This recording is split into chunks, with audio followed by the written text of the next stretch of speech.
So, starting a new recording here for Chapter 2, Commission Rules and Regulations. In this chapter, we're going to be able to identify the standards set by licensing law and commission rules regarding brokerage business. We're going to explain commission regulations for broker business relationships and advertising. Advertising is a biggie, a lot of questions out of there.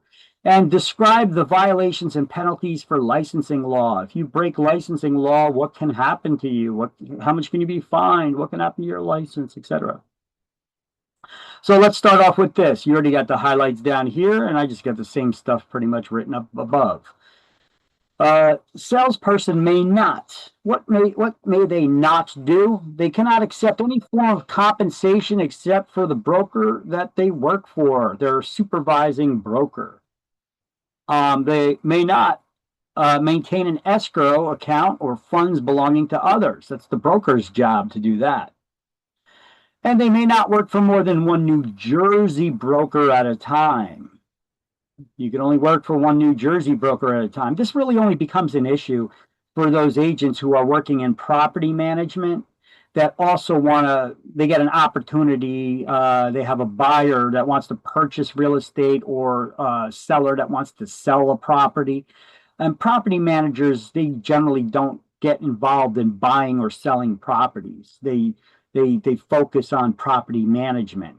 And a lot of times they don't even have membership in some of those MLSs because they don't need them because they deal with the property management.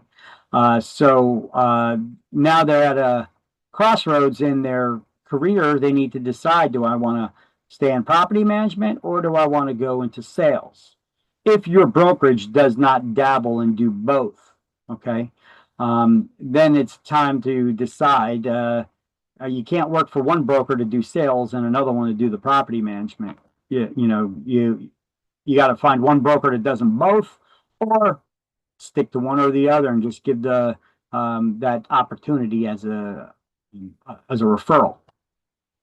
Okay. So every broker, every licensee who is a broker has to have a physical place of business in New Jersey. We don't allow those virtual brokerages. So if you have a brokerage, your own real estate agency, you have to have a physical place of business. The broker can have an office in their own home. Now, you can't just start a business out of your house. Of course, it needs to be located in an area that's zoned mixed use for both residential and commercial use. You can't just start a business up out of your house and run a real estate brokerage out of your house. It depends where it's located, Not every neighborhood can have a house that's also you're running a business out of. Okay, it needs to be zoned for that. There are zoning laws that dictate the purpose that structures can be used for throughout your town. And there are some areas that are designated mixed use, that it could be used for residential or commercial or both. Okay, so if a broker does have a house in a mixed use zone, then only a broker is allowed to have an office in their own home. Okay, now there are certain rules for that, though. They have to have a separate entrance visible from the street. They can't say, okay, well, I'm going to turn my garage into a brokerage and the entrance is around back or on the side. Okay, the entrance has to be visible from the street.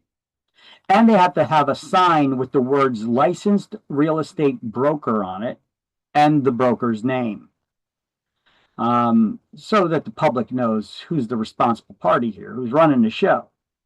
And the office must never be in the home of any of the broker's associates, the salespeople or referral agents or broker salespeople.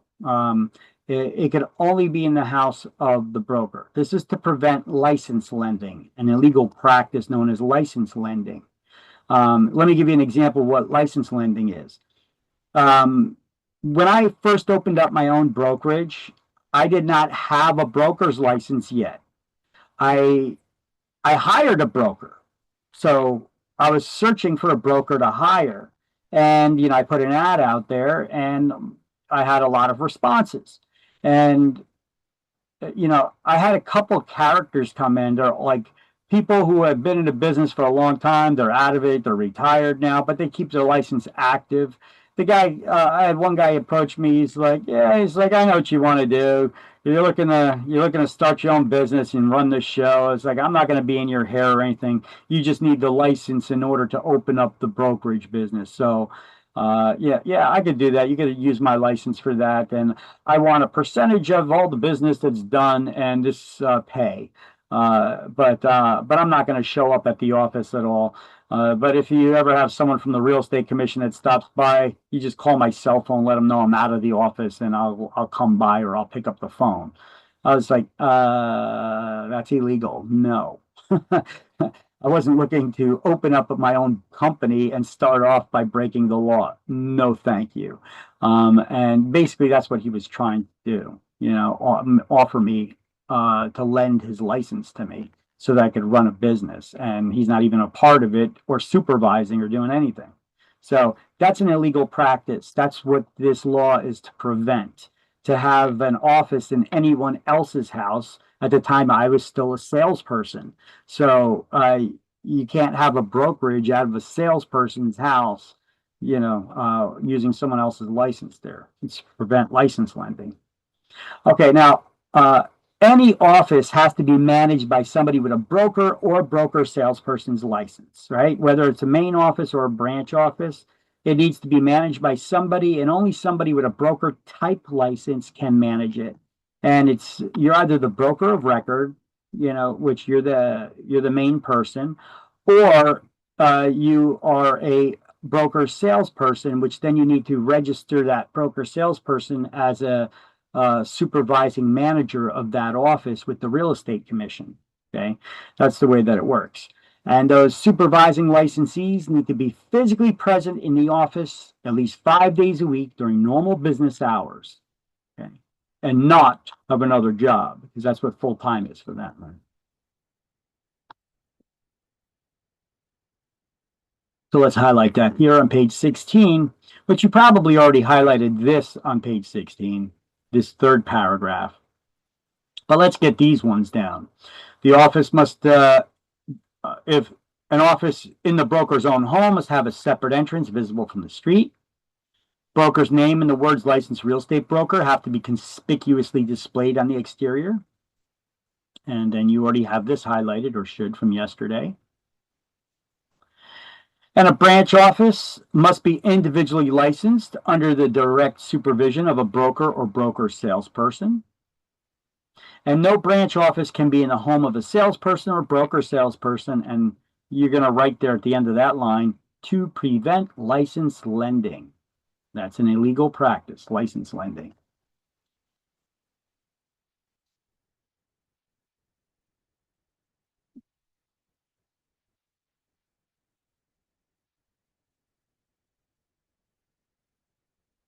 So I know I have some people ask me, about after I get my salesperson's license, how long do I got to wait to get my broker's? Well, you got to be a full-time salesperson for 3 years to go back to school, take the other class, take the exam, become your broker, get their broker's license. Or you could do what I did. There's workarounds. You could hire a broker. Keep in mind, if you hire a broker, they're going to want some kind of salary and stuff. You're going to have to deal with employment agreements. And the real estate commission is going to want to see that they have some sort of ownership interest, because it'll be an LLC or a corporation, I'm sure. And in order for a corporation to be licensed as a real estate brokerage, one of its officers has to be have a broker's license, and they become a broker of record for the corporation. But there's a little backstory on it. The real estate commission wants to see that the broker of record has some sort of ownership interest in the property or in the business. So I just had an employment agreement that gave them that partial ownership interest for the time that they worked with the brokerage, but upon termination, they would lose it.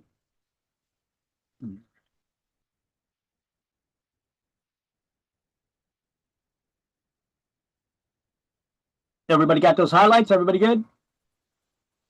I don't see anybody Wait writing. 1 second. Wait 1 second. Okay. Yeah, I just see the lot. I just see at the top of a lot of people's heads and their ceilings. It's not exactly what I had in mind by putting your cameras on.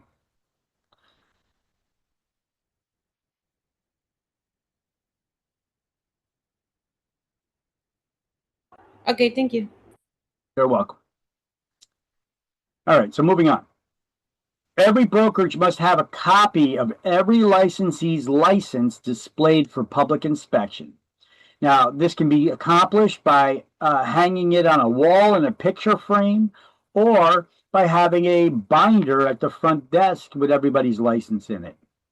For me, I find that easier to do because otherwise, I mean, I started out like most brokerages do, and they put those picture frames on the wall, hanging the licenses in the lobby, makes it look so professional, but it's a major pain in the booty because then you got to pull out a ladder every time somebody, a new agent or one leaves, you got to pull out a ladder and start climbing on the walls trying to figure out which license is theirs and locate it and pull it down and take out the picture frame and pull it out.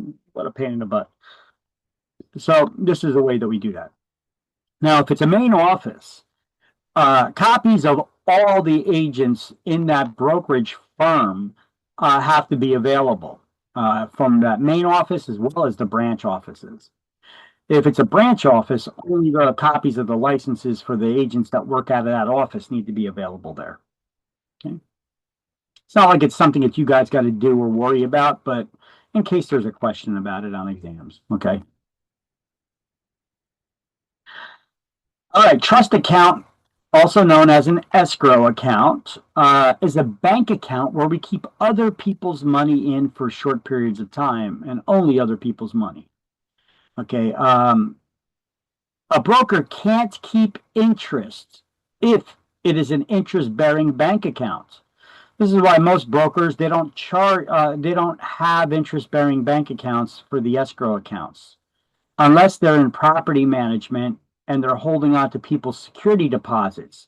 Then by law, it has to be an interest bearing account because those tenants have to get the interest earned on their money that are being held for security deposits and given a credit for that interest that it earned that year on the anniversary of their lease.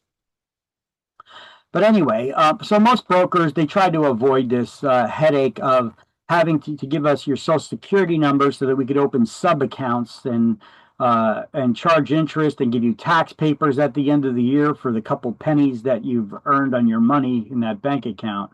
For the short time of a month or two that we're holding it while you're shopping for a house or buying a house. So just put that little note up there. Brokers can't keep interest if it is an interest bearing account. Okay. The account must be clearly labeled as a trust or escrow account. So the money cannot be claimed by creditors in the event of bankruptcy or divorce or by heirs if the broker dies. Because if it has a label on it, escrow or trust account, what are escrow or trust accounts? They're bank accounts for holding other people's money and only other people's money for short periods of time. So we know that creditors know they can't claim that money because it's not the broker's money, it's somebody else's money that they were holding. Capisce? Now, brokers are required to deposit funds coming into their keeping promptly. Well, what is promptly?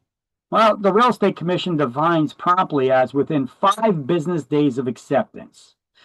Now, what do they mean by acceptance? They don't mean of the offer being accepted. They mean within 5 business days of you, the agent, accepting the money from your client.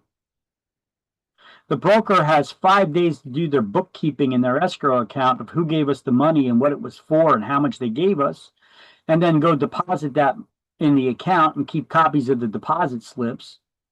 And the salesperson should immediately turn over any monies that their clients give them to their broker, so the broker can do this record keeping and then running off to the bank, because they have only 5 business days to do it.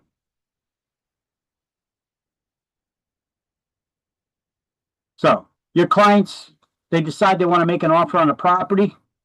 They give you a deposit. How soon do you have to give that money to your broker? Immediately. Immediately, ASAP. Don't hold on to it.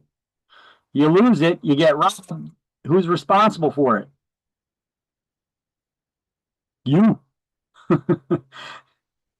Right? So you want to get that off your hands really quick and give it to your broker, whether it's cash or a check or whatever.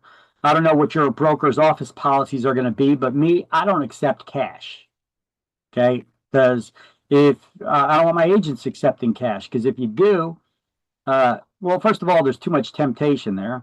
And second of all, if you get robbed or mugged, you're still responsible for that money. And now it's going to be a big problem because it's no longer there.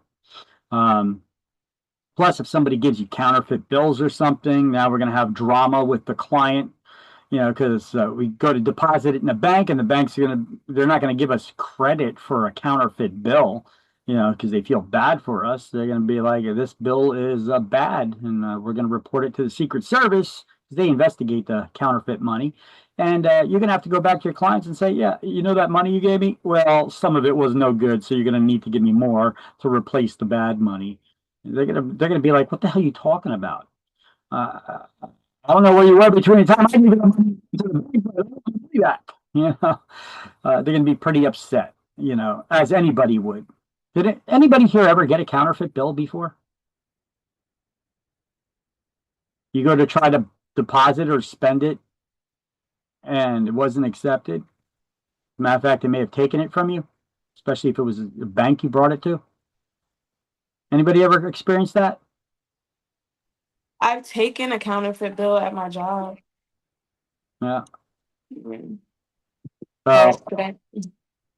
I mean, I've come across it. I came across one when I was a teenager. Somebody paid me, and they paid me in cash, and I went to deposit it in in a bank, and they're like, "No, this $100 bill is fake," and I wanted it back. They wouldn't give it to me, and I'm out $100 now, so I got screwed out of $100.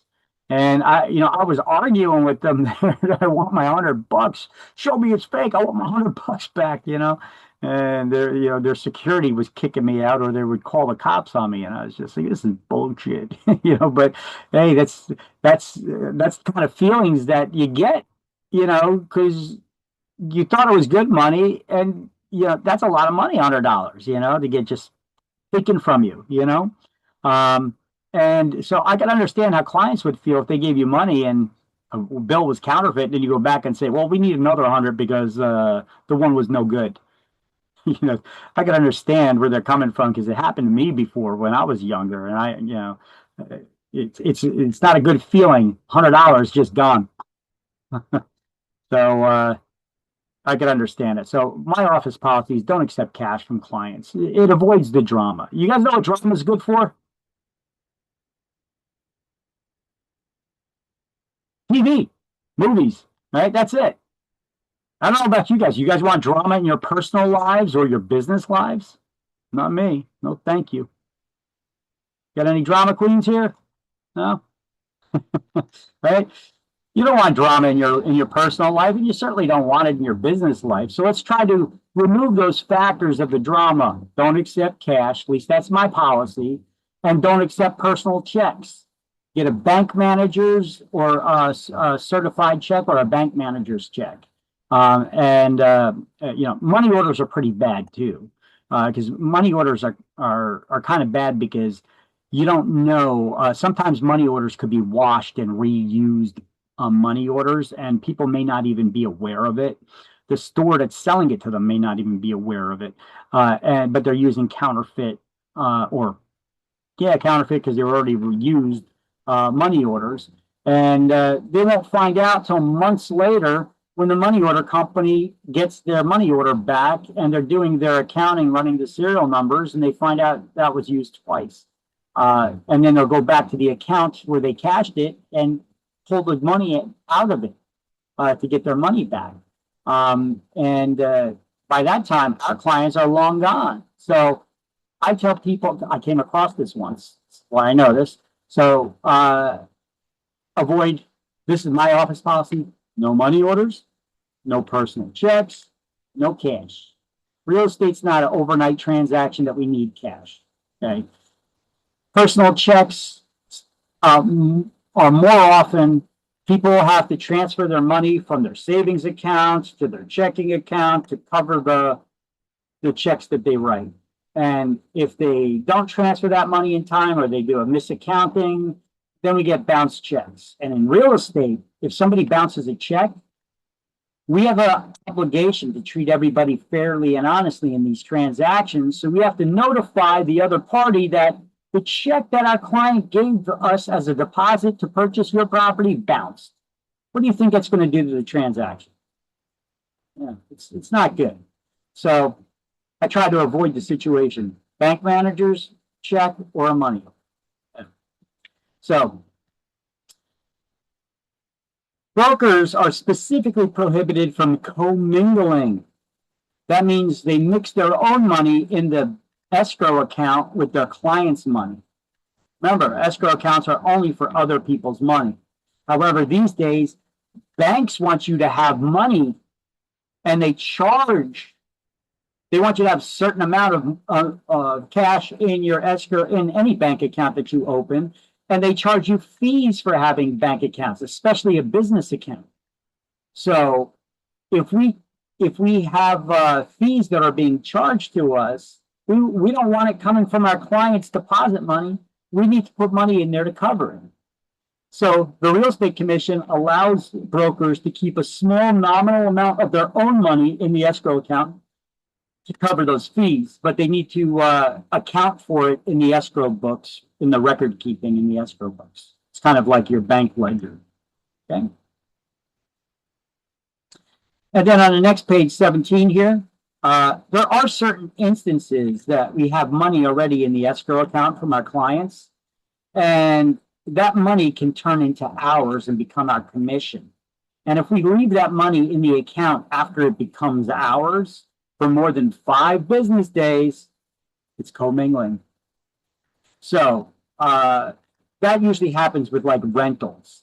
Like say we got a listing and from a property owner, and he hires us to find him a renter. We get a renter.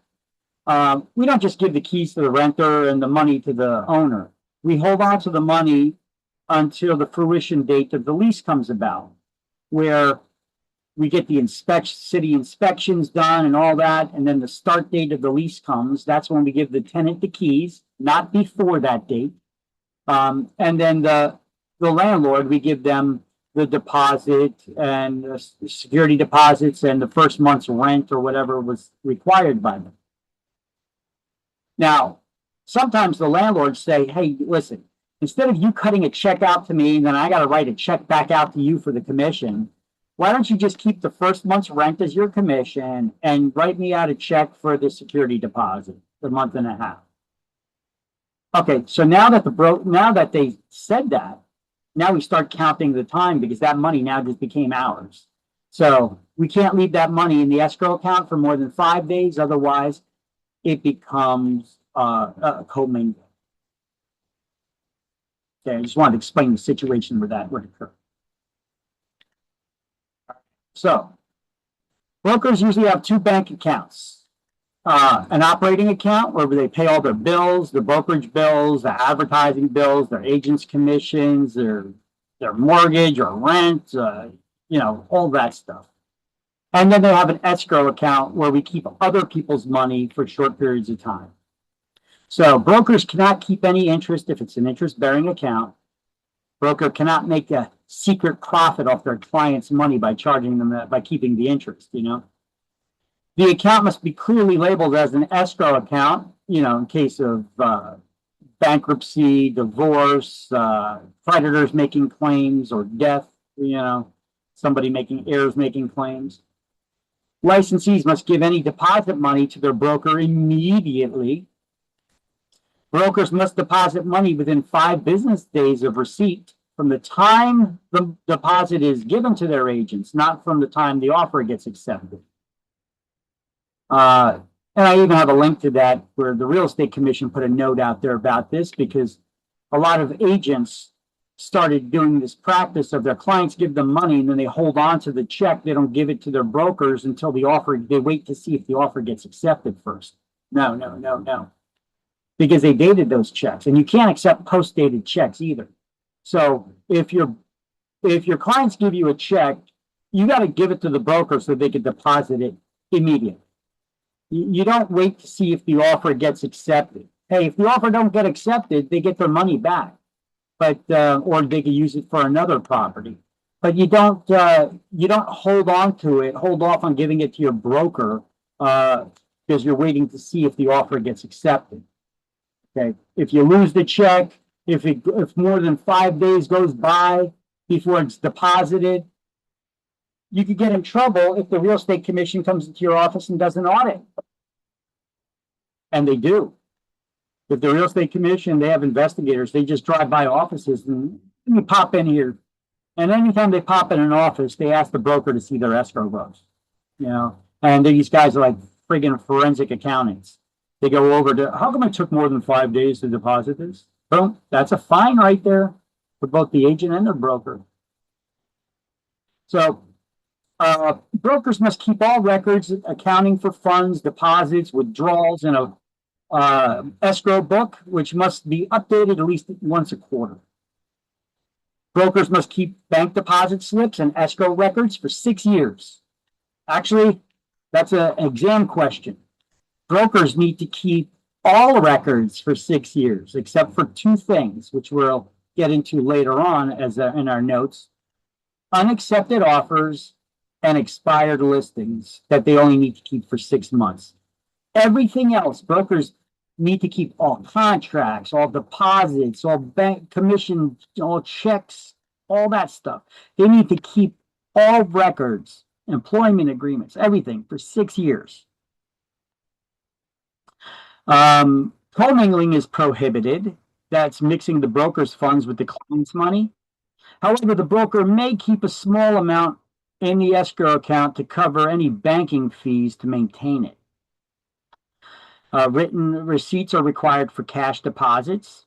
So you're allowed to accept cash. Check your office policy. Your broker may disallow it, but the law does allow it. And funds already in the escrow account that become the broker's commission must be removed within 5 business days or can be considered commingling. If you guys want to snap a picture of this one, that's a bunch of rules right there, all in one place, not just peppered throughout the book. You got a bunch of escrow rules there that you need to know.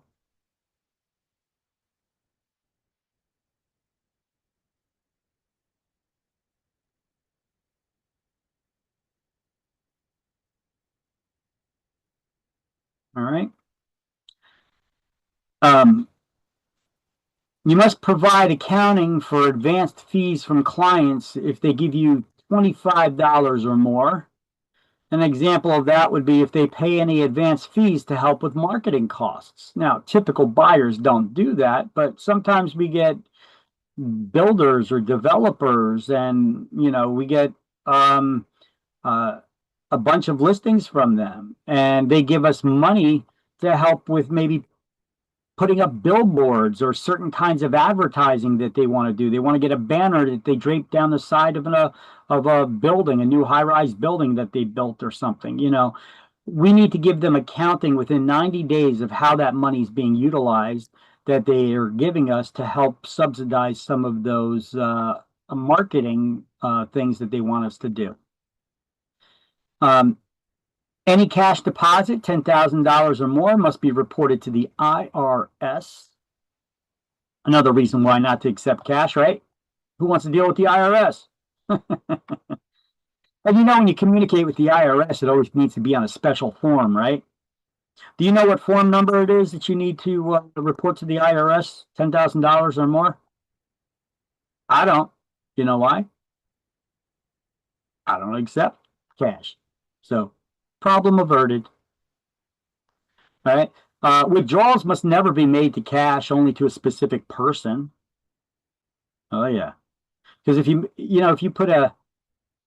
write a check out to cash, payable to cash, it's as if it's money sitting on the ground. Anybody can cash it. So here's some tips, some reasons not to accept cash, even though you are allowed to. In case you get robbed, you're responsible for the money. Counterfeit cash, you're still responsible, and you may get a visit from the Secret Service. You need to report it to IRS on specific forms if people give you $10,000 in cash or more, or close to $10,000.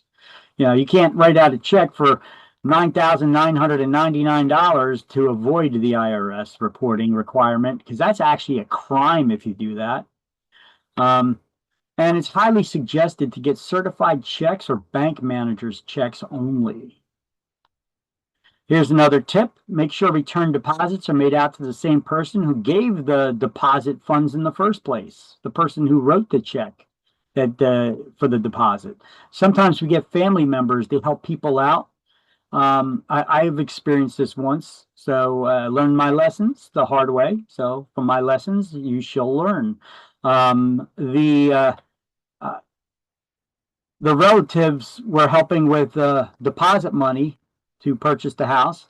The deal fell through, so I wrote the check back, returning it to the buyers of the house, not to the person whose name was on the check, the family member that gave them the money for the deposit. And then I got a call from them, all irate. Don't you know he's got a gambling problem? Or I'm like, how the hell was I supposed to know? So after that, I only write checks back out. I look to see who gave us the deposit check, and then I would write it back out to that same person. Even though I may hand that check to the buyer, I would give it made out to the same person who wrote the original check. Hey, lesson learned, right? Who knows? You could have people that got drug problems, gambling problems, whatever, and then family. But that's drama that we wouldn't know about anyway. So the way to avoid the drama, write the check back out to whoever it was made out to, or whoever gave it to us. Avoid personal checks and money orders, even though you're allowed to accept them both. This is just tips I'm giving you. And when buying all cash, we should get proof of funds letter from the bank. There's a lot of players out there, player, cash ain't no thing. Well, I don't care who you are. You could be a millionaire. But look at Donald Trump. He filed bankruptcy like 3 times, right? I mean, you could be a millionaire. Cash is a problem for everybody. It's just the rich people, it's a bigger problem. It's more cash. It's just at a different level than what we're used to. Cash is always an issue. So, hey, player, I trust you, but go with that old Ronald Reagan adage, trust but verify, right? It's not that I don't know you or anything, but I don't know you. So I don't know your finances. I'm sure your best friends don't even. So they may just think that you got money. I just need to know that you have enough money to cover this purchase. So a proof of funds letter is actually a standard form letter that every bank manager has. They basically take a peek into your bank account, and they'll write on this letter how much that you have sufficient funds to cover whatever amount you want to show. I don't need to know how much money you have in your bank account. I just need to know that you have enough, this much money to cover the purchase. So the bank manager would write down the amount of money is sufficient in the account, and then they would sign it, date it, and stamp it with the raised seal. And that's a bank manager's form letter. So it's a proof of funds letter for us to know when people are buying cash. They're not coming to us with a duffel bag of cash anyway. That stuff is getting wired. We never see the money. That only happens in movies. Okay, so these are more rules about the escrow accounts. If you took a picture of the last slide, you may want to take a picture of this one too. Now, some of these are tips for you, but there's like the $25, accounting within 90 days, reporting to the IRS $10,000 or more. Those are probable exam questions. And so let's highlight them now in the book then. This is page 17.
Okay, everybody got that?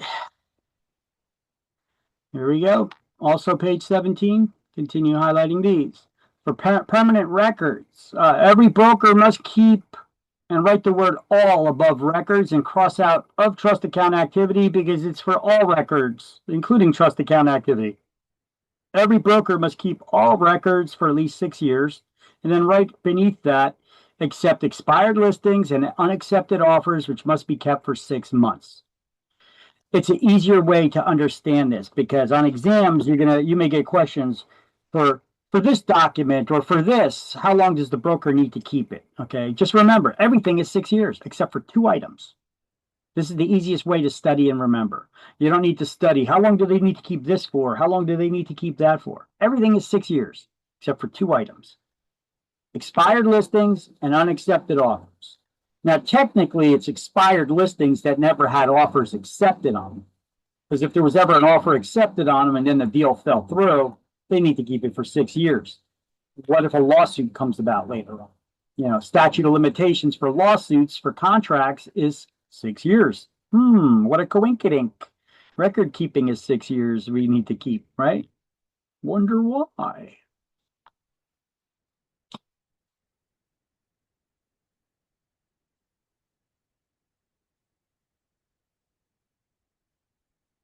So on other documents here on page 18, they just go over all kinds of different records and stuff that they keep for this for that long, this for that long, this for that long. It's easier just to remember all records, 6 years, except for these 2 items, which is 6 months. And then this note down here, salespeople may not remove anything from the broker's files if they leave that broker. Why? Because those are the broker's clients and those are the broker's files, not yours. You were working on them, but that's the broker's files. You can't take them. If the broker reports you, you could get in trouble with the real estate commission. So don't do it.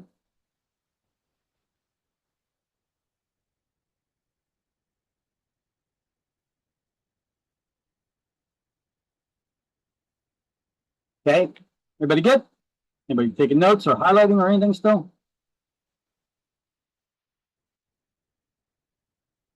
So, once again, brokers must keep all records for 6 years. That includes escrow records, bank statements, contracts, accepted offers, listing agreements, bills for rent, utility, advertising, purchase receipts, commissions paid to the agents, expired listings, their employment agreements, all kinds of stuff like that. 6 years.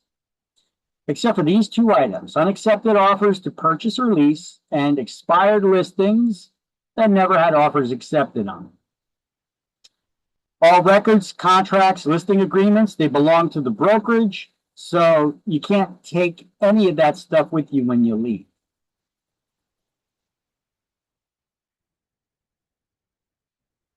Uh-oh, what happened here? It looks like someone failed to place money in the escrow that the buyers deposited for a property. They got a $2,000 fine for that. Let's see what happened here.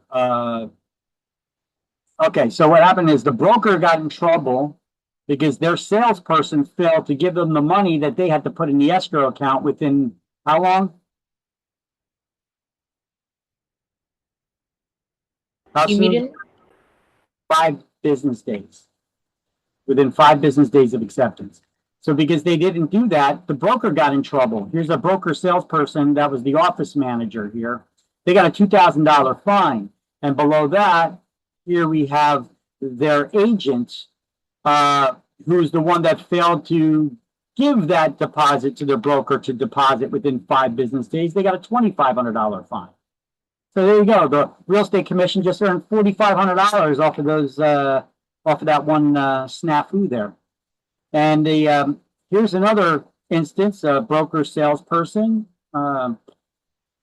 failed to immediately turn over escrow monies received to her broker for deposit in the trust account, and agreed to complete 3 hours of CE on agency and got a $1,500 fine. I guess that was a way to get the fine lower. They agreed to complete the extra CE. All right, so sales contracts, page 17.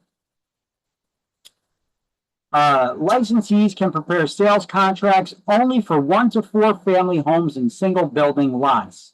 Why? Because anything else is considered commercial real estate, and only attorneys can prepare contracts for commercial real estate for sale or lease.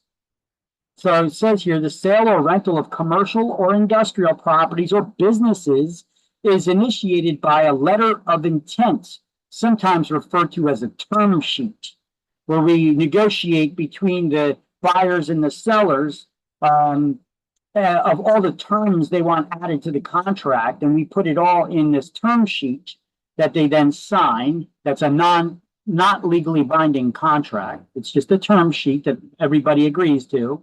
And then we hand that term sheet over to an attorney who actually draws up the contracts based on all of those terms. Okay? So it's called a letter of intent or a term sheet. That's how we sell commercial real estate. We, the real estate agents, do not actually write the contracts for sale for businesses or for commercial or industrial properties. Okay.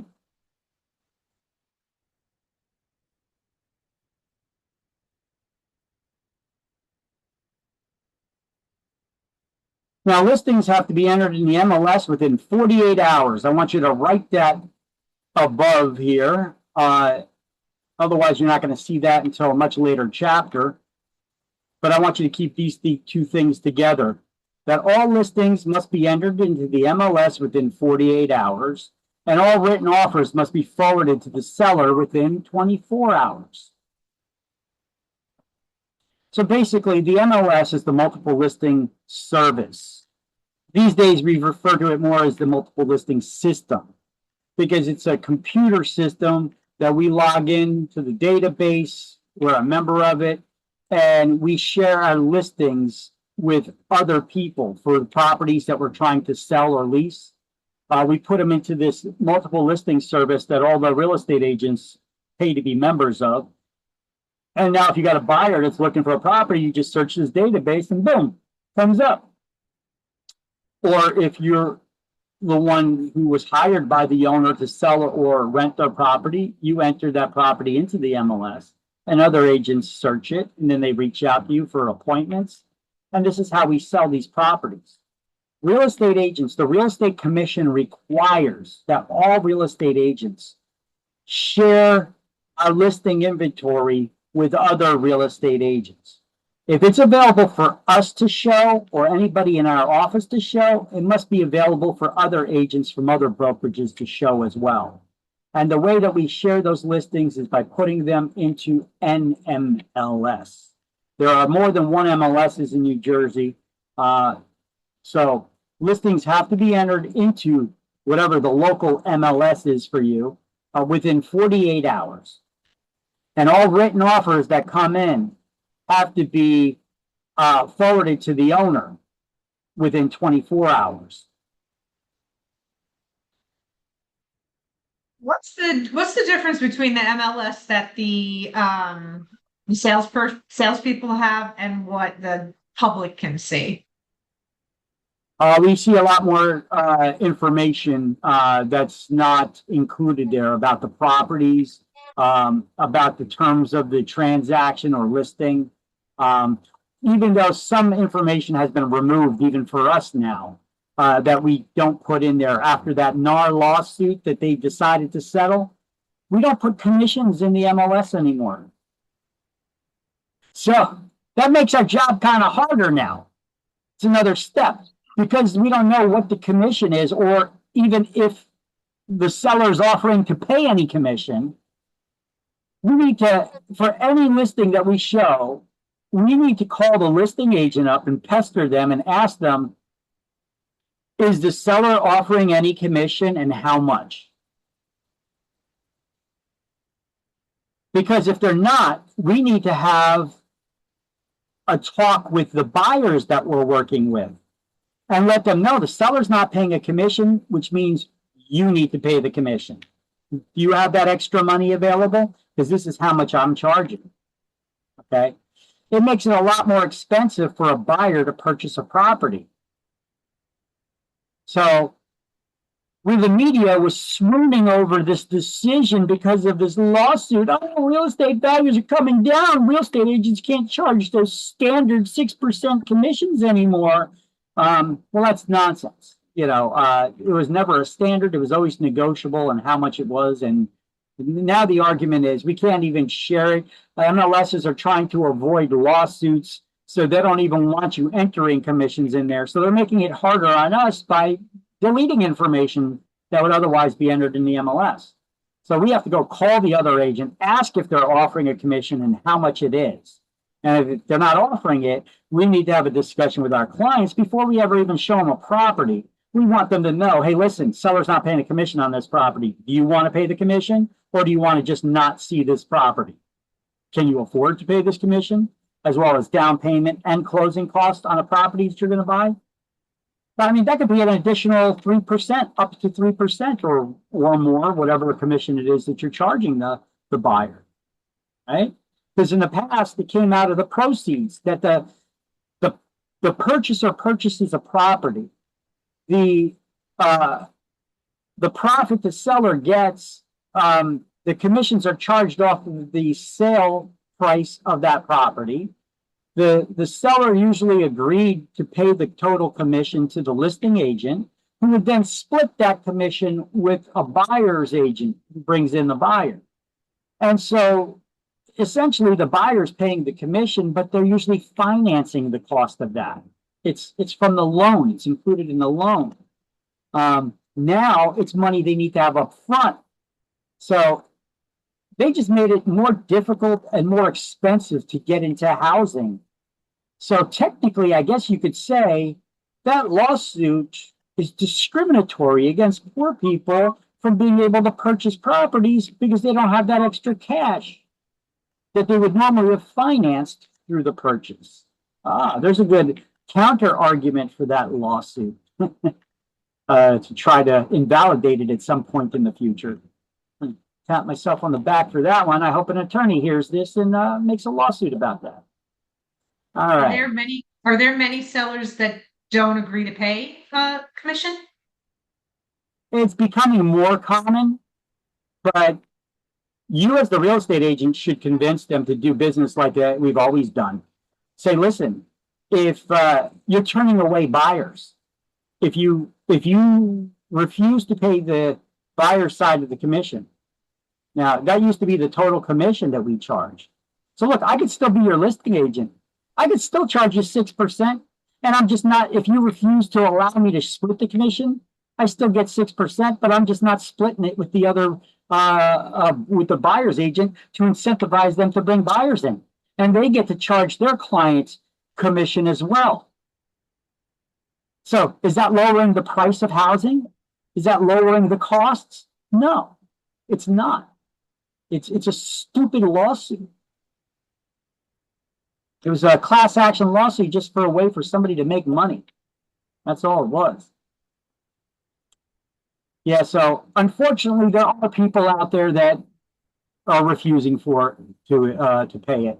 And in the past, there was people who refused to pay it too. You know, you would have sellers that say, "I don't want to split the commission," and then okay. But now it's like mandatory that we have this discussion with them. And you know, in the past, it was like, "This is what we're charging, and we're splitting the commission this way. Here, it's on a contract, sign it." And the sellers can be like, "Oh, wait, I don't want to do that." But now we have a contract that has to ask permission. Are you permitting us, allowing us to split the commission? Or are you only wanting to pay our side of the commission? I mean, it gets into a big discussion because there's a new document that we need to fill out called a brokerage service agreement. We need to fill that out with buyers and sellers, or landlords and renters, that discusses the commissions, what the duties are and obligations are of the real estate agent, as well as the buyer or seller. Are we allowed to split the commission and share our commission? So if we charge a commission, are we permitted to split it with the other side? You know, they could say no. And if that's the case, we still get the commission, it just stays all in our pocket. You know, so but it doesn't help the seller any. It's stupid for that. They're better off just offering a commission. Look, not only did we offer commissions to buyers agents who brought in the buyer, we would also try to convince the seller to help pay some of the buyer's closing costs, to incentivize them to come in, to get more buyers to come in order to purchase your property, right? And look, if you make enough incentives to them, you'll attract more buyers. You get more buyers, you get bidding wars, and you get higher prices that are offered. But those prices are being financed anyway. It's not like they need to have all the cash up front to buy a house, right? They're getting a loan on it anyway. So it makes it more affordable for people to get into housing and still pay more, okay? Versus having to have all the cash up front, and then to have the down payment money, the closing cost money, and the realtor's commission. So all those people that are hooting and hollering and happy about these NAR lawsuits, well, more money's coming out of your pocket now to pay our commissions. You thought you were lowering them? No. Now you can be charged a commission by the seller's agent and the buyer's agent separately. All right, and let's see what else we have here in this sentence. Sellers of residential property must be furnished with a copy of the Attorney General's memorandum regarding the New Jersey laws against discrimination. Yeah, that's been updated as well. All right. Well, what is the Attorney General's memorandum? Well, it talks about the federal as well as the New Jersey laws against discrimination. It basically tells a property owner that, hey, if you're offering your property for sale or rent, you cannot discriminate against any of these protected classes that are listed in the document. You cannot discriminate against anybody for any of these reasons. You know, race, color, religion, marital status, sexual orientation, actual or perceived gender or sexual orientation, and pregnancy, breastfeeding, service in the armed forces, if they're collecting any money from subsidies, You know, these are all the different protected classes here in New Jersey. So basically, the Attorney General's memorandum tells the property owner, if you put your property up for sale or rent, you cannot discriminate against any of these people for any of these reasons that are listed in the document. Now, how come we have to give that to the property owners at the time of listing? Why don't we need to give it to buyers or renters, would you suppose?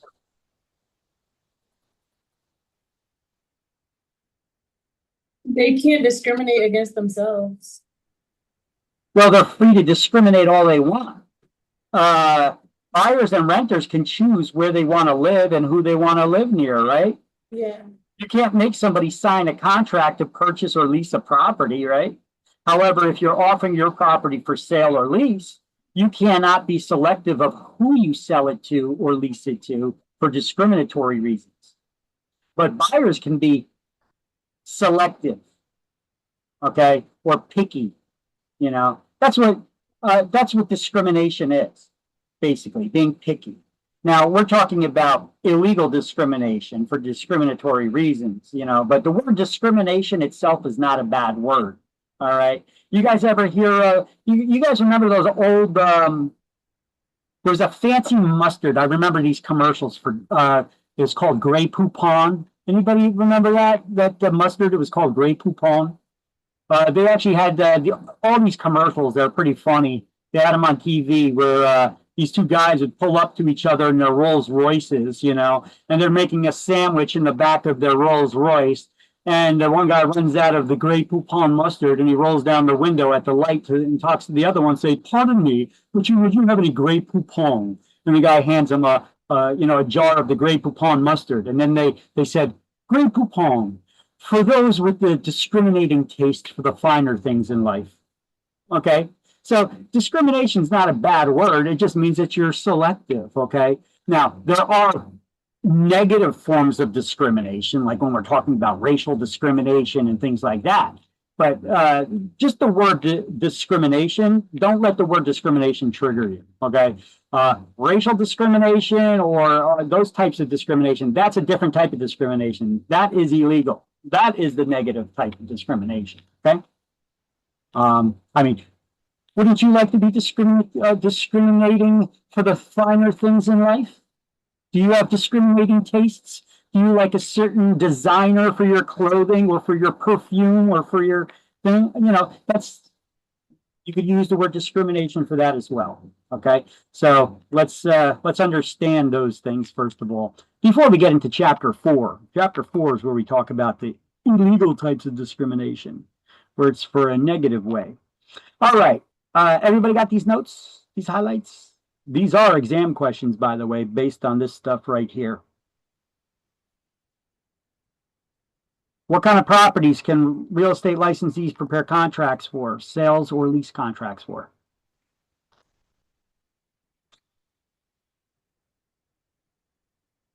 Residential 1 to 4 families and single residential buildable lots. Anything more than 1 lot is considered commercial real estate. Anything more than 4 families considered commercial real estate. Only an attorney can prepare the contracts for the sales of such properties, sales or lease of such properties. Otherwise, real estate agents, you guys can prepare the contracts for them. Okay, we got a standard form that was approved by the Real Estate Commission and prepared by attorneys. It's like a contract that covers the sale of 1 to 4 families and single building lots. Okay, but anything more than that, that's custom contracts that need to be drawn up by attorneys. That's why an attorney needs to draw it up. Okay. Now we could sell anything. Can we sell commercial properties? Yeah, we advertise them, find buyers, find renters, but we don't prepare the contracts for them. An attorney does. We still earn a commission off the sales of them. Okay. When we get a listing, how soon do we need to put it in the MLS? 48 hours. Within 48 hours. And anytime we get an offer that comes in writing, we need to make sure it gets forwarded or presented to the other party within 24 hours. Okay, we need to know that. It will be on exams. Okay, and what's the document we give to property owners at the time of listing that tells them they can't discriminate against anybody?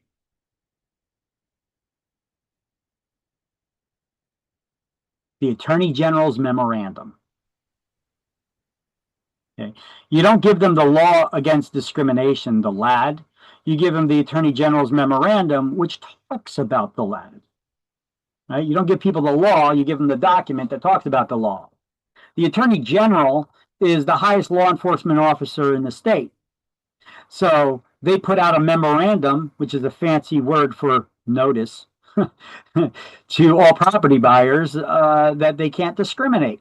They need to follow the LAD, the law against discrimination. Okay.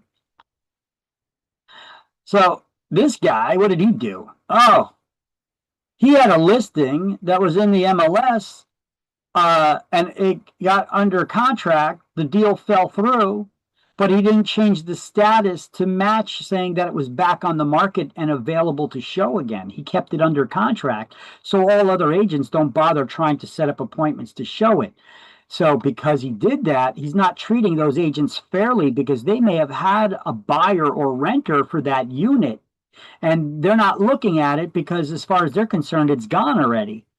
But he knows that it's available, so only he's showing it.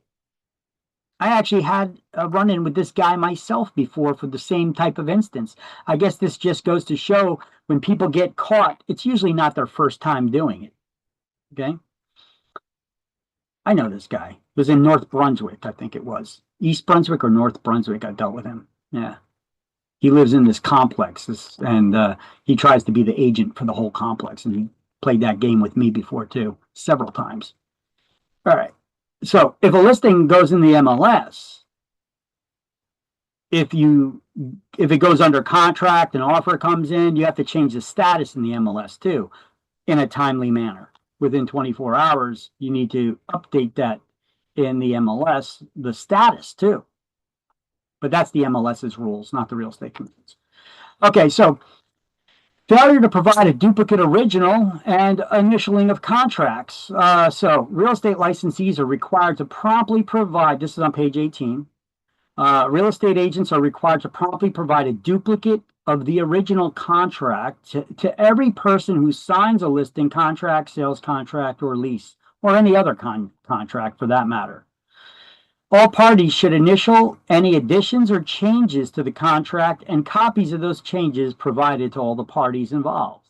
Okay, so here's an example. What I did is I just wrote out an example for you. Just say on a contract, we submit an offer for $300,000, but then we present it to the owner and they reject that and they counter offer it with $310,000.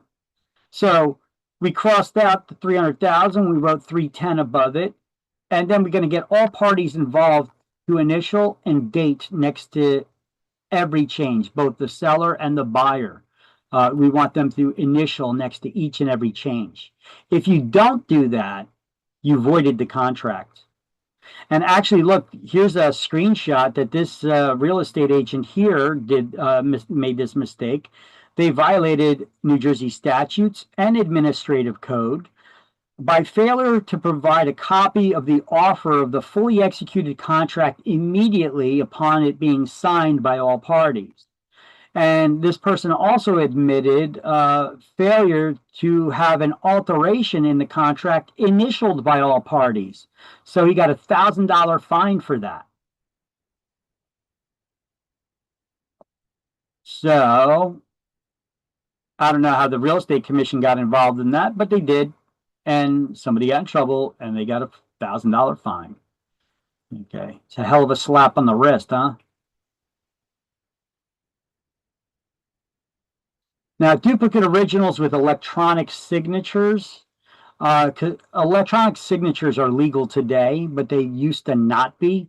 Back when Governor Christie was governor, which wasn't that long ago, when Governor Christie, he's the one that actually signed electronic signatures into law that made them legal for real estate contracts. But prior to that, they were not legal. But the technology was there. And you had real estate agents jumping on it quick to adopt the latest technology to see, oh, look how advanced I am. I've got a tablet and you could do electronic signatures on it and da. Yeah, if you did that at the time, you're stupid, because the law did not make them legal on those contracts. So if you had your clients doing electronic signatures before the law said it was valid and legal, you can't enforce those contracts in the court of law. So you're undermining your client's best interest.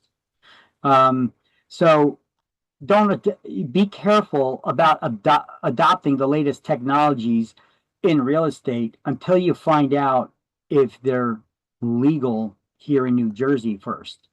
You know, New Jersey is very slow to adopt new technologies or new ways of doing business.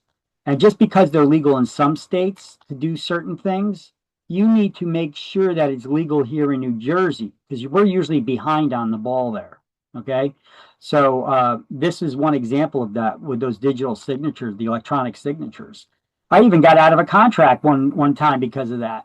The agent used electronic signatures, and I told him, so you don't have an original contract. It's not legally enforceable in a court of law. Go screw yourself. We're walking away.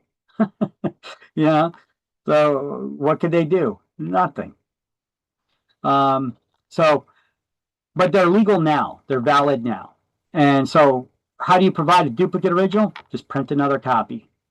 Now, wet signature contracts.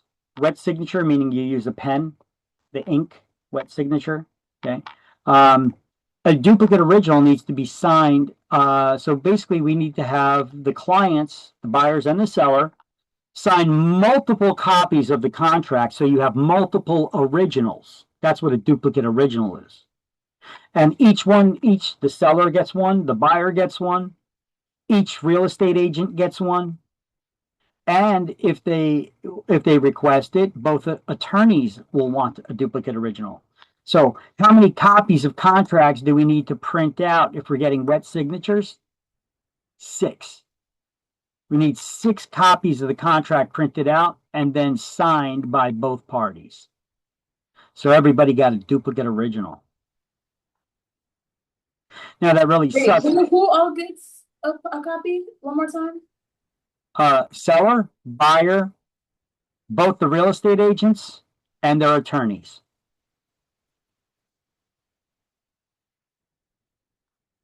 Okay.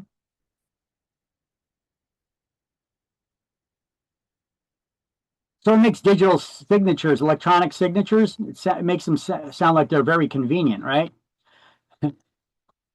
Technology's there for it, but there's still a major pain in the butt because you would need everybody's contact information, the names of everybody, their email addresses, their phone numbers, their home addresses, all that stuff. You would need to gather that and first put it in the database.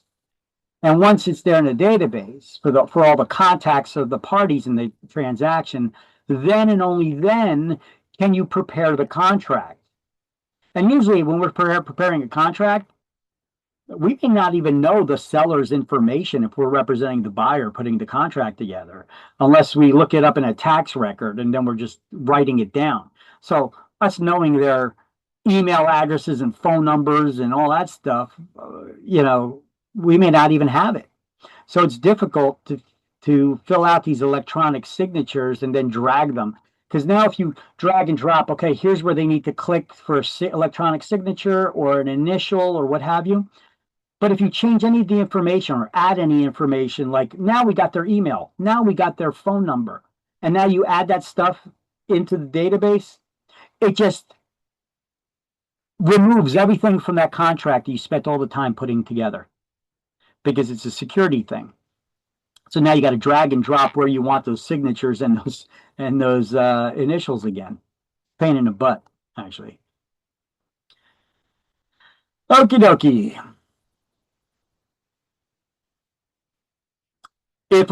This is on page 18 as well. If a real estate broker is also licensed as an insurance broker, mention of the buyer's purchase of insurance from that broker, if included in the sales contract, must be confirmed separately in writing not less than 5 days before the actual closing of title. Okay. This is an issue that comes about when you got these real estate companies that are these one-stop shops, where under one roof you could get real estate agents. You could get a mortgage loan. You could get homeowners insurance, everything. You could get title insurance, everything under one roof. Okay. Those one-stop shops are notorious for having custom contracts, not the standard contracts that we usually use. They're custom-made contracts. And there's a checkbox here if you're going to get the mortgage through us. Checkbox here if you're going to get the insurance through us. And it's already usually pre-checked. And because of that, the real estate commission says Mention of the buyer's purchase of insurance from a broker, if included in the sales contract, has to be confirmed separately on a different document than the contract in writing. So it's not like you could just pass it under their nose really quick without them realizing that they signed off that they're going to get insurance through you because you pre-checked the box on a custom contract. You follow? So that's why they have that requirement. So they need to do that separately on a different document at least 5 days before the closing. So the buyer knows they don't have to get insurance through you. They can get it through a different company if they want. And 5 days should be enough time for them to get an insurance. All right, just below that, I have an example of what we call a prescribed fee schedule. Okay. And here we're going to highlight no contract can contain anything indicating a prescribed fee schedule. Here's an example of a prescribed fee schedule. 6, 7, 8, 9, 10%. Those are the limited options you have to select from, and you have to pick one by circling it or checking a box next to it. That's not negotiable. You're prescribing to them limited options to select from. In New Jersey, all commissions must be negotiable. Negotiable is this. It's a blank line with a percentage or a fixed dollar amount. So a percentage of the sales price or a specific dollar amount. And it has to be a blank line that you write it in. It can't be pre-typed in. Because if it was pre-typed in, when exactly did you negotiate with your client? It's not negotiable if it's pre-typed, right?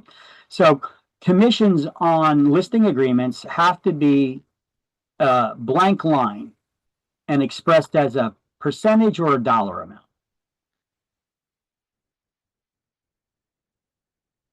Now, as a real estate agent, can we make offers on properties that are not in the MLS, that were not listed?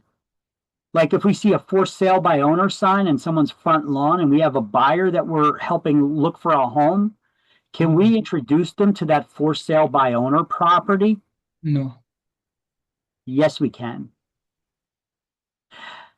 However, we don't have any agreement with the seller.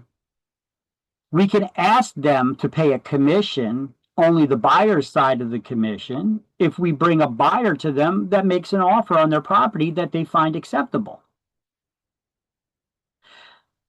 However, because we didn't have a listing with them, nobody went over all the disclosures that are required that we normally go over with sellers. So because of that, we have to add this paragraph that I wrote here, disclosure for FSBO offers. Okay. We have to add this paragraph into the sales contract. Now, you don't need to memorize this paragraph. You just need to remember that if you ever do make an offer on a property that's not listed, that there is a paragraph about something pertaining to FSBOs that must be added to the contracts. You don't need to memorize the wording, okay? The wording will be like in the drop-down list or what have you. It says, as seller, you have a right to individually reach an agreement on any fee, commission, or other valuable consideration with any broker. No fee, commission, or other consideration has been fixed by any governmental authority or by any trade association or multiple listing service. Now, the purpose of this disclosure is to show that you are in compliance and you are not violating any federal or state laws pertaining to what we call price fixing. Price fixing is an illegal practice. It's actually against federal law called the Sherman Antitrust Act. It's basically an anti-competition, a law that prevents anti-competition. Okay, we should be competing against our competitors. Because if you're not competing against your competitors, what are you doing? You're working with them. And if you're working with your competitors, well, then who are you working against? The public. The public does not benefit when real estate agents from competing firms work together. to set an industry standard on the prices they charge the public. Because then that just means that the public can't get a better deal elsewhere, because all the real estate companies are saying we're not charging less than this amount. Okay, so then you can't shop for a better deal elsewhere, right? If you guys want to buy a new TV, what do? You go, what's the word? Shopping, right? And why do we go shopping? Not just to look at the product. You know which TV you already want. It may be to find the best price now, right? Or do you just buy it from the first person that you see it for sale with, right? You look for the best price, right? You do some price shopping. With real estate agents, you can't do price shopping if they're colluding with each other. That means they're working with each other. They're both saying, hey, listen, nobody charge a commission less than 10%. And if nobody charges a commission less than 10%, the public's not going to be able to get a real estate agent that's charging less than 10%. So it's artificially keeping our fees high.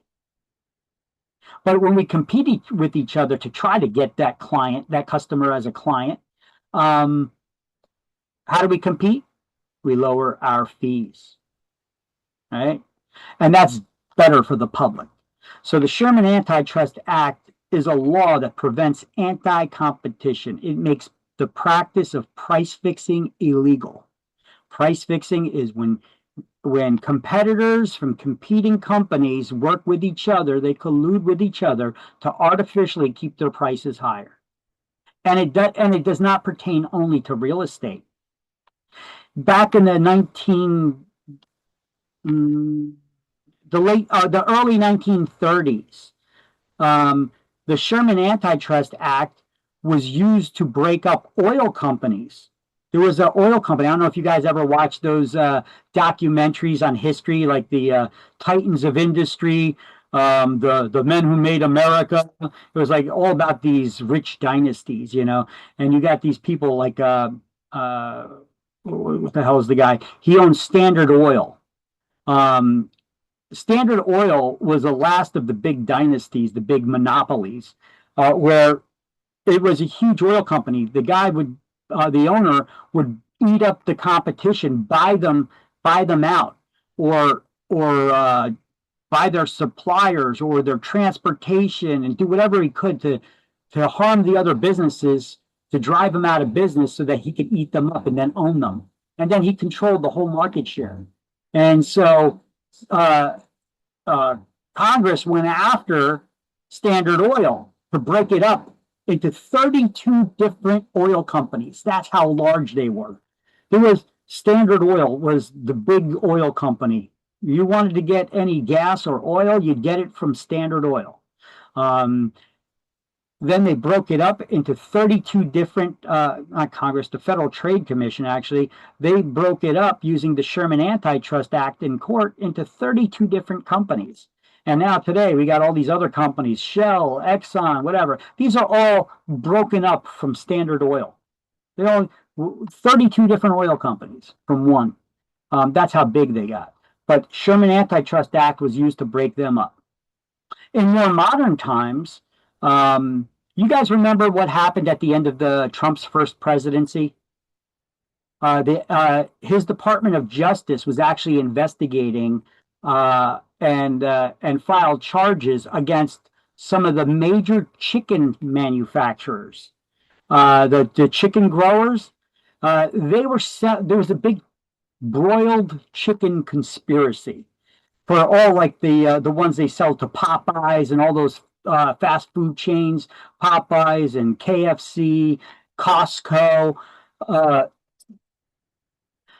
They artificially held the prices of broiled chicken products higher.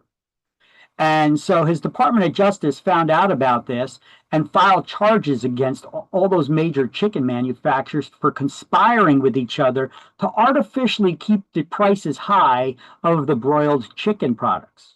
Okay. Now, the Sherman Antitrust Act is what is used even in that lawsuit. It's not just for real estate. It's for any industry where competitors work with each other to artificially inflate prices. Okay, so this is not a law just specific to real estate. It applies across every industry.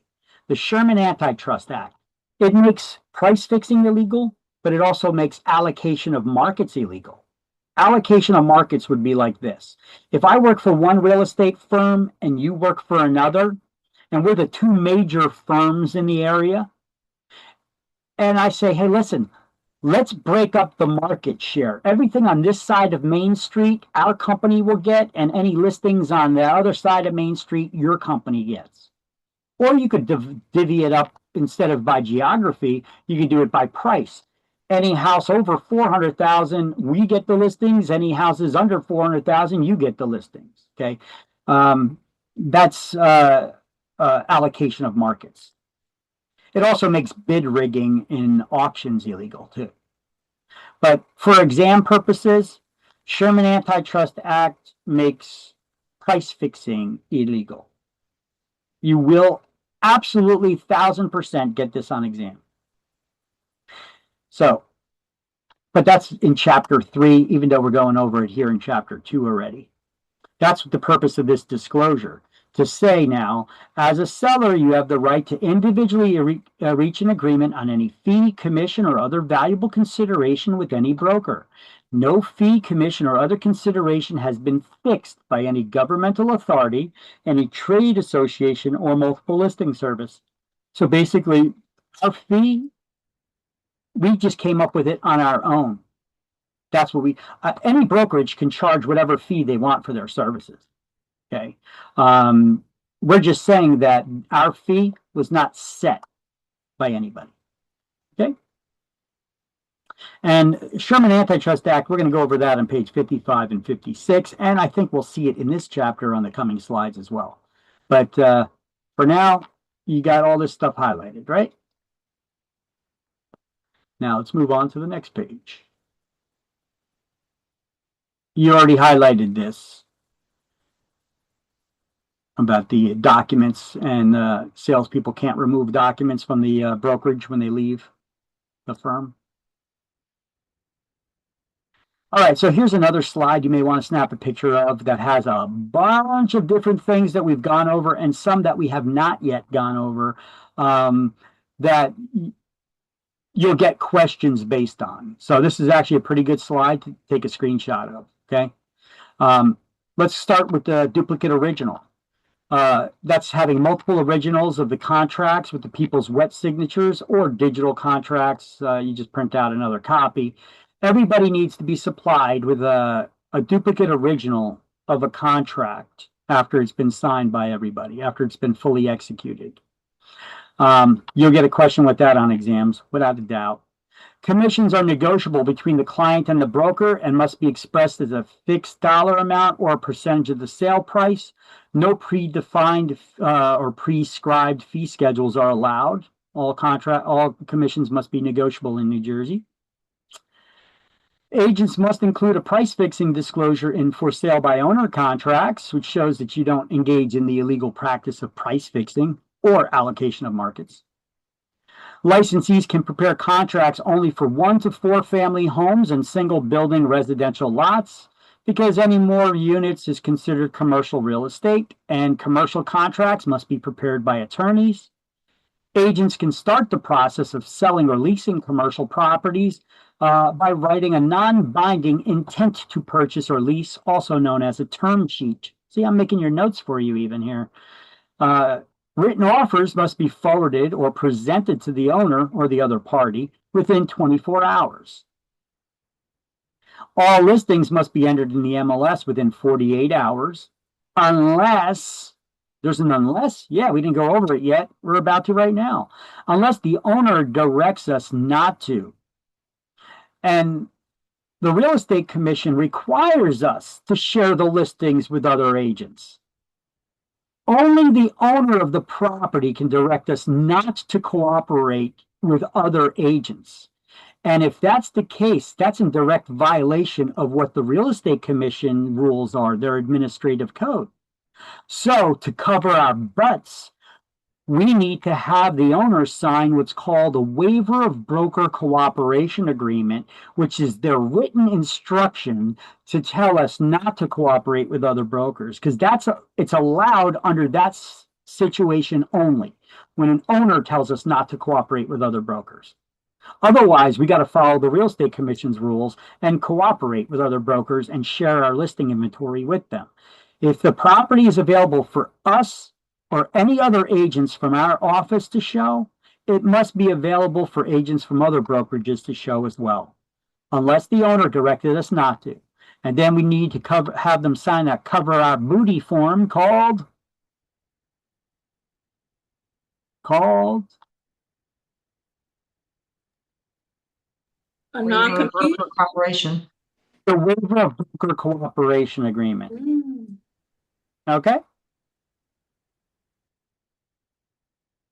All right, owners and buyers or tenants can choose whether or not to incur the cost of hiring a lawyer. You know, it's not required in real estate transactions. You don't need a lawyer. But don't tell anybody that. Because we actually have a document. If somebody's not using a lawyer in a real estate transaction, we need to have this document called the Opinion 26 notice sitting on top of the contract before they ever see the contract to sign it, advising them that they have a right to hire a lawyer. Now, what kind of contracts is that going to be sitting on? Any contract that real estate licensees can prepare. So what kind of contracts can real estate licensees prepare? Purchase or lease contracts for what kind of properties?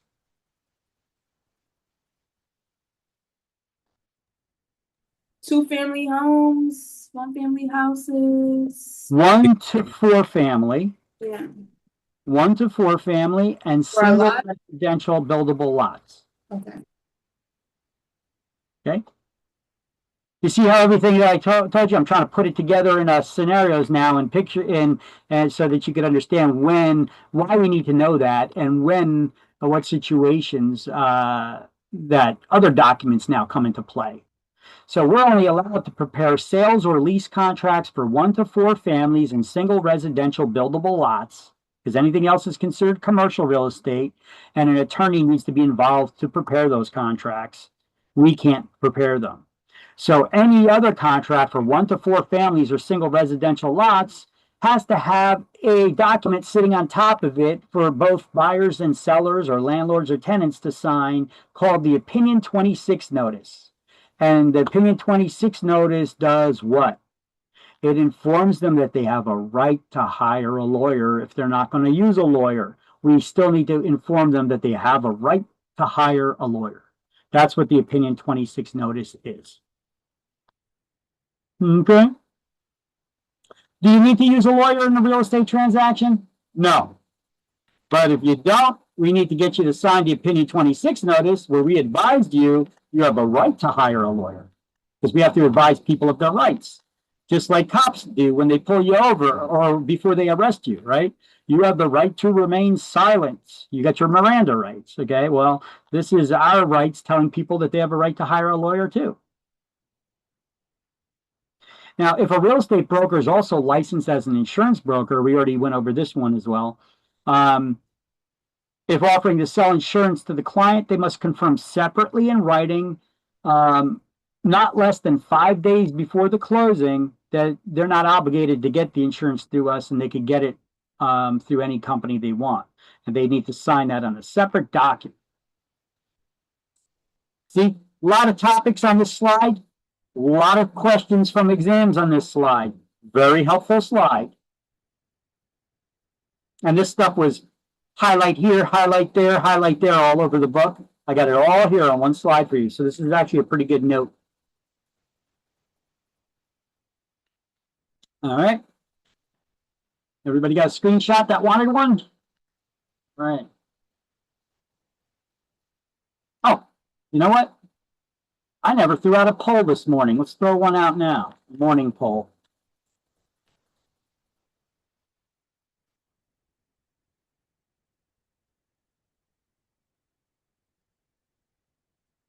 So everybody, attendance poll popped up on your screen. If you could just click on the word present. If you weren't here yesterday, click on the word present. Make sure everybody gets that signed. If you want credit for attendance today, you need to click on the word present. We got 2 people we're waiting on. Wakey, wakey. If you can't find it and you're here and you're listening to me, say something so that I know. Yeah, I don't see it here. Okay, so what you do is you could hit, are you on a Windows computer or Mac? Windows. Okay, so you could hit the Alt and Tab key to cycle through your screens, and you should have a poll quiz that popped up, a window that popped up. So you could just put your finger on Alt and tap the Tab key to cycle through your open windows. Or I'm not sure about your Zoom layout, if you have it full screen or not. You may need to minimize or move around things a little bit so that you can see it.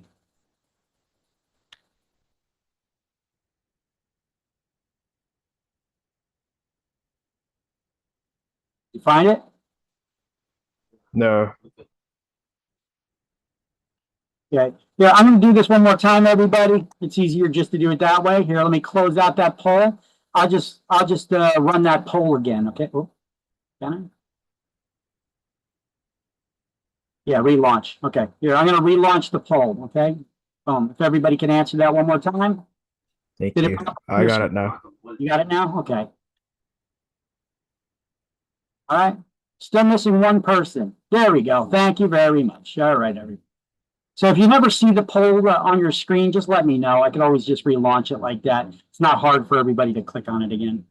All right. Thank you. And okay, broker business relationships. Owners, buyers, and tenants can choose whether, okay, that's the opinion 26 notice. Licensees can prepare sales contracts for 1 to 4 families in single residential lots. Okay, underneath that, we got the CIS form. Okay, so the CIS form, that's short for Consumer Information Statement. It's only required for residential transactions, although I'd have everybody fill it out, but it's only required technically for residential transactions. Any licensee involved in the sale of residential real estate containing 1 to 4 dwelling units or the sale of vacant 1-family lots or residential lease transactions for more than 125 days. I guess less than 125 days is considered seasonal rentals and you don't need to use it, but I would still have them sign it anyway. Is required to supply the information on brokerage business relationships to buyers and sellers and landlords and tenants in accordance to the Administrative Code 11.5-6.9. In addition to disclosing the nature of licensee's relationship to all parties involved in the transaction, both verbally in conversations as well as in your brokerage agreements, offers, contracts, and leases, a licensee must provide a copy of the Consumer Information Statement, CIS for short, on New Jersey real estate relationships. Okay? There's a sample one on page 46 and 47. However, that one has changed since the publication of this book. We're expecting a new version of this book to come out soon. They're making edits on it now. The CIS form has been updated as well. I have an updated version of that in the shared Google Drive. And I believe in the slideshow as well that we'll go over. But just understand, what is the CIS form? It stands for Consumer Information Statement. Who does it need to be given to? Anybody for residential real estate, except for short-term listings less than 120, short-term leases less than 125 days. What does it do? It informs the public who we're working for and how we're representing them, if at all, in this transaction. Would you want to know before you hire me if I'm representing you or the other guy? Before you tell me how much you could afford, what your sense of urgency is to move? Would you want to know, hey, is this guy on my side or the other person's side before you disclose that info to me? Right? So that's what this document does. It requires us to disclose that to the public. So you have to use it. And when do you give it to them? First thing, before you even talk to them about their finances or motivation to move. If you don't, they could sue you for it later. They could say you took advantage of them. How did I take advantage of them? Well, aren't you required to give that to everybody first thing before you enter into any discussions about their motivations or finances? Yeah. Well, did you do that? No. Well, then you took advantage of them. Simple as that. Because juries are ignorant as hell, and an attorney can paint that picture. You're required to, and you didn't. And because you didn't, well, why were you keeping that information from my client? Why did you not disclose that information if you weren't taking advantage of them? Ah, see now. What information, Victor? My phone died. What did you say? Who are you representing in the transaction? Mm-hmm. And how are you representing them, if at all? So what do you have to tell them? You got to disclose. Okay, we didn't go over the details yet about the CIS other than who you need to give it to and why you need to give it to them. It's just a disclosure of agency relationships that says who I'm representing in the transaction and how I'm representing them, if at all. Okay, now we didn't go over the different types of representation yet. That's for later. Right now, we're just going over the document. It's called the CIS form. CIS is short for Consumer Information Statement. We need to inform the consumer of who we're representing in that transaction, who our agency is representing in that transaction as of now. And we need to give that form and disclose it to everybody before we discuss your finances or motivation to move. Because if you disclose that stuff to me, and then you find out that I don't represent you, I represent the other guy, oh, shoot. Did you just undermine your own negotiations? Because you disclosed you got a sense of urgency that you really need to move and whatever. So now I know I could get, hey, it's an urgency for you, not for us. So now in negotiations, we got an upper hand on you. So this is why, first thing, before any discussion of motivation or finances, we need to give this form to people. So do we need to have it at an open house? Yep. Before you show the property to anybody. So somebody calls up, makes an appointment, they want to see one of your listings, well, get them to come in the office, give them the form, go over it. Now, we're not required, well, we used to not be required to have them sign it. We just need to give it to them and go over it. Now you need to get them to sign it. So you give them one copy and you get them to sign another, and you put that in your records. And if it turns out that they end up buying a house later on or leasing one, well, you got it in your records still that you went over it. Now you could create a folder for the transaction later, take that document you already had them sign, or have them sign it again, and you already have it to cover your butts. Because people love to sue. We live in a litigious society. And people will be like, well, I didn't know, you took advantage of me, you never told me. Even though I did, and I gave you a copy. It's good to always get them to sign something. Even if you're not required to get them to sign it, it's always good to get them to give them one copy, get them to sign yours. So you could prove later on that you gave it to them. What if you were involved for less than 125 days? I give it to everybody. If you're not required to give it to people for leases less than 125 days or for commercial properties. Okay. But it's not a bad idea to get everybody to sign it anyway. It just discloses who you're representing in a transaction. Actually, I think even with the updated law, I think that may have changed. You know what? I'm not sure. I got to take a look at that. But for exams, I think that's still the same. As far as the law change, because it was recent, we'll go over it. We'll go over it in chapter 3, and I'll take a look for sure. But yeah, I think it's only required for leases less than 125 days, and not for commercial properties. It's not required for leases less than 125 days or commercial properties. Okay. So we went over a couple new forms here, right? The Attorney General's memorandum, what is that? And who does it need to be given to? The Attorney General's memorandum needs to be given to property owners at the time we get a listing, informing them about the laws against discrimination. We only need to give it to the property owners at the time we get a listing. Opinion 26 notice. It's a document needs to be the cover page of any contract prepared by licensees that advises people they have the right to hire a lawyer. And then the CIS form, Consumer Information Statement. We give it to anyone we intend to do business with, only required for residential properties and leases less than 100 and leases more than 125 days. It just discloses our agency relationships and who we represent in the transaction, if anybody.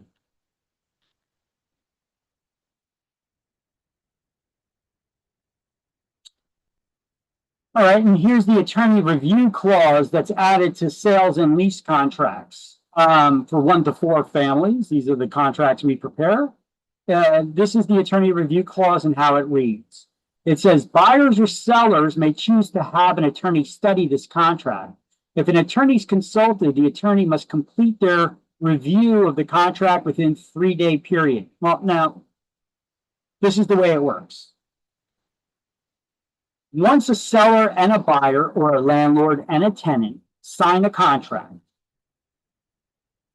you have 3 days to have an attorney review it and make changes or cancel the contract. If you do not have an attorney review the contract after 3-day period, 3 business days, the contract becomes legally binding as it is. And no changes can be made unless both parties agree to those changes. Okay, so let's just say within that 3-day period, it goes to one of the attorneys. The attorneys send out a letter. Now, you count 3 days from the date of delivery of the signed contract to both the seller, buyer, landlord, or tenant. You don't count Saturdays, Sundays, or legal holidays. And buyers may agree in writing to extend that 3-day period for attorney review or pause it.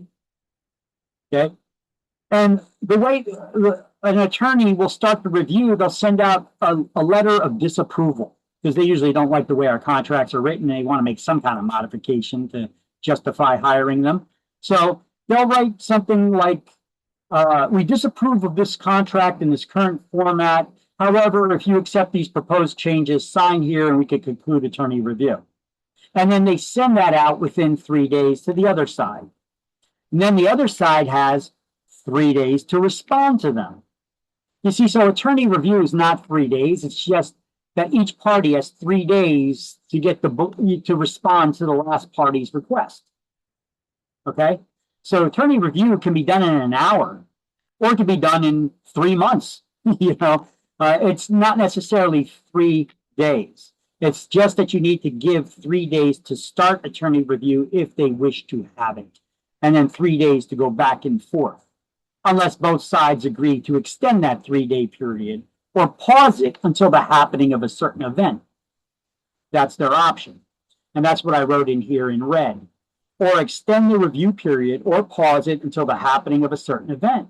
For instance, if a sale must first be approved by a judge or a lender, as with a short sale, for an example. Okay.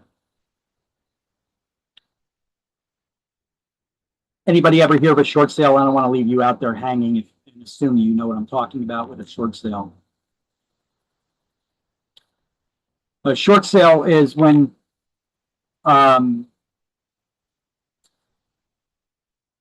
your property value drops on your property, and you're unable to continue making payments on your property for whatever reason, and your property value drops.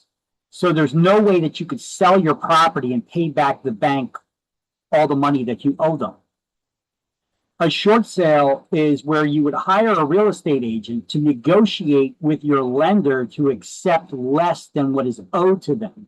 They're basically getting shortchanged. So we call it a short sale. Okay. And a real estate agent must be involved in these transactions to negotiate with the lender.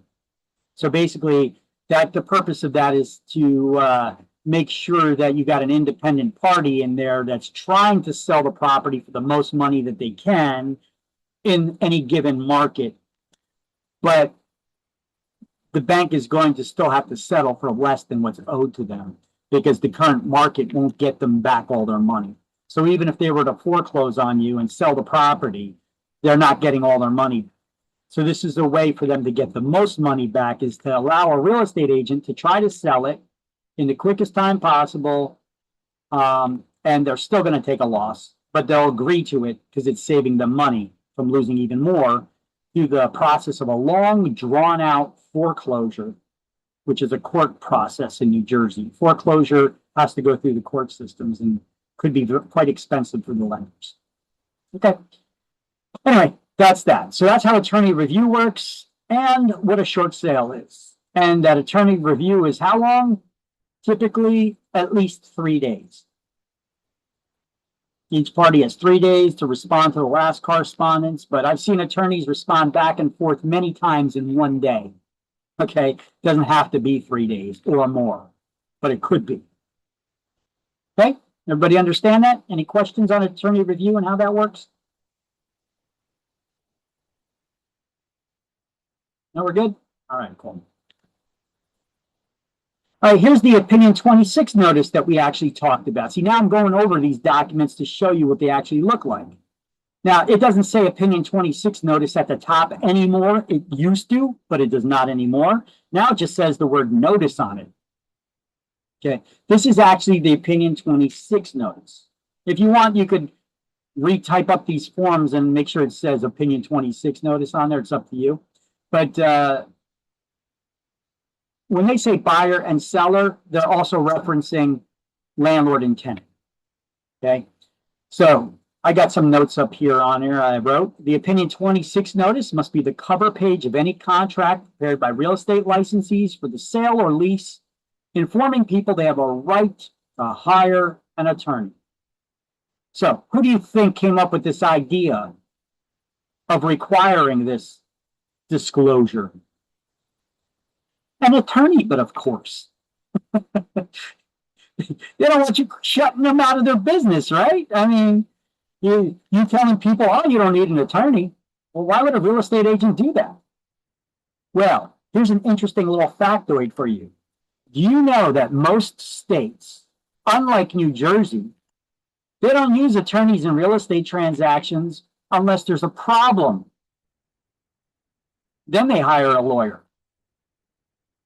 Well, actually, all of New Jersey doesn't do that either. You know how the southern part of New Jersey, they think of themselves like a different state? Actually, they don't even follow the same sports teams, right? They're all like Pennsylvania. They think they're a part of Pennsylvania still or something, right? They're all Pennsylvania teams, right? Well, they try to do business like they do in Pennsylvania too, where they don't use attorneys in real estate transactions. Instead, they, just like in residential real estate, they treat it just like they do commercial real estate. How does a real estate agent get the transaction going for a contract? Because, you know, real estate agents can't draw up contracts for commercial real estate. How do we get the ball rolling for those contracts, though? We prepare those term sheets, those non-legally binding term sheets, right?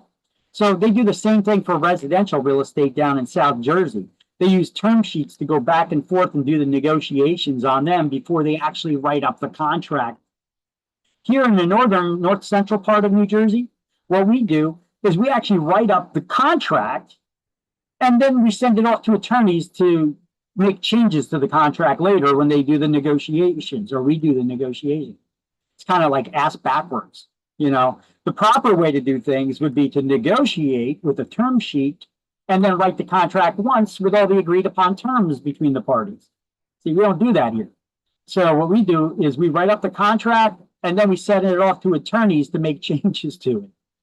All right. So real estate agents in the southern part of New Jersey, because they do that, there was a real estate agent that had a bright idea. He said, well, we do things different than other agents in the state. Why don't I add that to my value proposition when marketing myself as what do I do differently that other agents don't? So he put it in his advertisements that as a real estate agent, I take a more active role in the real estate transaction and can save you the cost incurred by hiring a lawyer. Oh, junk. So basically, he was telling people, you don't need a lawyer because I pretty much do what the lawyers would do because I do it in a different way, you know? And this landed in an attorney's mailbox. And they were like, oh, hell no. We can't let this guy get away with this because if he does this, next thing you know, all real estate agents are going to be advertising this and they're going to be taking money from attorneys who would be hired to be renegotiating when you don't really need them to. And so, because of that, an attorney wrote up a law that they would then present to a politician to propose to add it to legislature to be voted on. And he also created a disclosure notice called the Opinion 26 notice that all real estate agents would be required to have as the cover page for any contracts we prepare. So he went to a politician and said, hey, listen, I come across a really disturbing thing that's going on in the real estate industry right now. You have real estate agents out there telling people that they don't need to hire lawyers in real estate transactions, and they're basically depriving them of their rights to legal counsel and taking advantage of them. Or that could be a possibility that they take advantage of them. He can't say that they took advantage because that would be, well, that's a criminal thing. Now we need to investigate. So he said, it's opening a possibility that they could be taking advantage of them. So the politician said, gotcha. So he proposed it to be the hero. It was voted into law, passed, and now we have another disclosure that we need to give. Why? Because attorneys didn't want to lose money. And I could prove it to you. It's real easy to figure out. You know how? Let's read this form.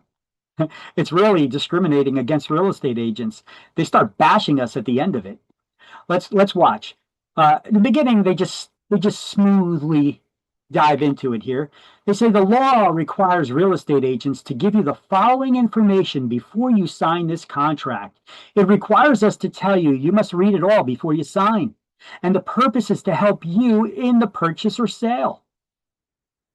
So this number one here is a disclosure of agency relationships explaining who your agency is representing in this transaction. And it's just a checkbox. As a real estate broker, I represent the seller, not the buyer, not the seller, both the seller and the buyer, or neither the seller or the buyer. Okay. So that number one is just a disclosure of agency relationships. Every disclosure and every contract we have has that checkbox on it. Okay, now they move into the nitty gritty. You will not get any legal advice unless you have your own lawyer. Okay. Neither I nor anyone from the title company can give legal advice to either the buyer or the seller. These are the words they're putting in our mouths as real estate agents. If you do not hire a lawyer, no one will represent you in legal matters now or at closing. Neither I nor the title company will represent you in those matters. The contract is the most important part of the transaction. It determines your rights, your risks, and your obligations. And signing the contract is a very big step. A lawyer would help your feeble minds better understand it. I know it doesn't say it, but it kind of infers it, right?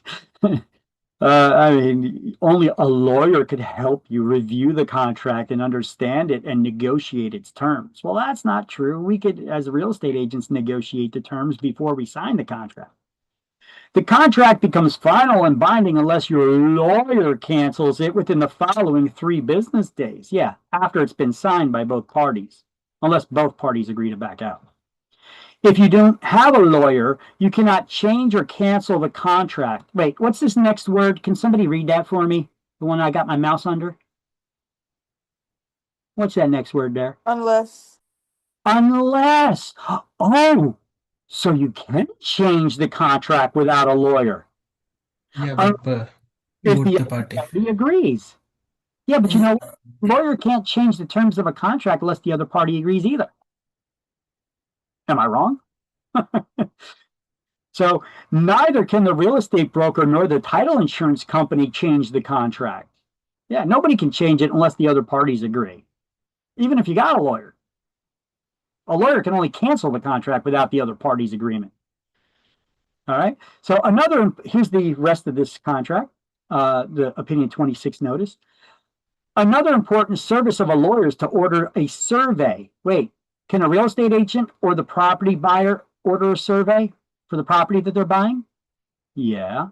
So you don't need a lawyer to do that either. A lawyer could also order the title report. Yeah. So could a real estate agent or the buyer. Now, one thing that they don't tell you here is a lot of attorneys have a partial or whole ownership interest in title companies. And if they do, guess where they order the title insurance from? Take a wild guess. Their own title insurance company. They don't disclose that little factoid, somebody should propose a law that requires them to disclose that. But a lawyer's not going to do that, right? And we can't, because that'd be practicing law without a license. So other important reports. Okay, so the lawyer will review them and help resolve questions that may arise about the ownership and condition of property. These reports and surveys can cost you a lot of money. You sure can. A lawyer will also prepare the contracts needed to close title and represent you at the closing. Maybe. I found that a lot of attorneys are passing that duty onto the title companies and then having them prepare all that. And then the lawyer just says, sign here, sign here. That's already prepared by the title company. This is what that means. And that's what that means. So they're not even doing this anymore. They're just passing a lot of these duties onto the title company. So a buyer without a lawyer runs special risks. Getting scared yet? Only a lawyer can advise a buyer about what to do if problems arise concerning the purchase of the property. Well, that is true, legally. The problems may be about the seller's title, the size and shape of the property, or other matters that may affect the value of the property. If either a broker or title company knows about these problems, they should tell you. Okay, now here's where they're about to defame us. But they may not recognize the problem, see it from your point of view, or know what to do. And ordinarily, the broker and the title company have an interest in seeing that the sale is completed, because only then do they receive their commissions. Boom. Wait. That's them defaming us right there, right? Look at it, taking a cheap jab at us in this document. That's like, you're questioning my integrity. You're saying that I may not tell you because I only get my commission if I close this deal. That ain't right. How about you disclose the fact that when you order a survey of title, you're getting kickbacks, or you own the title company and you're earning the money off of that? Right? How come that's not on this document? Anyway, I don't want to disclose, I don't want to argue about that. I just want to bring up to you guys how this document came about and how it kind of like fear mongers a little bit that you really need a lawyer because those real estate agents aren't working in your best interest. So when you retain a lawyer, it's up to you. It is your decision. And the purpose of this notice is to make sure that you have information needed to make that decision.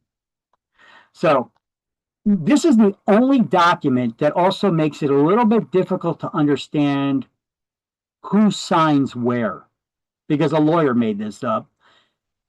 The seller's signature goes here, and any second seller, and the date. The buyer's signatures go here on this side, and they date. Now, on the seller's side, it says selling broker. But the selling broker is actually the buyer's agent. Wait, what? Well, then shouldn't they put that selling broker's signature on this side of where the buyer's signature is so that you know that? Why do they have it grouped under the seller? Well, here's the reasoning behind why the attorneys refer to the buyer's agent as a selling broker. Because you're the one that brought the buyer in, effectuating the sale.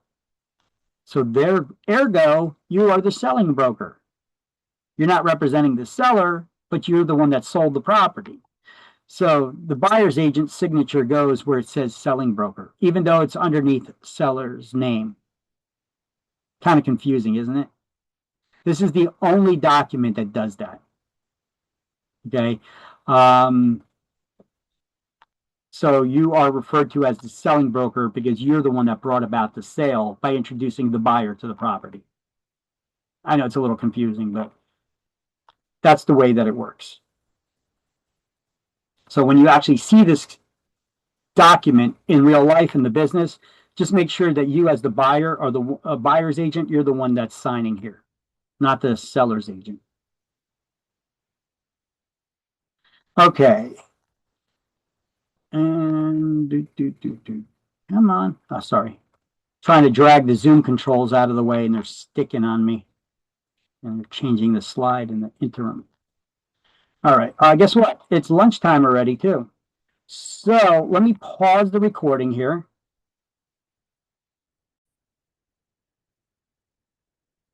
All right. What happened here? Change the slide somehow? Okay, here we go.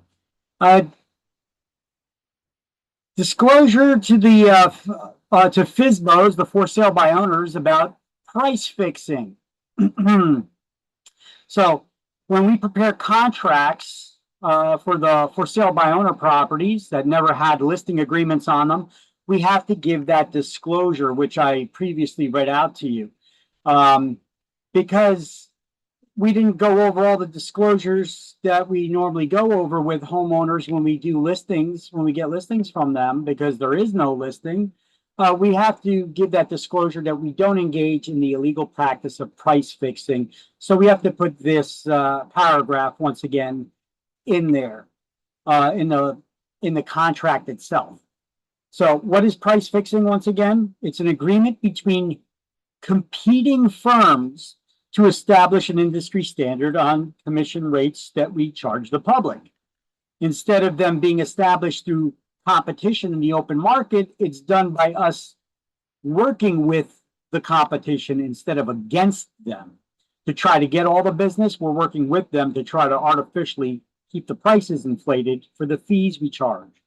So it's prohibited by both federal and state laws and the Real Estate Commission. The Sherman Antitrust Act, that's the federal law that prohibits price fixing and allocation of markets. It's also prohibited by the Real Estate Commission.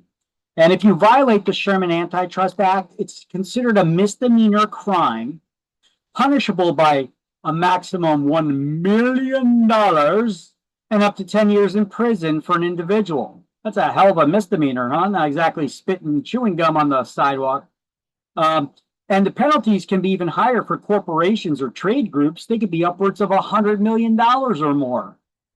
Look, that broiler chicken conspiracy that I was telling you guys about before, that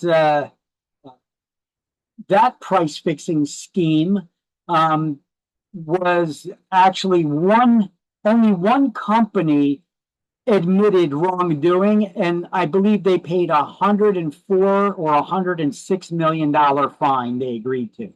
So, but I think that during those years that they were involved in it, they made over 300 million. So I guess it still worked out for them, but even paying that $104 million fine or $6 million fine. Now, none of the other chicken manufacturers like Purdue or any of them agreed to it because they saw this was at the end of Trump's first presidency. And they were like, well, we got a new administration coming in. And we could see that they're focusing on that whole January 6th thing. So what we're going to do, we know that they're not going to be focusing on this investigation anymore. So we're going to leave it up to you. We're not going to admit anything.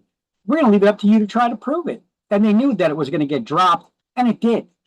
So only one company paid the $104 million fine, and then the others, nobody else has been pursued since then. Statute of limitations have run out, so because they were more focused on, getting the January 6th protesters. So they took all those law enforcement from all kinds of areas, different areas in law enforcement, and they focused it on other things, other matters. They were not pursuing price fixing, violators like these guys, the big guys, which is a shame because a lot of them were. Remember, the chicken prices were really inflated and real high for a while. This is why, because they were colluding with each other to artificially keep the prices up higher. Even at Costco, any place where you try to get them, chicken prices were higher. But then, after this, they got busted. They dropped significantly, So, but that's why, right there. And unfortunately, politics played a role in this, letting them off the hook without any consequence whatsoever. Most of the others, they said, prove it. We know you're not going to be going after us, so, oh well. So anyway, this just goes to show how it doesn't affect only real estate. It's across all industries, the price fixing laws. Okay. So, hell of a misdemeanor, though. So you, as an individual agent, if you get caught in a conversation with somebody from a competing firm talking about the fees you charge the public and how you go about doing this, somebody can make a complaint that you're colluding with them. And if you're found guilty of that, up to $1 million fine and 10 years in prison. Anyway, page 55, we'll turn there temporarily. That's chapter 3 to just highlight this since we just went over it. So temporarily turn to page 55, and we're going to highlight a couple of things on 55, 56, 57, around there. Okay. So let's highlight there that illegal price fixing occurs when brokers conspire to set prices for the services they perform rather than letting those prices be established through competition in the open market. And real estate licensees must disassociate themselves immediately from the slightest discussion of commission rates with any members of a competing firm. So I'll let you guys take a minute and get that stuff highlighted.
All right, everybody got that?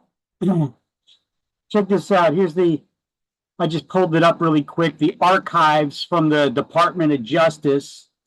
As you guys can see, one of the nation's largest chicken producers pleads guilty. Oh, they paid a $107 million criminal fine. Pleads guilty to ongoing criminal antitrust investigation in the broiler chicken industry. Okay, and they were doing it since 2012. So it was to about 2017. Pilgrim's Pride was the one that pled guilty. They earned about $361 million in sales, but they paid $107 million and change fine, almost $108 million. Which they said the investigation goes on, but nothing ever happened. Nobody pursued it because the priorities shifted after the election there. Even though that this was after the election where they agreed to pay the fine, but it stems from that investigation that they caught. The violation Sherman carries a maximum penalty of $100 million fine for corporations. The maximum fine may be increased to twice the gain derived from the crime or twice the loss suffered by victims of the crime if either one of those is greater than the statutory minimum fine. In this case, it was 300. Just by this one producer is 361 million. But they were the only one that agreed to it. This article used to have a list of all of the different chicken producers that were part of that investigation, but I guess they edited it. Let's see, visit new case. Nothing there anymore about that. All right, anyway. That just goes to show not just real estate industry is affected by that. So let's continue with the highlighting on next page 56. They also discuss what allocation of markets is. That's like when you're dividing up the market either by prices of the products, like if it's real estate, you divide up the market with the competitor based on the price of the real estate or based on geography. On this side of Main Street, we get the listings. On that side of Main Street, you get the listings. Now, it also makes bid rigging illegal for auctions. I don't know why they're giving an example here in California. I could give you an example right here in Edison. Bid rigging is also prohibited. In 2018, 5 California real estate investors were sentenced for their roles in a conspiracy to rig bids at public real estate foreclosure auctions. Their sentences included up to 6 months in prison, years of supervised release, and criminal fines ranging from $500,000 to $1.2 million. 9 real estate investors in Mississippi were sentenced for similar crimes in 2019. Individual firms may, however, establish their own fee schedules and allocate sales territories between salespeople. Violations occur only when competing firms agree to act together in these matters. So, what's the best way for you to avoid getting tied up in this? Don't enter in those conversations with agents from competing firms about how you go about structuring your fees that you charge the public. Okay? So, we'll highlight here, under the Sherman Antitrust Act, people who fix prices or allocate markets may be found guilty of a misdemeanor punishable by a maximum $1 million fine up to 10 years in prison.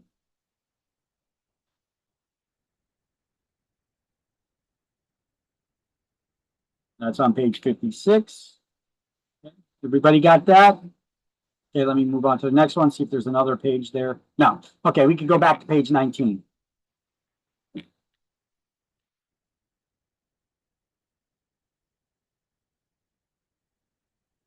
So this is at the bottom of page 19. It goes over broker and buyer as the principal. The principal is your client, the one you're working with, okay? So I always encouraged agents to use exclusive buyer agency agreements when working with buyers. Because when you work with sellers to list their property for sale, well, you get listing agreements. Those are legally binding contracts with that owner. They're not going to list their property with 10 different real estate agents.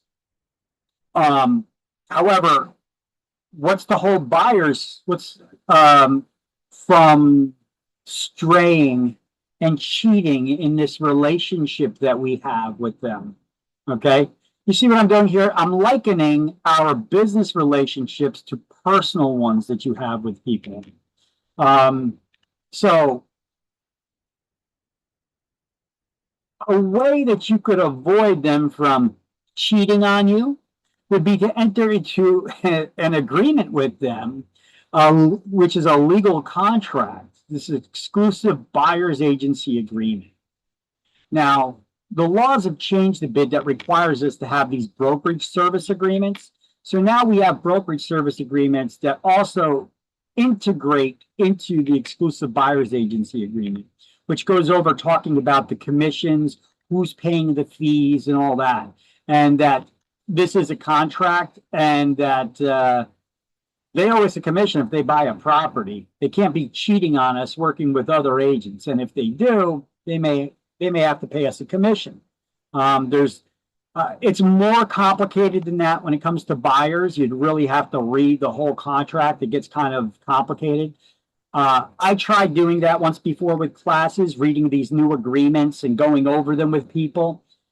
And I do have a recording, which I will put up on our Facebook page for you guys explaining these agreements. It takes way too much time of your class for us to go over all of these documents that we need to do now. So, and that's not the purpose of this class. I could just explain what these documents do. That's good enough for this purpose. Your brokers can train you on this, and that video I'm going to pull from another class where I went over this stuff. I will post them online on if you haven't yet, facebook.com/Career Path Academy. And remember, if you like us and love us and follow us, you also may get some free stuff because I do random giveaways. But you could go there, watch some videos, see some posts of news stuff that I put up there. And let's see. So we also have the brokerage, the broker as a disclosed dual agent. That's where the company represents both the seller and the buyer in a real estate transaction. That's called dual agency.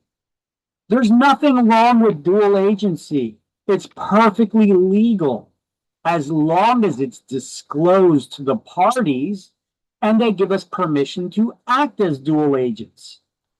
Okay, so we have to get both parties, the seller, buyer, landlord, or tenant, to sign an informed consent, a written informed consent to dual agency, that they're okay if that situation should arise where our agency will be representing both parties in the transaction. There's nothing wrong with with dual agency as long as it's disclosed. If it's not disclosed, undisclosed dual agency is illegal. Okay? The party's got to be aware that, hey, I'm representing both. Our agency is representing both parties in the transaction. It's not necessarily that you, as the agent, are working or representing both the seller and the buyer. It's that the company, it could be you as one agent in our office is representing the seller, and another agent in your office is representing the buyer. You're both operating under the same roof, working for the same broker. So it's still considered dual agency because it's not about you. Remember, you're the broker's big toe. It's about who the broker represents in the transaction, not who you as the individual salesperson does. Okay? It's bigger than just you. It's about the company you work for. If the company you work for, its employees, you and the other agent, are representing the seller and the buyer, that's dual agency and it must be disclosed. Not just disclosed, but also you need to get them to sign off that they're okay with it by having them sign a written informed consent to dual agency. Where do we first disclose these different types of agencies, relationships to people? It's on that CIS form, the Consumer Information Statement. It's kind of like a definition sheet that explains the different ways that we could work with them. And it used to have a checkbox on there where you would check off, as of now, how I intend to work with you. Now it's just like a definition sheet where it's explaining the different ways we could work with you. And then you would need to get them to sign an informed consent to dual agency, which is a separate agreement. There are 4 versions of this form. One that the seller would sign, one that a buyer would sign. It's not like there's one document that all the parties in the transaction sign. The seller would sign one, the buyer would sign one, or a landlord or tenant. Okay? They got a sample one, I think, of the sellers on page 51. And then there's a transaction broker. Nothing in the law says you need to work with somebody and represent them in the capacity as an agent. Okay, I know you're all salespeople, you're licensed, you work under the broker, but how are you working with people? You can work with them as a buyer's agent only, seller's agent only, a disclosed dual agent where the agency is representing both parties in the transaction. Or there's another one down here, which we didn't get to yet. It's not in this book. Designated agency, that was just added to the law, which we'll go over that in a moment. But there's nothing in the law that says you need to work with somebody in one of these forms as their agent. You could work as what's called a transaction broker. Transaction broker represents nobody in the transaction. They do all the things that an agent does. However, they don't have what we call fiduciary duties. A fiduciary duty is the legal responsibility we owe to our clients. The clients are the people that we represent. So I'm going to bring up two additional words here. Client, customer. You know the difference between a client and a customer? Client is somebody you have legal responsibilities to represent. We're going to go over all those ways how to represent them in the next chapter. A customer is someone you need to treat fairly and honestly, but you don't owe any legal responsibilities or fiduciary duties to them. That's where the difference lies. Now, let me give you some examples. If you walk in, you get a list, you give me a listing, and now you hire me as your agent. I'm representing you as your seller's agent. But I tell you, hey, listen, we could have some people calling in on this listing, and other agents in my office, or even me, can end up showing your property to buyers. So we'd be representing the buyers as well. Are you okay with us introducing buyers that we also represent in this transaction? If so, well, then I need you to sign an informed consent to dual agency agreement. Okay, so we sign that. Boom. Now our agency is a disclosed dual agent. Nothing wrong with that. Okay. Now the buyer that we're working with, they are our client as well. But if they say no, we don't want you working or representing a buyer, well, we can work with them still as a transaction broker or this next type of designated agency. But if they say no, then we could still work with them as a transaction broker by not representing them. We do all the job part, submitting offers, showing them the property, but we don't owe them any legal responsibilities, these fiduciary duties. So if that's the case, anyone we're working with as their transaction broker, to us, they're a customer. Customers, we don't owe legal duties to, those fiduciary duties. We only owe them fair and honest dealing. Clients, those are the ones that we sign agreements with, that we are bound to them. We owe them certain legal responsibilities in how we represent them. Those are our clients. Okay, so we owe those fiduciary duties to clients, not to customers. Customers, though, can't take advantage of them either. Still got to treat them fairly and honestly. Okay. Or you can look at it another scenario. A different company has a listing. We're working with the buyer. We show this other company's listing to the buyers that we're working with and representing. To us, the buyer is our client. The seller, they're a customer to us. The other agent's client, who are they to us? Customer. We still owe them fair and honest dealing, but we don't have to legally represent them. Their own agent represents them, right? You guys got the understanding of that? Try not to think too deep into it. It's a pretty easy concept to grasp unless you overthink it. And then it could start getting confusing too. Don't worry, I got more slides that explain that stuff, and you can take screenshots of them, which give better explanations than the book does. Okay, so what is designated agency? This is a new type of agency. This is not in the book. You may want to take a screenshot of this part on the bottom there.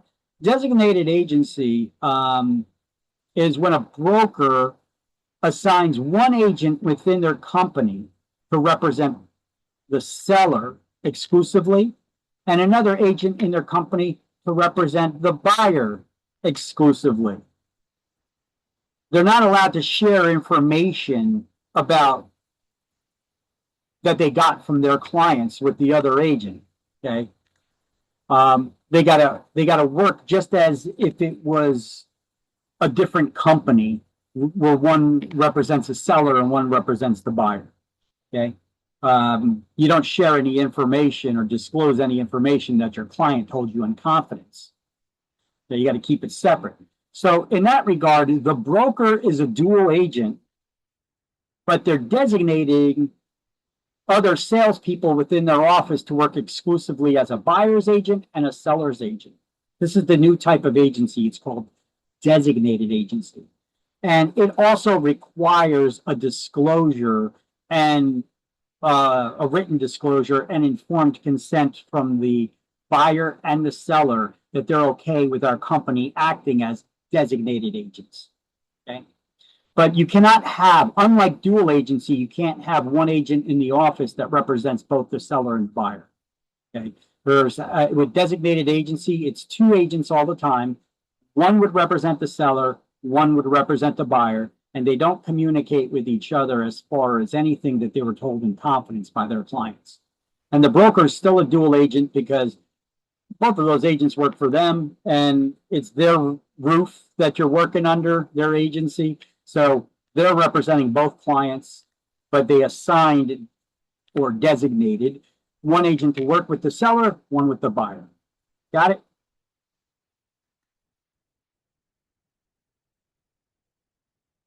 Yeah.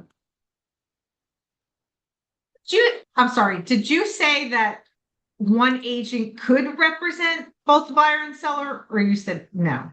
Not with designated agency. With the broker does. The broker can, not the. The broker does because it's their company. So even though the broker's not working directly with the buyer or seller, they assigned an agent, one agent to work with the seller, one agent to a different agent in their brokerage to work with the buyer. So those individual agents are only working with the seller or the buyer, but the broker, whose company it is, who's in charge of both of those agents, is privileged to all of that information to what's going on. So they're a dual agent still. Okay. So designated agency, you still have the broker as a dual agent, but they assign individuals in their office to work as designated agents, as a seller's agent only or buyer's agent. Okay. Whereas if you want to represent, you as an individual want to work with both the seller and the buyer in a transaction, work as a dual agent, a disclosed dual agent. You could still do that too. These are the different ways that we could work with and represent people. And there's nothing wrong with it as long as it's disclosed. Now, if you're working as a dual agent, you can't place, you could see the possibility where there would be a conflict of interest if you don't know how to keep your mouth shut. You know, if the seller or buyer tells you something in confidence because you're representing them both. And if one, like the seller tells you, hey, I'm willing to accept a lower price as long as it's above this amount. You can't go telling that to the other client, the buyer client that you're working with, because the seller told you that in confidence. They didn't want you to go blabbing it to the other party. If you were to do that, you're playing favorites and you put one party's interest above your own. That's a big no-no. So if you don't know how to keep a secret, don't work as a dual agent. Okay? That's the moral of the story there. It's all about fairness. You know, we as real estate agents, we're not here trying to screw anybody over to earn a commission. We're not trying to play favorites. We putting one person's interest above another. We want to treat everybody fairly and honestly, get a decent deal where everybody's happy in the transaction. Listen, Not everybody's going to get everything they want in a real estate transaction. But if each party gets enough so they're both satisfied and happy at the end of the day, but they don't get everything they wanted, but they're both still satisfied and happy with what they got, we did our job. Okay? So the CIS form, once again, that's the first thing you give to anyone you intend to do business with. And on it, it says transaction brokers are under the same obligation to make reasonable efforts to ascertain material information on the physical condition of properties and to disclose to the parties in the transaction what such an effort would have revealed. In other words, they still need to treat people fairly and honestly. If a transaction broker comes across information that there's a problem with the house, a physical problem with the house in some way, they can't, because they're not representing them as agents in the capacity of an agent and having fiduciary duties, that doesn't relieve them of the responsibility to disclose physical defects of a property. They still have an obligation to disclose material information and defects. Material information is not necessarily a problem. It could be the architectural style of a house. What type of heating fuel is used to heat the home? Is it how many bedrooms and how many bathrooms it has? Does it have a garage? Is it attached? Is it detached? This is material information. It's not necessarily problems. It's just investigating and disclosing physical features of the house. Okay. Now, material defects, well, a defect indicates a problem. Okay. We're required, the owners are required to disclose it, and we as real estate agents, even acting as transaction brokers, need to investigate and disclose all known problems. We're not trying to sell you a clunker here, like a used car salesman putting thicker oil in so you don't hear it, the engine ticking. You know, we're not trying to get one over on somebody. If somebody wants to buy a house, we introduce them to the house. They like the way that it looks. No house is perfect. It's going to have issues.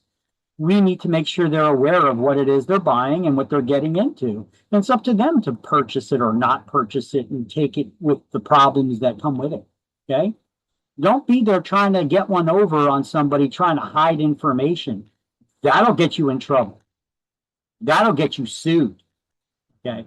Don't do that.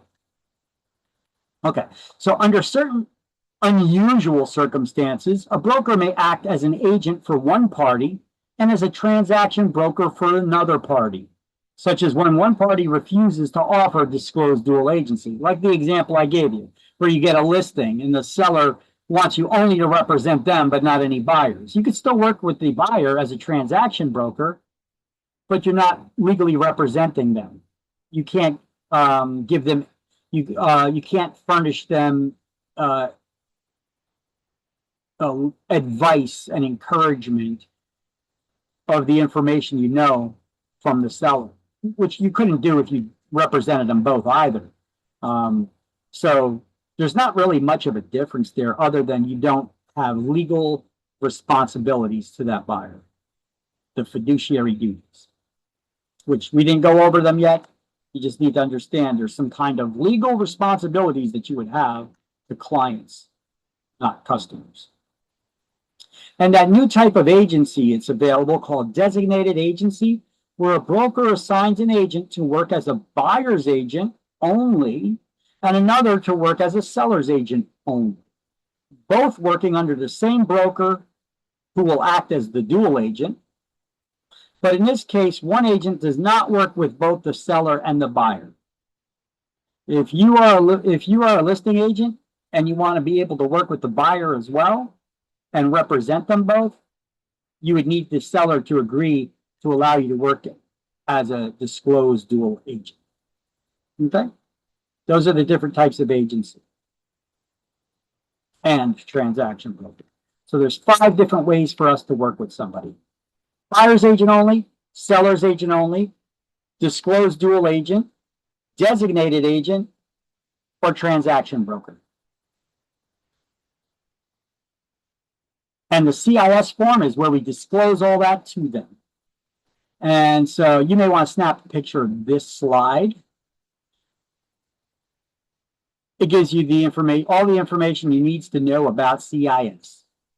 Consumer Information Statement. Okay, here's a link because the version on page 46 and 47 doesn't include that new designated agency.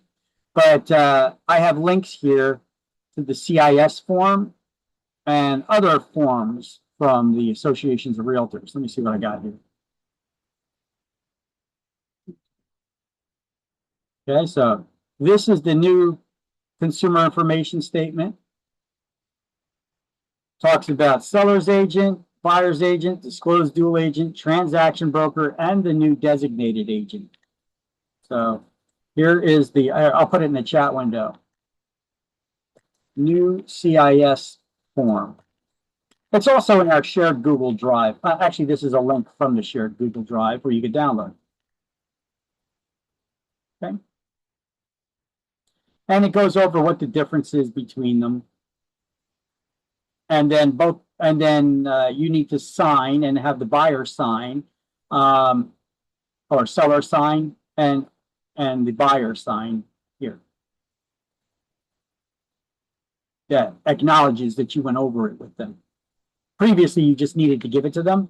Now they need to sign it, and you need to keep that acknowledgement that they that you went over it with them. What else do I have here? There are other forms from MJAOR, New Jersey Association of Realtors, which takes you here.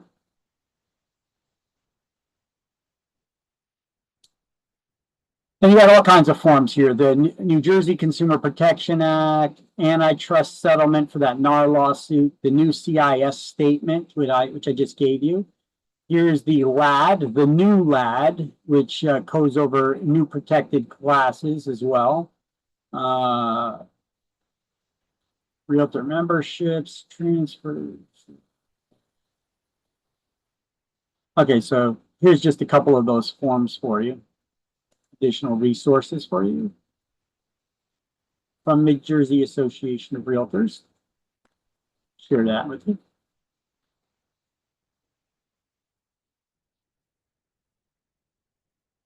A lot of the other forms you could also get from here. The Garden State MLS, gsmls.com.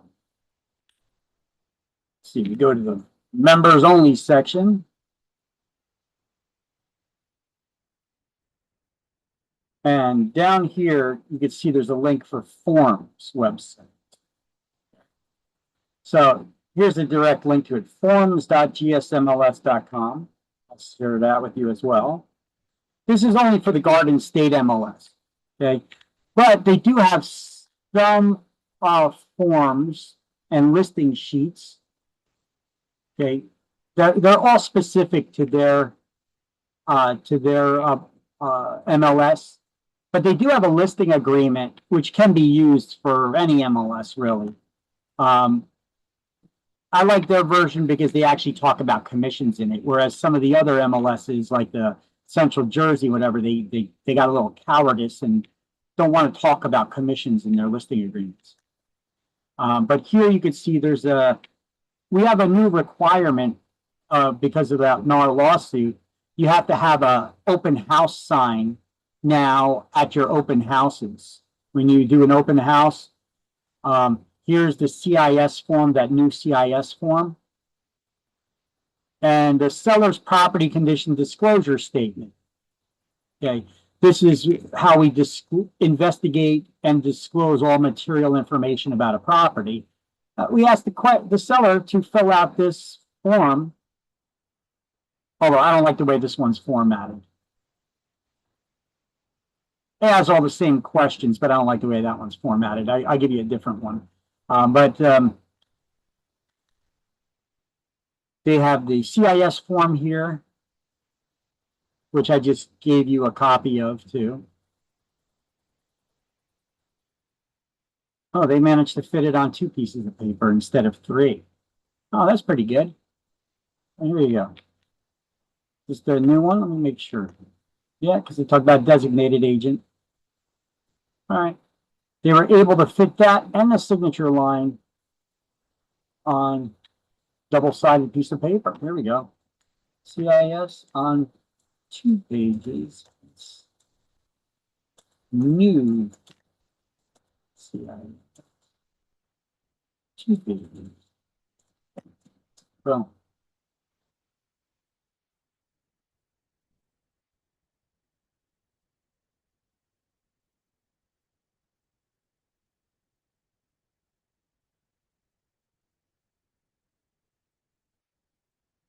And then they have an open house sign now too that we need to do. At the open houses, we need to have a sign to inform the public, which may be a little bit ignorant. You know, when you have an open house, when you're hosting an open house, basically you're opening the front doors to the public for anybody to walk in, say, hey, this property's for sale. Come on in and check it out. If you're the agent that's sitting in that open house, now if a buyer walks in off the street, if you're that buyer, who do you think that agent is representing right now? Seller. You're a smart cookie. You know, this form, this sign we need to have at the open house now is for people who couldn't figure that out. Okay, don't believe me? Yeah, but let's check it out really quick. Let's see what it says. It says, this is to advise you that the agent who's conducting this open house represents the seller and is required by law to promote the interest of the seller. Any information you give this agent is not considered confidential under New Jersey law and could be disclosed to the seller of the property. You, as the buyer, are entitled to have someone represent you as a buyer's agent if you're interested in this property. So it's basically telling them, hey, the person that's sitting at this open house, they don't represent you. They represent the seller, but they could represent you. Okay, that's basically what this whole thing says. Okay, so it says anything that you tell this agent who's representing only the seller at this point, they can go back and blab it to the buyer, to the seller, unless you have them represent you as well. Okay, so that's what this whole thing goes on. Okay. When you go to an open house, the agent who's there typically says to you, do you have an agent? Yeah. Right, because they want to know. And then if you say no, then they want to be your agent. Yeah. Right? Yeah. Okay. Yep. Actually, if they say yes, you're supposed to stop right there because they're already working with another agent. You're not supposed to solicit the business of another broker. But that's hard to prove that you did when they walked in the front door and approached you. You know, but with listings, it's different. You know, it's obvious because you have a contract with the seller. You got a listing. You know, so if another agent's approaching the owner of the property trying to get you to drop the listing with you or with the listing agent so that they can list with you, well, that's against the law. You're not allowed to do that. Solicit the business of another broker. So have you ever gotten a mailing, a postcard or anything from a real estate agent in your mailbox? Anybody ever get a mailing from a real estate agent? You get a postcard. It says somewhere at the bottom, it'll have a disclosure that says, please disregard this offer if your property is already listed with another broker. You know, at minimum, it'll say that. Or it could go on to say, it is not our intention to solicit the business of other brokers. We fully cooperate with them. Okay. That is their legal disclosure that basically says, hey, if you got this advertisement soliciting your business in your mailbox and your property's already listed with another agent, please disregard it because it's not our intention to try to solicit your business because it's illegal. Okay. That's the minimum that's required. Okay. But with buyers, if they can approach you, you know, so you're not supposed to. You're supposed to cut it off right there. But some people, you know, you go to the open house, you sign in. Yeah, I'm working with an agent. Okay, well, you got their business card? No, I don't got their business card. Okay, well, How come your agent's not with you? How come they're not showing houses to you? Why are you walking off the street at random to open houses? Did your agent send you here? I mean, you could, I don't want to say you could. Some agents do this, okay? And then they get you to work with them. So you don't need to be walking into open houses. I could show you any house that's on the market. I could search the MLS, set up appointments, and show you those houses. And you walk into this house, you don't even know how much it is, how many bedrooms, how many baths. You just look at it from the outside. It may not even be what you're looking for, and it's a huge, colossal waste of your time. Unless that's how you like to spend your free time, walking into open houses, chatting up real estate agents, and looking at people's insides, their houses. But I digress. All right, so CIS form. It's not CSI, that's a TV program, right? Don't mix up CSI with CIS. CIS, Consumer Information Statement. Who do you give it to? Anyone you intend to do business with for residential real estate. It's a disclosure of business relationships describing how your agency intends to work with or represent somebody in the transaction. It's about agency representation, not how you represent. You're a representative of your broker, okay? You're going to work with whoever on the transaction, but you're a representative of the broker, so it's ultimately the agency representation. That's why they call it agency representation, not salesperson representation. It's the first thing. The CIS is the first thing, the first document you give to anyone you intend to do business with. Did I say that many times already? Good. I'm going to say it some more because you need to know it. It's an exam question. What's the first document you give to anyone you intend to do business with? Or when do you give the CIS form to somebody? First thing. Do you give it to them before? Yep, first thing. Doesn't matter what it is, first thing. Right? Before any discussion or the motivation or financial situation is initiated. Okay. It's only required for residential transactions. You give it to owners, buyers, or tenants. It's not required for short-term rentals or commercial listings. And the law actually has, if you are going to modify this, which I need to check that version on that Garden State MLS site, because they managed to fit it on 2 pages. Got to make sure that the font size is not less than 12 points. The law specifically says on a CIS form, the minimum font size has to be at least 12 points so that people don't have to pull out a magnifying glass to be able to read it. I got props, so they don't pull out a magnifying glass to be able to read it. Is a mixed use property considered commercial? It depends how mixed. Well, What's the percentage of them? one residential, one commercial space.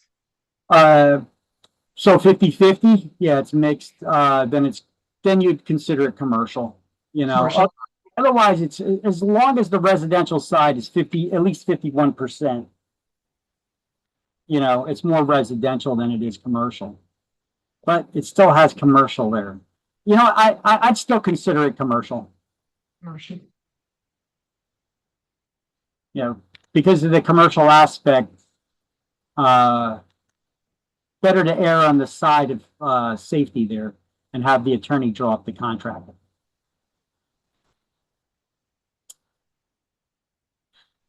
All right, so August 13th, 2024. This is the result of that NAR lawsuit.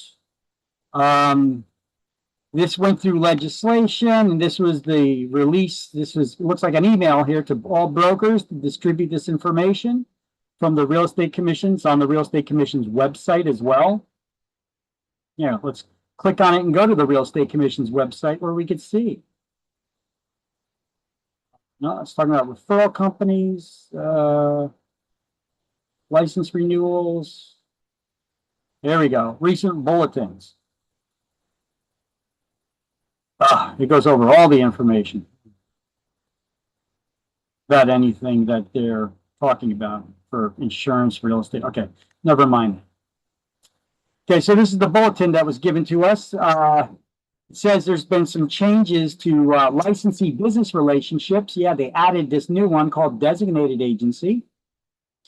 They also modified the CIS form to add that explanation of what designated agency is. There's now a BSA, brokerage service agreements, that we need to use with all clients.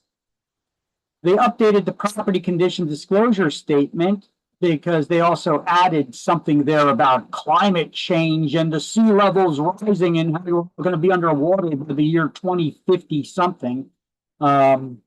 Because sea levels are going to rise by 2.1 feet or some kind of nonsense like that. They can't predict the weather for tomorrow accurately. Yet they're going to predict how much the sea levels are going to rise in the next 50 years. Come on. That's all political nonsense. Otherwise, you wouldn't be seeing all these rich and famous politicians and actors and actresses buying properties on the ocean if they're so worried about sea levels rising.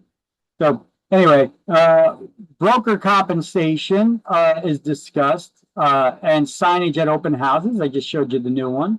And new continuing education requirement, because there's a new agency relationship, we have to take an additional 1 hour of agency on our CE to renew our licenses. That's part of those 12 hours of CE. So these are all the things that have been updated and changed since this legislation was passed on August 13th, 2024. I mean, after that, these disclosures are required for us here. And here's that same bulletin fully, if you want to read the whole thing. And here it is in Word version, or a CIS. Okay. That's that new CIS version as well. All of these links, all this stuff is in our shared Google Drive, and all of these links are available in the Word document that I emailed you in the shared Google Drive email. There's a thing there that says, the latest documents, and you could see all of these there.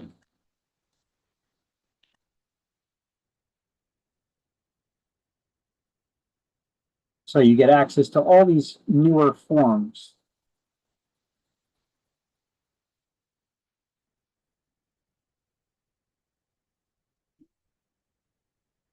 You can also post that there for you as well. There you go. You got them all right there. Links to them in the shared Google Drive. Okay. So, like I said, I'm going to make a video about this. I already have a video about it. I'm not going to add it to this slideshow because it takes way too much time to explain them. But I will be adding it to our Facebook page. I should put a link to our Facebook page right here. It'll be added to our Facebook page and our website.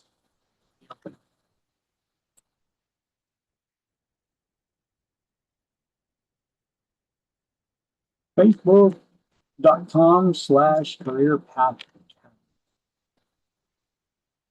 There you go. If you haven't yet, go there, love us, like us, follow us. You get free stuff. That's my bribe to you.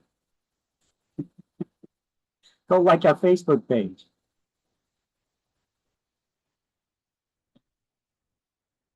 Here's our Facebook page. It looks like this. I made a post 21 hours ago about this. We're starting to see houses like this get constructed in New Jersey because New Jersey is becoming the new film industry. We're becoming the new Hollywood. Because Hollywood, basically California, is insane. Their politicians tax everything. Everything is legal. You got drug addicts everywhere, filth in the street, the place, crime is running insane, and yet you have to pay insane amounts of your money in taxes to them. your income taxes, your property taxes. It is crazy. So, you know, even though it's very liberal and they want these laws, when they finally enact them, the liberals that wanted those things, all of a sudden it affects them. They want to get the hell out. So then they move to other liberal states like New Jersey, who's not quite as liberal with all of the taxing yet, even though our taxes are high as hell. We have the highest property taxes in the nation, but yet our income taxes and all those other taxes aren't quite yet where to the level of California. So they flee California, come here. And look, Netflix has created a studio. They bought an old military base that they're turning into a movie studio in Monmouth County, right? We have, actually there are, I think, 4 or 5 different movie studios that are getting built in New Jersey right now. So because of that, what comes with that? Famous people who got a lot of money, or those directors and studio execs who are stupid rich. So you start getting stuff like this that gets built. Now, this is just a rendition, by the way. This isn't actually built yet. It's a lot of framing. Can you guys see this? Sharing it with you. I just posted this. But this is the way the house is going to look. Look at this house. Incredible. A nice 8-car garage in case you needed it. See, this is a drawing. This is a rendering. This house doesn't actually look like this. It's still wood framing inside with just the, the structure that they're still building, which you'll see in some of the later pictures. Look at that kitchen. Oh my God. It's like the size of my house. Hello, hello. Echoes down that hallway, huh? Look at this. Bedroom. Oh my gosh. Guess it must be nice, huh? Yeah, bathroom here, a shower, a commode, sitting place, 2 sinks. Hell of a closet, huh? Look at that. This is somebody's actual listing. Look at this. You got a sauna, a little pool, and I'm not even sure what that room is there. But massage tables. There's your 8-car garage on the inside. The way it's going to look anyway. You don't have all these Lamborghinis parked and Ferraris parked in there at the moment. Right now it looks like this. See, those are all renderings, architectural renderings. But that's what it looks like right now so far. They're working on it. They don't even got the ground paved outside yet. But they're building it. There's that long hallway. It's the way that 8-car garage looks right now. They don't even have the driveway built there yet. That's the way it's going to look. Some house, huh? Wonder how much that's going to go for. You think you could afford it? Think I can afford it? What part of New Jersey is that? I don't know. This is from the Monmouth Ocean Regional MLS. That's what Moore MLS is. Let me see. Did they even put it in here? Morganville. 131 Igo Road, Morganville, New Jersey. A truly rare opportunity to own one of the most unique estate properties in New Jersey. Situated on 12 private acres in Morganville's prestigious Pleasant Valley section, this custom-built estate features 7 bedrooms, 7.5 baths, and 19,000 square feet of living space. An 8-car garage, an elevator, radiant heat, copper plumbing, 600-amp electric soaring ceilings throughout. This home can be delivered fully customized to a buyer's vision. Ownership also controls 2 adjoining parcels, offering the opportunity to acquire up to 22 acres of land. We're envisioning a luxury family compound, a private retreat, equestrian estate, that's for horses, wellness sanctuary, or one-of-a-kind legacy property. Yeah. And you see how they're tagging Netflix Studio? How come only Netflix Studio? There's a lot of other studios that they're coming to New Jersey too. That's something, huh? But hey, this is why you got to keep up on the politics. You got to keep up on the news. You got to know what's going on in the state because you got to plan for the future here. Well, builders are planning for the future. Real estate agents are associating with them. So let me do a quick little Google search because I had a link to it the other day and I think I closed it. Let me see. Netflix. Nope, I don't have it open anymore. I got the Netflix Studio.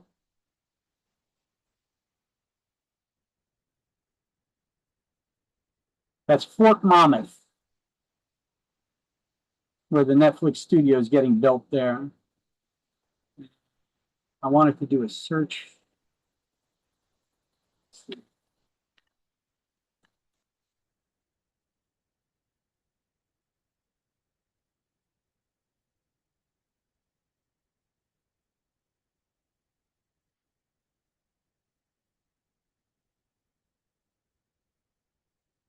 Okay, so we got Netflix Studio in Fort Monmouth, 1888 Studios moving to Bayonne in Hudson County, Lionsgate in Newark, in the southward of Newark. There are more than that. There was also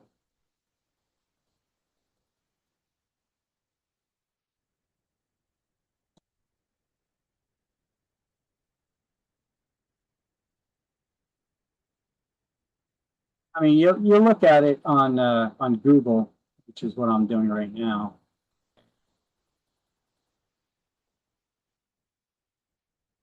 You can see all the different studios here. These are several studios. That's not all of them. Sponsored by state incentives that offer 40% rebate on qualified reduction expenses. This is why you're going to be seeing in your towns, if you haven't already, more and more movies and series, actors that are, you can have roads blocked off and stuff because they're filming movies and clips and stuff like that. I already see it in a lot of the bars where they picked up on the activities of filming. They rent out the bars and they film movie scenes for the weekend or whatever, or the week. Okay. Oh yes, movie studio opening in New Jersey for independent filmmakers. And that's the one in Netflix is going to share with them. Let's see.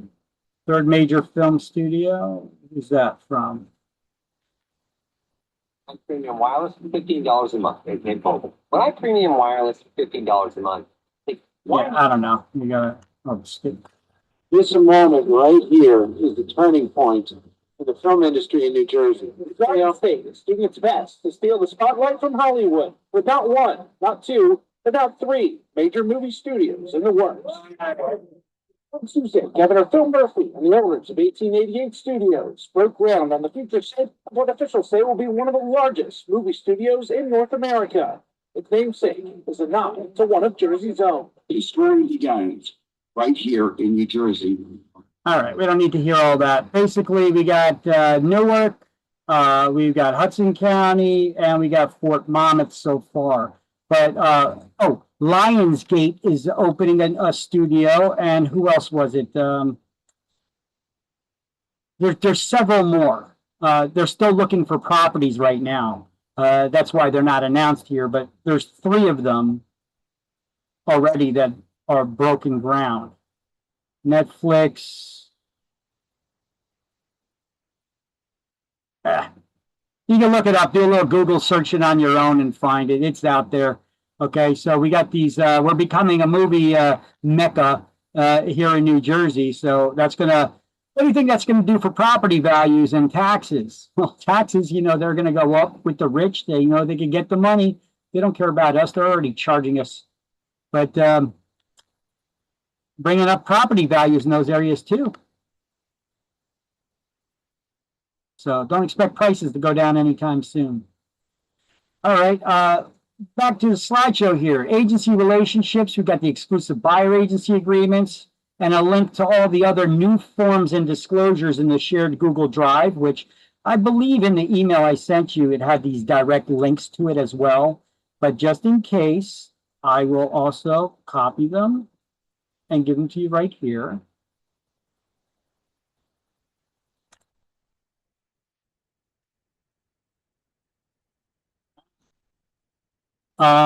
We already went over this in last chapter. What are the CE classes? How many CE credits you need to renew your license? 12. What's the breakdown? 6 in core topics. Now, what are the core topics? You need to know this, so make sure you study it. And if you didn't snap a screenshot of this slide in the chapter 1, you may want to do it now. You got to have 6 credits in core topics, 2 in ethics, 1 in fair housing, 1 in agency, that's the new one, and 2 in any other core topic. And the additional 6 credits can be all electives or core topics. You can track your CE credits here. We went over how to do that the other day. I'm not going to do it again, go over that again. But you guys, because of when you're taking the class right now, you're taking it after June 30th in the even numbered year here. So this class will count towards your 12 hours of CE for your license renewal in 2027. Okay. If a property is available for you or any other agents in your office to show, must be available for agents for other brokerages to show as well. That's according to the administrative code, the regulations of the Real Estate Commission. You're not allowed to have any secret pocket listings that only you have access to. Unless the owner says they don't want you to cooperate with any other agents. And if they do, you got to get them to sign that waiver of broker cooperation agreement. Now, a coming soon listing is a new concept. It's not really that new, but it was pushed by a lot of these HGTV, flip this, flip that programs on TV. And a coming soon listing is basically, you better have a listing if you're advertising. So even if you're advertising it as coming soon, that means you already have a listing. So therefore, it's nothing more than a delayed showing. Okay? It just got a new name. We call it coming soon, but it is a delayed showing. So if the property is not available for anybody else to see, you cannot show it to your clients either. You follow? No office caravans or anything like that where you guys get the exclusive preview. No, no, no, no. That's illegal. Okay. So coming soon listing is just this. Here's the form that would be required to submit to the MLS. It's basically you fill out the information of the property and the agency, and it says that there will be no showings of a property to prospective purchasers or real estate agents, previews, or office caravans prior to the first showing date available to the public. This prohibition against showing previews and caravans applies to listing brokers, all their agents, listing brokers' office, and other brokers and agents affiliated with the listing company, as well as brokers and agents from offices not affiliated with the company. There's no exceptions to the prohibition against showings before the first showing date. The seller can revise the first showing date at any time by providing the listing broker office with a written request specifying a new first showing date. Upon receipt of such a request, the listing broker must immediately submit those changes to the MLS.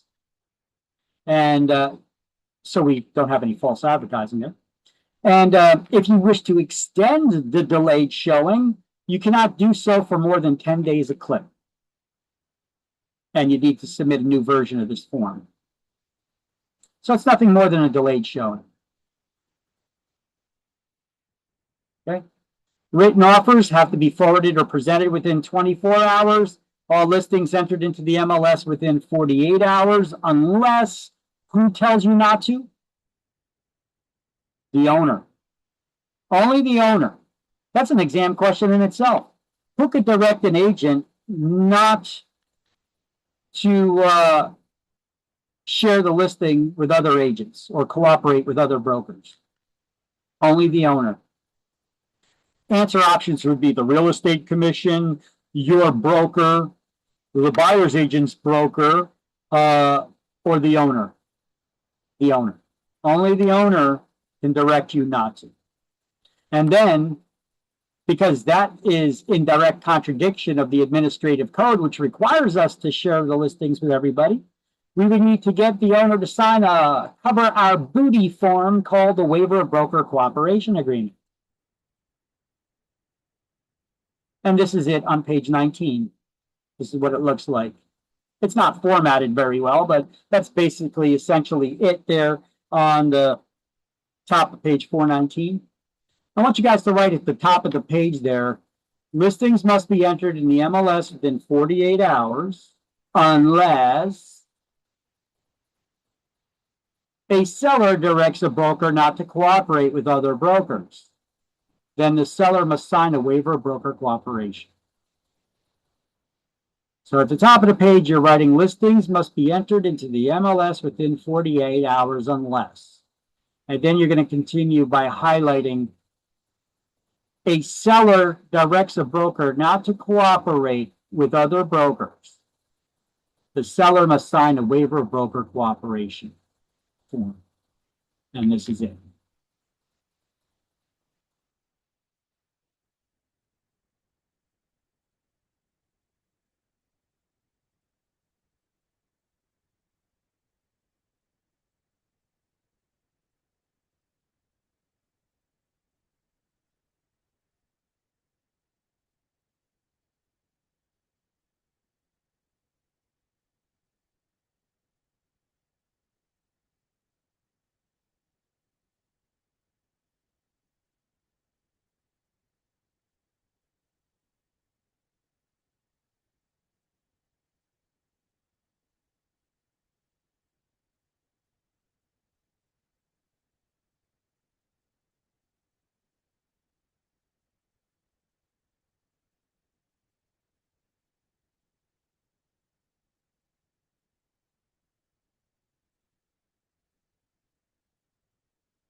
Okay.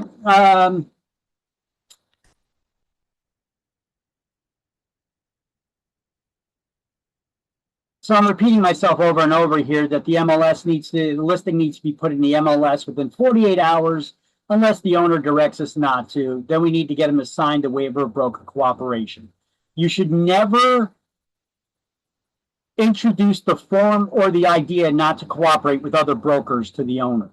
Okay. It's not in their best interest because they'll get wider exposure to more agents and potential buyers if we were to cooperate with other brokers. They may get offers that are higher.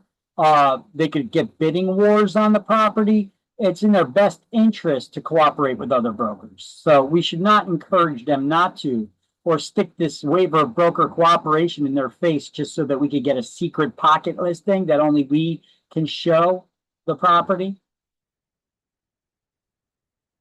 Here's an agent. She did the opposite of what most agents do. Most agents stick the form in the face, try to get them to sign it so they could get the secret pocket listing. She got them to sign the waiver of broker cooperation and then still put it in the MLS. The waiver of broker cooperation is the owner directing you not to put it in the MLS. So she actually got in trouble for that, which was odd. Here is what the waiver of broker cooperation actually looks like, the nicely formatted one.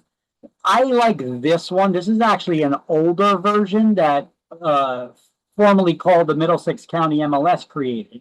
I like it because it's on legal size paper. This is the first part of it. And then the second part is this, which actually quotes the administrative code, what the rules are that we need to follow, which comes in handy sometimes.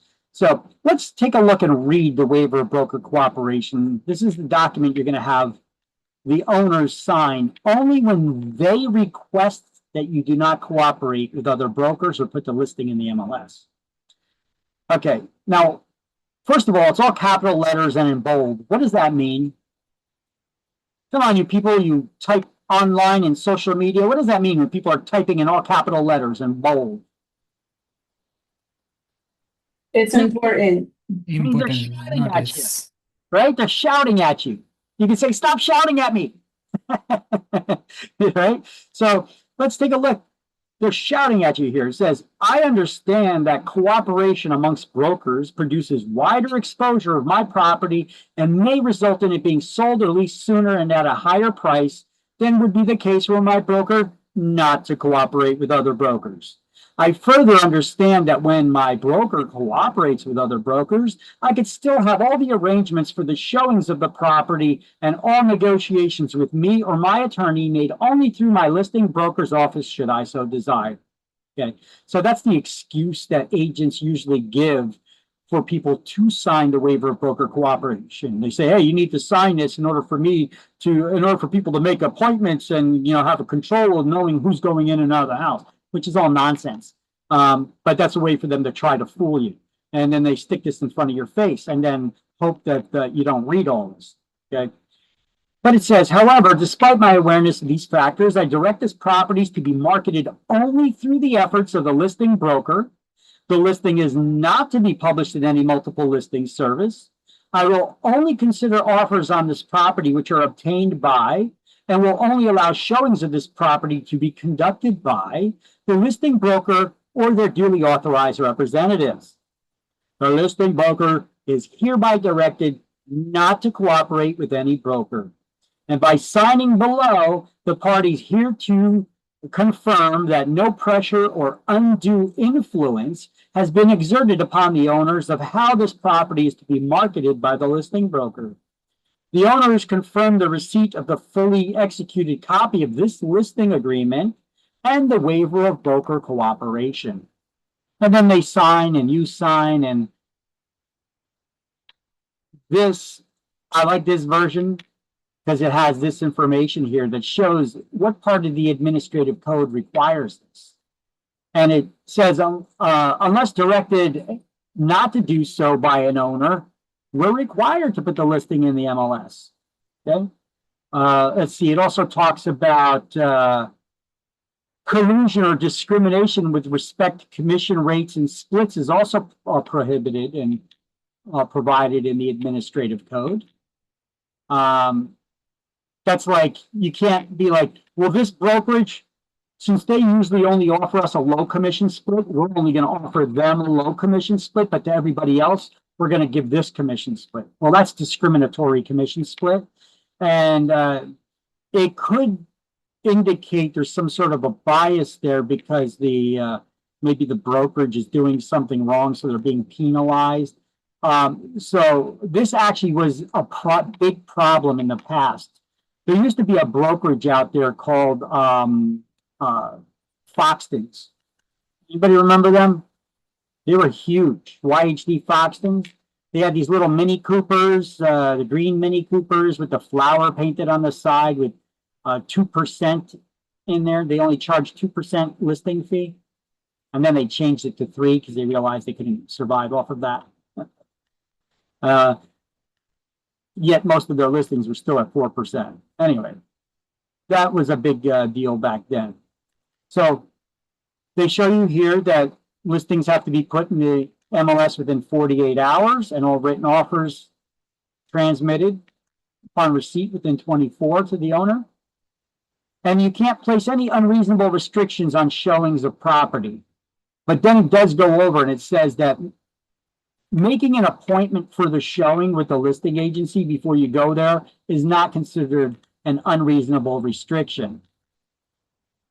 And if you call up, if you see a sign, a real estate sign on a property, and it's the real estate brokerage sign, but down at the bottom it says exclusive broker, that means that the owner signed a waiver of broker cooperation. And so if you're working for a different agency, you cannot show that property to your clients. Uh, but you can send them to the listing agent if they agree to sign a referral fee, referral agreement where you could still get something out of it. But they may not want to do that because if your client's seen it already and they want to see it, they're going to contact them. So they'll be like, nah, we're not going to sign any. But you could show this to them and request that they provide you the copy of the waiver of broker cooperation agreement that was signed when they got the listing. They have to show it to you if you request it. If they don't have one, that means they're just trying to keep the secret listing all to themselves and not cooperate with you, even though the owner didn't sign the waiver. Okay?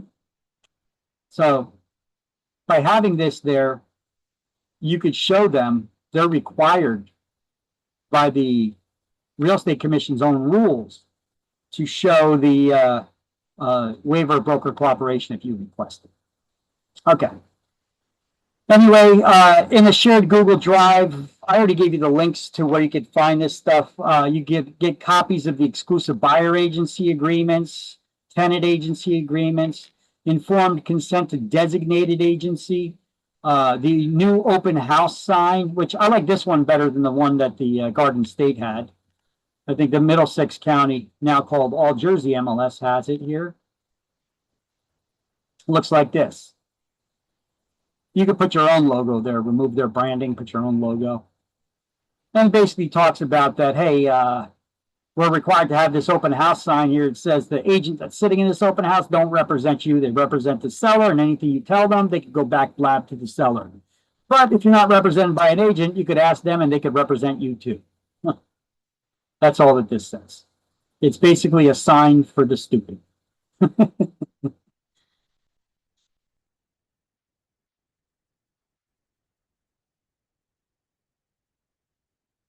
You also need to have a sign-in sheet at open houses.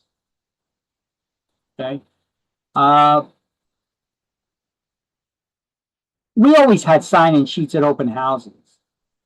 But now they have to also have on there that if they say they're working with a real estate agent, they have to write down that they're working with a real estate agent and who that agent is on the sign-in sheet. Okay. And you need to keep that record of all open houses. Put it in your listing paperwork, your listing folder. So why do we have open house? Why do we have sign-in sheets at open houses? Let me talk to you for a minute. Let's talk candidly, guys. Why do we have sign-in sheets at open houses? Why would you? Potential leads? Okay. So to do follow up and see if they're interested in buying that property, and if not, maybe they could buy. Maybe they could be a buyer that you could get for something else, right? What else?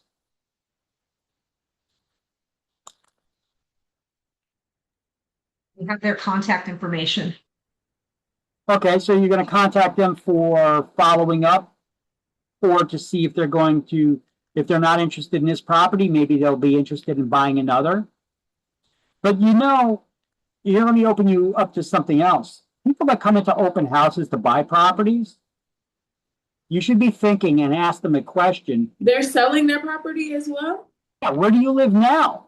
Do you own a house? Are you a renter? Are you living with family? You have something that you need to sell before you can complete this purchase. You know, because I've gotten listings from open houses before. It's not that common, but it does happen. But if you don't ask, what's the saying? You don't ask, you don't get, right? You got to ask. All right. But you know what? These are not the reasons why we're required to have open house listings, but either sign-in sheets. But give me some more reasons. Is it to see who's represented? Well, if they're working with a real estate agent, they need to add that now. That's a new requirement. Yeah. But what other reason why would we want to have an sign-in sheet at an open house, other than those that we've already discussed?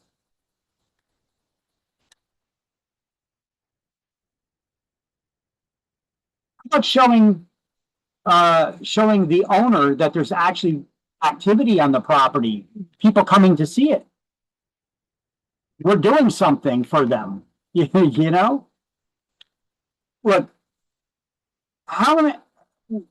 what percentage of houses do you think we sell at open houses by doing an open house? Because all sellers want us to do open houses all the time. But what do you think the percentage of of houses are sold at the open house by doing open house showings?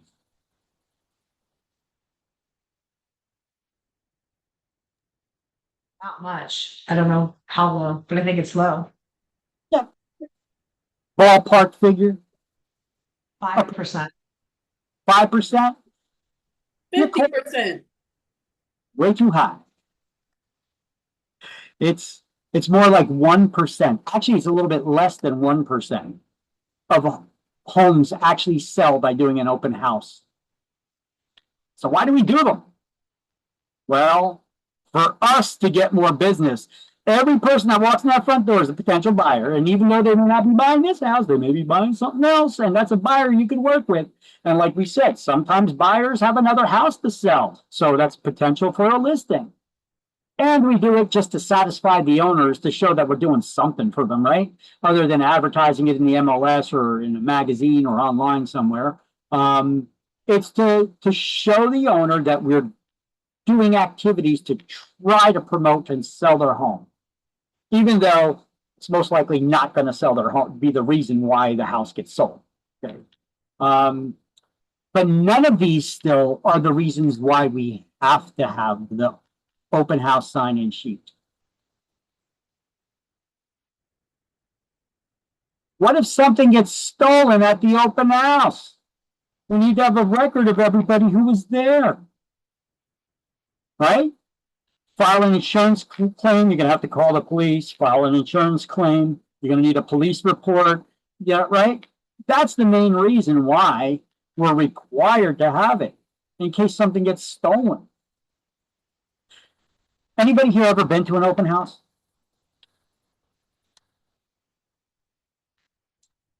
If you ever been to an open house, have you ever seen other people at open houses, or maybe even you, opening up drawers in people's furniture and stuff? I mean, I know you open the closet doors, and the purpose is to be able to see how big the closet is. But you ever see people opening up like dresser drawers and stuff? If you're a real estate agent, you should be walking people around during the open house and be like, giving them a guided tour. You let them walk in front of you, but you follow them to answer any questions after they're signed in. You need to be in control of the open house. If too many people come in, you need to stop them at the front door, say, hey guys, I am showing this house right now to a couple of people. When I'm done showing them, I'll come out and then I'll take the next group in, and I'll give you a guide and give you the full attention of the open house we could go through, and I can answer any questions you may have. So if you could please be patient with me and just wait at the front door there until we're done showing the open house, and then I'll pull the next group in, and then I'll give you guys a tour, okay? So if you could please bear with me, is that okay? All right, and you be in control like that. That's how you're in control of the open house. You have to be commanding like that, guys. You got to be in control of the open house. You can't just let a bunch of people walk in and rummaging through the house and opening up drawers, maybe stealing jewelry or medication, drugs, medication, tablets, laptop computers, artwork, whatever it is, okay? So we need to do the guided tour. If we do that, we're in more control of that open house, and you got to get them to sign in first before they go in. All right. That's the reason why we're required to keep an open house sign-in sheet and keep a record of that. Put it in with the list, keep it and put it in with the listing folder, paperwork.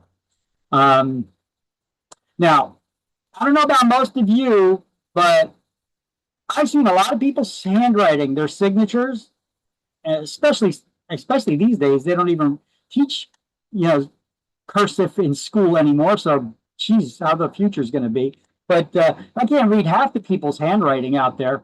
It's all chicken scratch, right? So I don't let people sign in. What? Nope. I ask them questions and I will sign them in. I will ask for your ID at an open house. Have you ever had, anybody here ever been to an open house? Did you have an agent actually ask you for your ID to come into an open house? It's not a common thing. Has anybody here ever experienced that before, where an agent asked them for their ID to come into an open house? No. What would your reaction be if you came into the open house that I was hosting and I said, yeah, I'm going to need to see your ID first?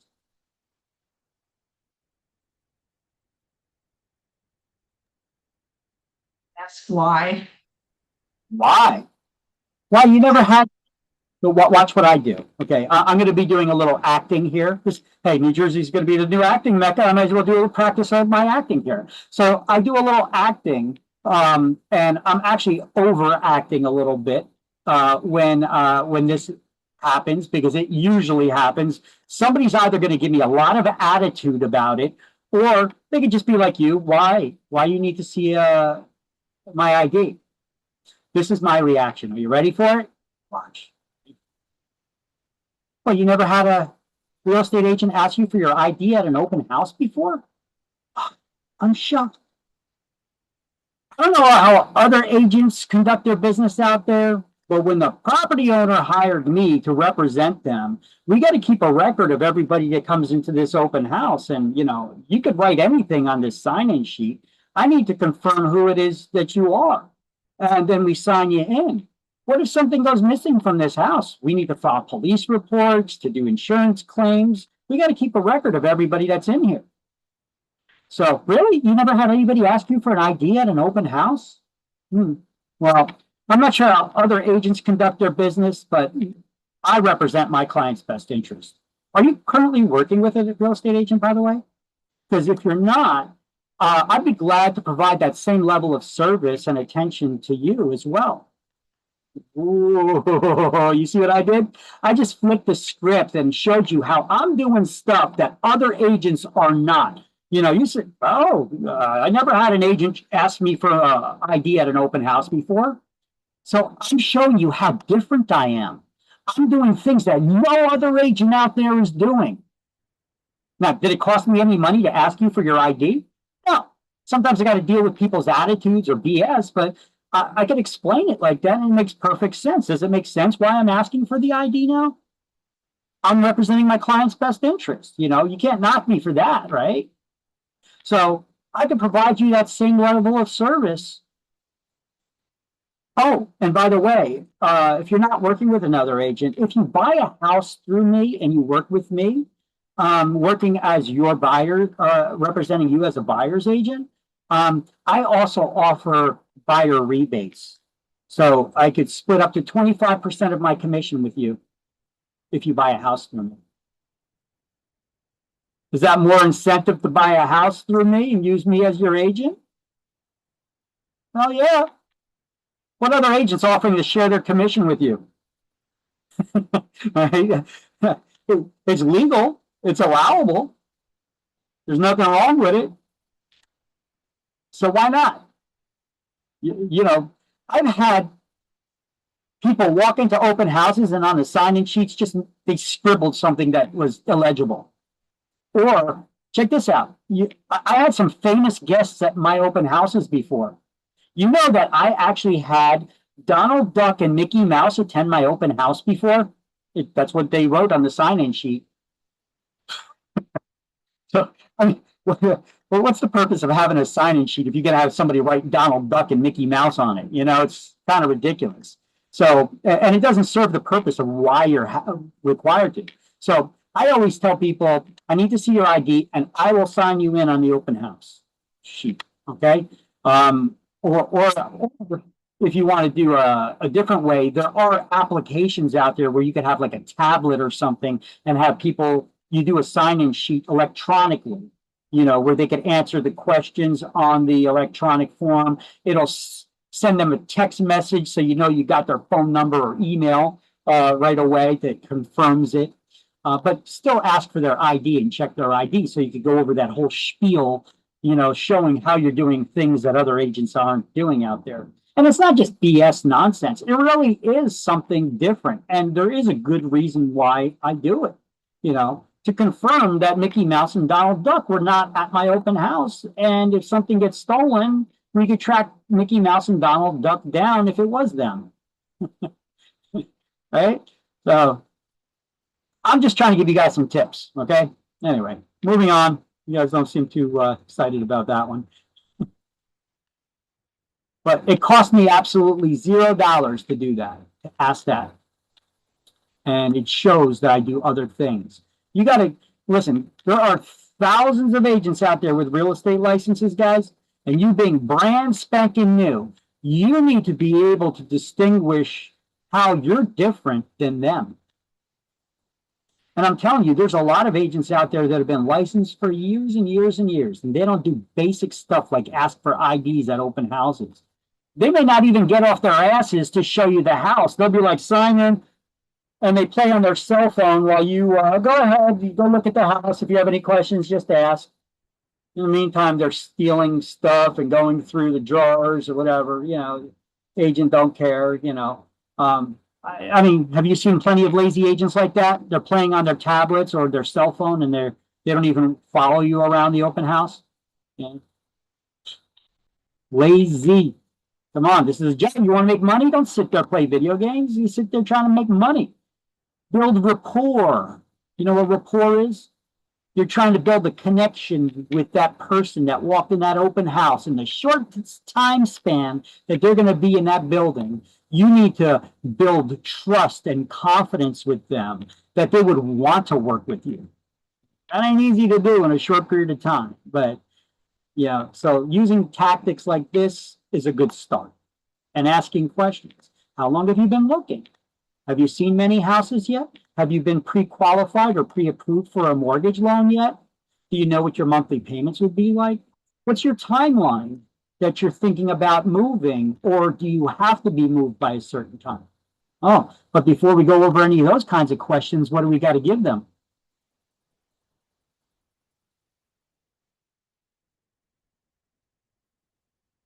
What's the form we need to give them before we ask them any of those questions about their motivation or ability to buy, their financial situation?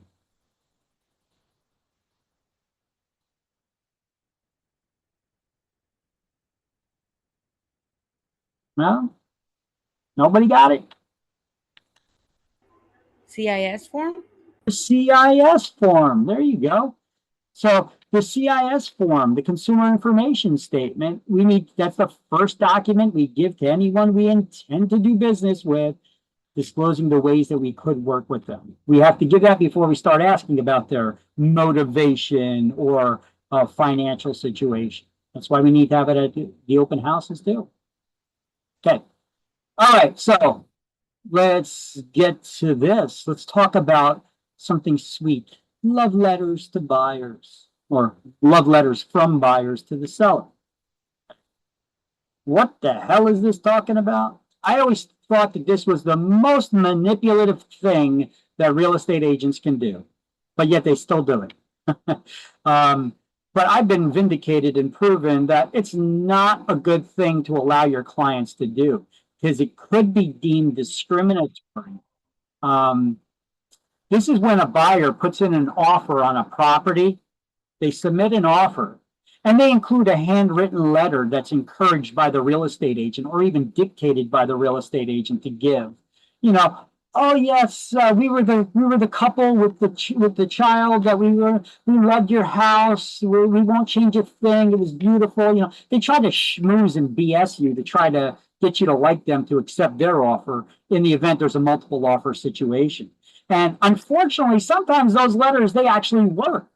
Me as a listing agent, I told the clients, don't be manipulated by them. You're trying to sell your house and get the most money for it. Oh, sorry, I muted myself. Who cares if they burn it down after if they pay you what you want for it, right? Don't be manipulated by those love letters. But now I could also advise them that, hey, listen, if you consider accepting an offer because they submitted these love letters to you, trying to schmooze up, other people whose offers may not have gotten accepted could turn around and end up suing you, making an argument that you discriminated against them. Let me show you. Let's play this video. Let me put on the optimizing this video here. And go.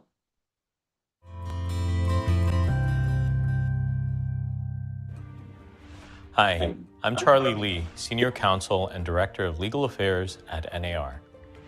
As buyers compete in a hot real estate market, they are searching for ways to stand out from the crowd. One method being used is to send a love letter to entice the seller into choosing their offer. While a love letter may seem innocent, they can raise fair housing concerns and risk exposing both the real estate broker and their clients to legal risks. The Fair Housing Act makes discrimination illegal in the sale or rental of housing and prohibits making housing otherwise unavailable because of race, color, national origin, religion, sex, disability, or familial status. Many states and local governments have their own fair housing laws, which can include additional protected categories. The use of a love letter often presents fair housing issues because they often contain personal information about the buyer, such as their race and culture or traditions, as a way of appealing to the seller's emotion. Some buyers even go as far as sending sophisticated packages that include photographs and videos. For example, a buyer might send a letter with a photo of their family around a Christmas tree. As a result, the buyer has revealed their religion, which is a prohibited basis for a seller to base their decision to reject an offer. While it may not be the buyer's intent for the seller to use this information to discriminate, that is essentially the position that a love letter can place the seller. When considering that the information cannot be easily forgotten or unseen, a love letter may ironically cause the seller to be fearful of selecting the buyer's offer because of potential discrimination issues. Therefore, real estate professionals should advise their clients about the risk of love letters and, at a minimum, stress the importance of avoiding including any information in the letter that could be used to legally discriminate. But of course, even a photograph of the buyers could lead a seller to give preference to a buyer or reject them based on race or other background. Fair housing is a high priority throughout the country, and states are closely monitoring the practice of love letters.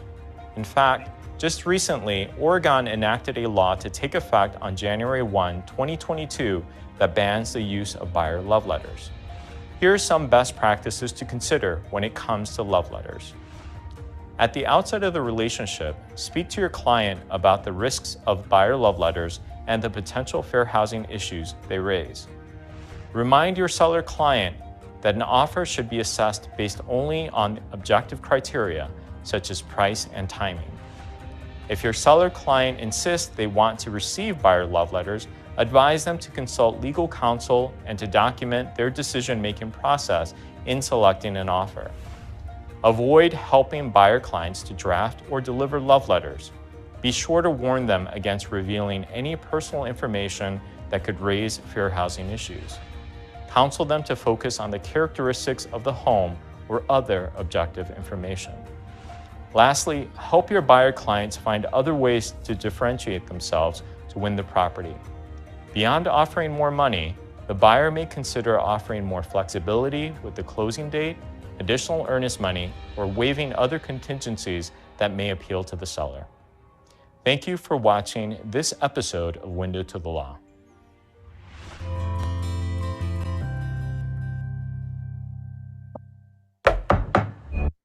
So there you go. Buyer love letters, something you may not have even considered, could be interpreted as, could hold you in a position of discriminating, or people thinking you're discriminating.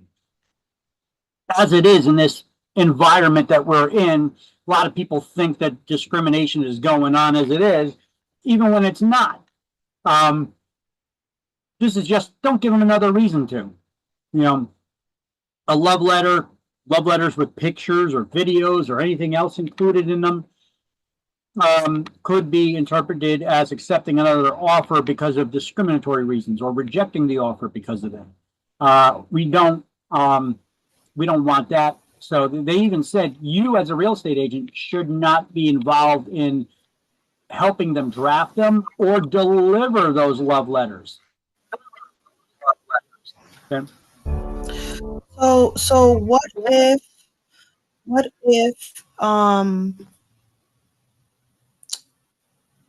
if they wrote the letter and they have the highest offer? Like, would that be like a double entendre, or? You should advise them to probably avoid the letter. And if they do use a love letter to make the offer or to accompany your offer, you should have them, if you're listing agents, should have the owners document, if they're accepting these, they should document how they went about selecting that offer over others. You know, because somebody can say, well, because of the race of the person that was in the picture, or yeah, I remember those people, you know, so you could have like race or religion or some of the obvious factors that play into it. Or you're talking about your kids. Oh, so now familial status played a role. That's a protected class too. You have familial status, whether you have children or family, right? These are all protected classes that could be discriminatory. You know, and if you selected them because, or you didn't select them because those reasons, you know, it should be based on the objective criteria, the price, you know, the date, when can you close, you know, how much money are you putting down? Those are the any contingencies that you're, or lack of contingencies added to the contract. These are all the types of, you know, objective reasonings to accept or deny offers over another, you know, instead of a letter that you write trying to schmooze up, right? And an owner even considering that. It's not a good idea, you know. Now, buyer's agents, they still may do it because they're trying to schmooze up and get their offer accepted, but it's not recommended. It could possibly end you in a space that you don't want to be in. All right. So agents must place their client's interest above all others. You got to put your client's interest above everybody else's, even your own and your broker's own interest. However, okay, so you also need to treat all parties fairly and honestly in a transaction. Reasonable efforts to obtain material information about a property and disclosing that information to others. As a seller's agent, you must disclose to potential buyers material information about the property's physical condition. How many bedrooms, how many baths, what's the architectural style? We're not talking about if something is all messed up, if it's got a leaky roof and things like that. That's material defects, which also need to be disclosed, by the way. But we have to investigate and disclose all material information about a property. Type of cooling system, heating and cooling systems, fuels that are used. Is there a garage? Is it attached, detached? We have to do all of that and disclose all that information. And likewise, buyer's agents have to make a reasonable effort, if you're representing a buyer, to make sure that they're financially capable to go through with this purchase. So before you make an offer in writing and ask a seller to accept this offer and take their property off the market, we as the real estate agents should ascertain if that buyer has the financial ability to be able to go through with this transaction or not. And at minimum, we're required to make sure they get a mortgage pre-qualification letter and submit that along with the offer. Okay. And if we find out later that they're unable to proceed and get that loan for whatever reason, maybe they didn't qualify, they lost their job, or they got piss poor credit score. You know, it could be any of those things. We have a duty to treat everybody fairly in the transaction and disclose to the other parties that they're unable to get the loan approval. Okay. That's just like asking the seller to disclose known problems, defects with the property. It's a fair thing to do, right? Treat everybody like you would want to be treated. All right, so we discussed it from the seller's standpoint and from the buyer's standpoint. Now, do you guys know what the difference is between, since I mentioned a mortgage pre-qualification, you guys know the difference between a mortgage pre-qualification letter and a pre-approval letter?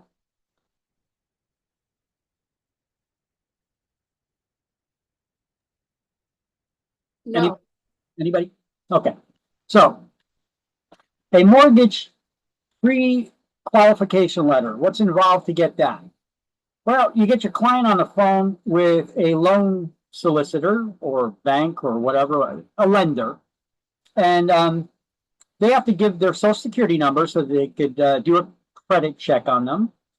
And then over the phone, doesn't need to be in person, over the phone, they could tell them verbally how much money they make and what their approximate long-term debt obligation payments are. And then the lender will run the numbers and figure out how much, based on your credit score and payment history and how much income you have versus your long-term debts, they could determine how much of a loan you would be qualified for. And then they print out a letter, and then they send it to you. That's what's required for a loan pre-qualification letter. That's it. That's the minimum requirement when we submit an offer. Now, is this person definitely going to get the loan because they have this paper called a loan pre-qualification letter? No, because none of the information has been verified yet. The only thing that's been verified is they check your credit. They ran your credit. They just went off of what you told them how much money you made and what you told them your long-term debts are. Now, to get a pre-approval letter, you got to do all the same stuff. You tell them how much you make, you tell them what your long-term debts are, you give them your social security number so they can run your credit background report. And then you need to provide them a copy of your tax returns, your pay stubs, your bank statements. So now the lender will verify your income and your expenses and your credit, and then they will approve you for getting that loan. You as an individual are approved to get a loan of up to a certain amount of money. There'll be a big asterisk on that loan approval, though, that says, provided that your job situation doesn't change, provided that your taxes are for the property you're purchasing is under a certain amount, okay? So which one is better? Loan approval or pre-qualification letter? The approval. The approval, because it's all been verified. You supplied additional information, documentation. So even though you start working with buyers and they may just get them a pre-qualification letter, you should tell them to supply all that other information to the lender so that you could quickly turn this into a pre-approval letter. So you, Mr. or Mrs. Buyer, can help me help you by giving me ammunition for when we find that perfect house that you want to purchase. You're giving me more negotiating power, something to work with here. You're giving me you are approved for a loan, and I could use this in my negotiations when I present your offer to a seller. I could say, Mr. or Mrs. Seller, the buyer I'm working with here that made an offer on this property, I'm not sure if your agent has explained to you the difference between a loan pre-approval letter versus a pre-qualification letter. I'm sure they have. They probably didn't. But let me explain to you. The pre-approval letter, and then I go through that whole explanation that I just gave you guys, and showing them that this is like a pre-approval letter is the gold standard. This buyer can get the loan. Most people make offers accompanied by pre-qualification letters. You don't know if they could even get the loan. They haven't even applied for it yet. My client supplied all the information to the lender. The lender approved them provided that the house appraises for the purchase price and there's no wood destroying insects or other dangerous conditions in the house after inspection, this buyer will get the loan. So right now, if there's any other offers that are on the table, what thought do you think is going through that seller's head? Do they have a pre-approval letter or a pre-qualification letter? So basically, they're already considering my offer better than all the others because I've presented it as the gold standard now. You see, how explaining things like that can help out? Yeah, go ahead. I'm sorry. What do you ask for if the buyer says they're going to pay cash? I need the bank manager's letter, the proof of funds letter. Bank manager's letter that you asked for. Okay. The proof of funds letter. So, and which is even better. I got to be like, look, this buyer is purchasing all cash. They got a proof of funds letter here, but it's probably not the best way to go unless you're in a multiple offer situation, bragging about having all cash, because they may want a higher price, especially if you're making a lowball offer. Okay, you're making a full price offer, no problem. All cash. Bank manager's letter showing they got the money. We got a proof of funds letter here. We don't need to wait for a loan approval process. The closing can happen quicker if they're able to close quicker. If the buyers want to take possession quicker, you could use that as ammunition as well. Okay. All right. So here are the 5 business relationships that we go over on the CIS form. We got the 4 agency relationships and the transaction broker. So here are the 4 agency relationships on this form: seller's agent only, buyer's agent only, disclosed dual agent only, and designated agency.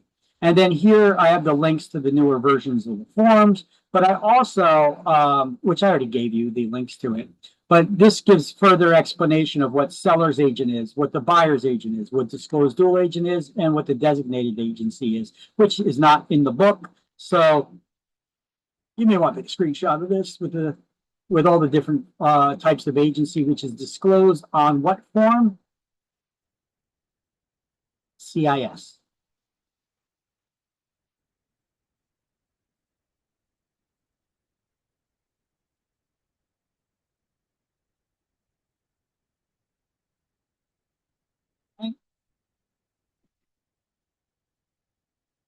So broker business relationships, we'll talk about the transaction broker now. There's nothing in the law that requires the salesperson, the licensee that's working with you, to work with you in an agency capacity as an agent. Buyer's agent, seller's agent, disclosed dual agent, or designated agent. They can work with you as a transaction broker who can do all the same things that an agent can. They just don't owe those fiduciary duties, those legal responsibilities to you. So they still are required to have some sort of written agreement in place. We have those brokerage service agreements. They're required to have brokerage service agreements too now that describes what exactly they're doing in exchange for the fee that you're going to be paying them. Okay? Most people work as transaction brokers because they don't want to have fiduciary duties to anyone. Let's just say, here, let me give you one example. Those for sale by owner websites, a lot of them are run by licensed real estate brokerages. The broker just opened up a brokerage to cater to the people who don't want to pay a higher commission for a full service brokerage. They want to do a la carte services. So anybody who goes to like forsalebyowner.com, fizbo.com, or any of those websites, they are real estate brokerages. They're actually run by real estate brokerages.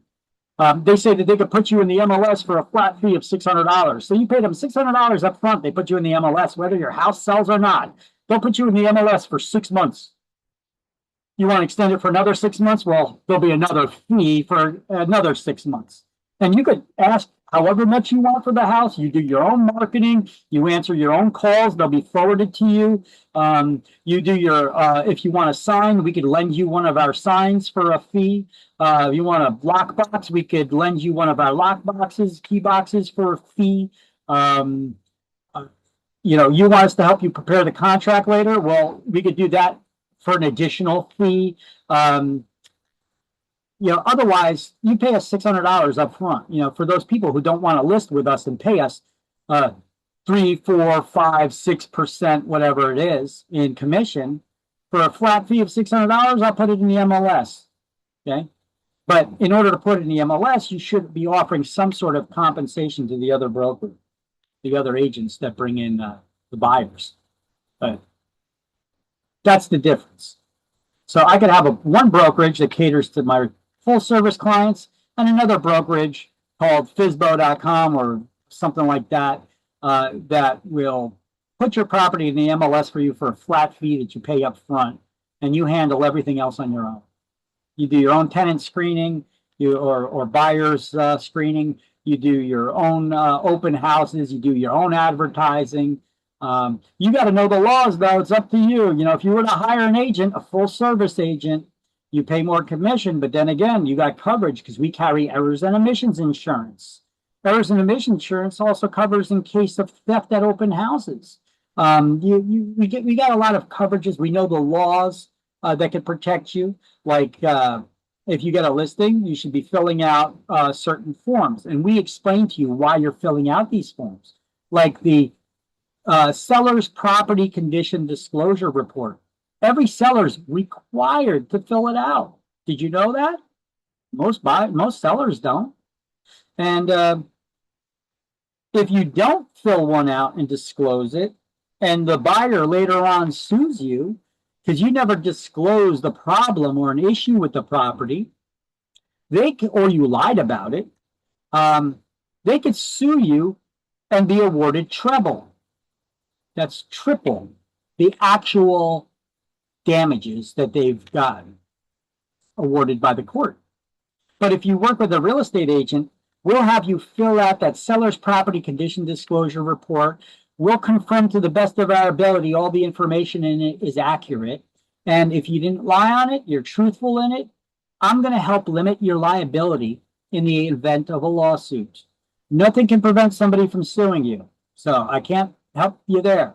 But I can help limit your liability in the event someone does sue you, that you'll only be liable for actual damages, whatever they are, instead of triple. Okay. So let's throw out the afternoon attendance poll.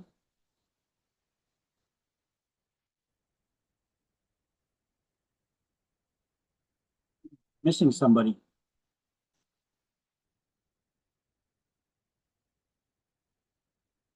Okay.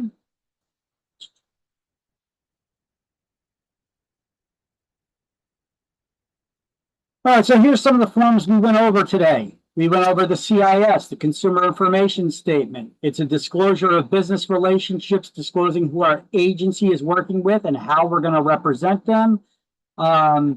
We went over the Informed Consent to Dual Agency Agreement, or at least talking about it. We didn't actually go over the form itself, where they implicitly give us permission to work as a disclosed dual agent.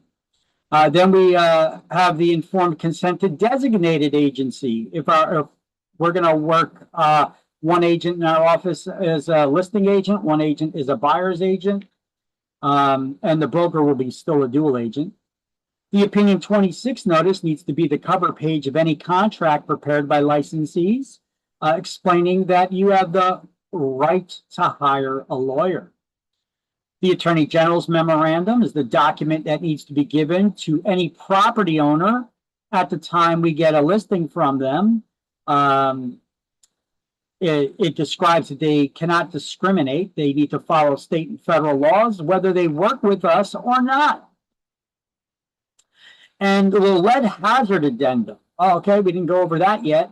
This is a federal document. It's required in all 50 states. It's a document that's given to the property owner to fill out first, to disclose any known lead hazard on the property, particularly paint, but any lead hazard, could be lead pipes or solder or whatever, flashing on roofs, whatever. So the lead hazard addendum would disclose the knowledge of any lead in the property. We need to give this to property owners. If the property was built prior to 1978, it is required by law that they fill out and disclose any known lead hazard.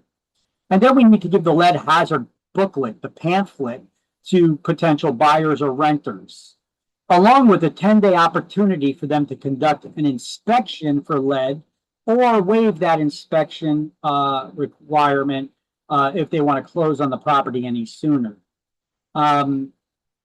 So that's if the property was built prior to 1978. So those are the three things, if a property was built prior to 1978, that we need to give to buyers and sellers. The lead paint addendum that was first filled out by the seller, the lead hazard pamphlet, and a 10-day opportunity to conduct an inspection or waive that opportunity. So here you go. You've got this page here, this slide, 1, 2, 3, 4, 5, 6, explaining 6 different forms for you, which you're going to need to know these definitions or what they do here. So if you didn't take notes on the separate 6 ones, well, you got them all here with a little explanation. Just snap a picture of it if you like. Makes a pretty good note.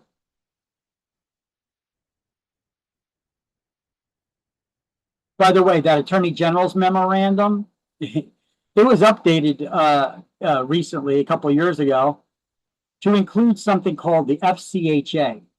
That's the Fair Chance in Housing Act. Remember I asked you guys if you would like to do background checks on renters if you were a landlord, if you had an apartment, if you wanted to rent out your own house, or you got an apartment building or whatever. Would you like to do background checks on your tenants?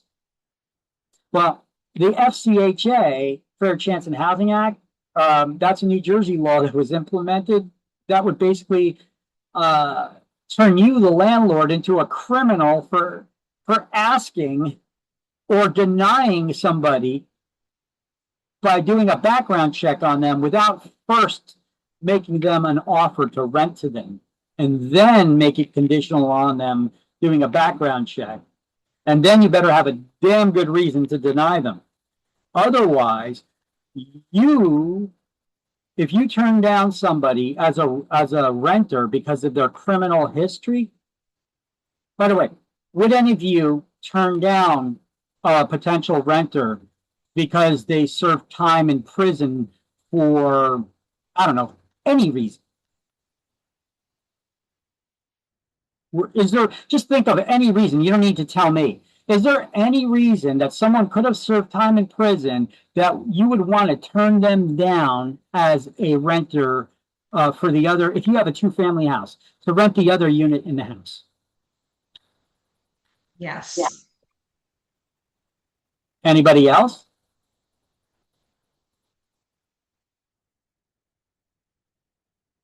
Hello, hello. I can think of 100 reasons. Okay, so so yes, okay. Anybody else? Yes, no, Yes. yeah. Okay, so I just want you guys to participate a little bit to get you guys to give me your opinion. Is there any reason that someone would have served time in prison that you would like to, that if you were a landlord, you wouldn't want them living in your house or feel comfortable and wouldn't want them renting you? Okay. Well, do you know now that because they passed this Fair Chance in Housing Act, if you denied them for just about any reason, there's very few instances that you can legally deny them as a renter, you would be guilty of discrimination.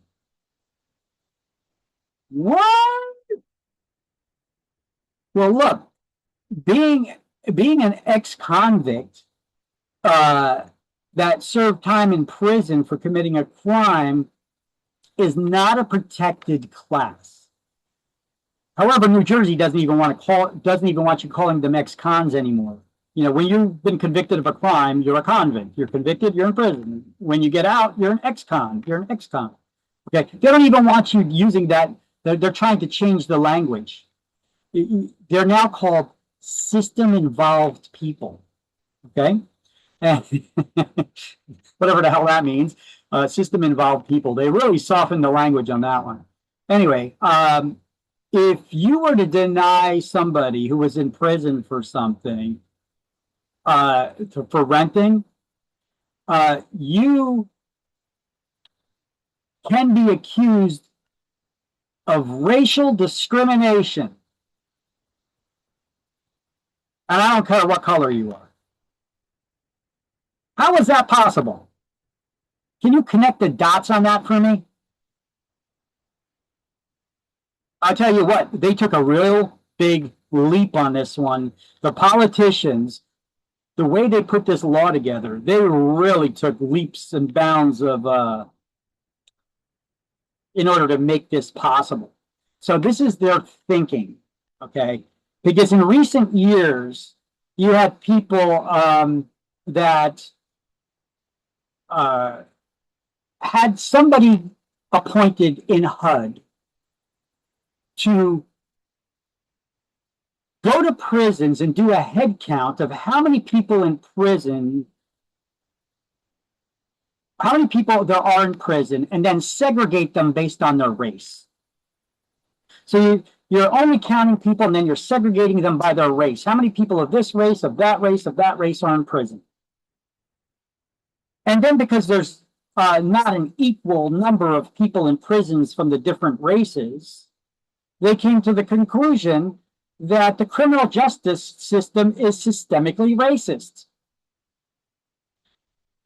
So now, if you rely on criminal history checks that for people who actually were convicted of crimes and served time in prison, so they were found guilty of these crimes, they served their time in prison, but because the criminal justice system is systemically racist, I guess they're talking about, well, the police aren't arresting everybody who's committing the crimes. They're arresting more people of color that are crime than not. Okay, well, that's a separate argument altogether, though. Maybe they should be arresting more criminals, period, no matter what their color is. But that doesn't make the entire criminal justice system systemically racist, just maybe those few cops that are doing that, right? But anyway, these people who actually serve prison time now, if you are basing it based on a criminal background check that they serve time, the criminal justice system being systemically racist, and you relying on their criminal history, that by extension makes you racist.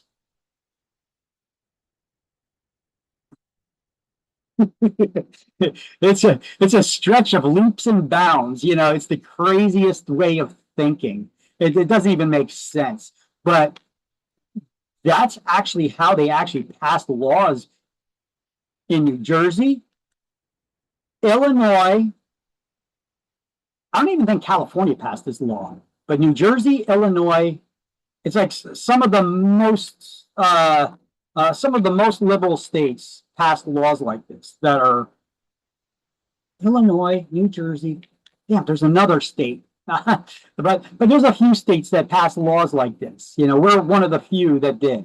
And it really doesn't make much sense. But so if you want to be a landlord, you are required to protect other tenants in your building too. Now, how can you do that if you can't even filter out the people that you rent to who have committed some serious crimes in the past? It's no longer an option for you. So you're between a rock and a hard place if you want to be a landlord. Makes it a lot more difficult. We're going to go over that in more detail in chapter 4. So we'll have more discussion of that later. But anyway, these are the forms. If you guys didn't take a screenshot yet, you should, because it goes over what they are, gives you brief explanations of them all, and you can add that to your notes. Right? Yes, you did. So let's move on. The exclusive buyer agency agreement and procuring clause. This is not going to be so much of an issue anymore since they changed the law requiring brokerage service agreements now. that all real estate agents have to use brokerage service agreements when working with anybody, buyers or sellers, it doesn't matter. You have to have a brokerage service agreement in place. Well, in the past, there could be arguments between two buyer's agents claiming that they represent the same client. A dispute comes about. Who is owed the commission? I started working with this buyer and showing them properties, and then they end up putting an offer in with another agent. Who's owed the commission? Well, that becomes an argument, and it's difficult to prove. Who did the most work leading up to the sale to become the cause of the sale, which we call the procuring cause? Well, that is determined by who did the most work, but it could also be determined by, did you have an agreement in writing that I was working with you as your agent and you were not working with any other agents? When the heck did this other person come into the picture? Okay, so it's a very difficult situation, difficult to prove who did the most work.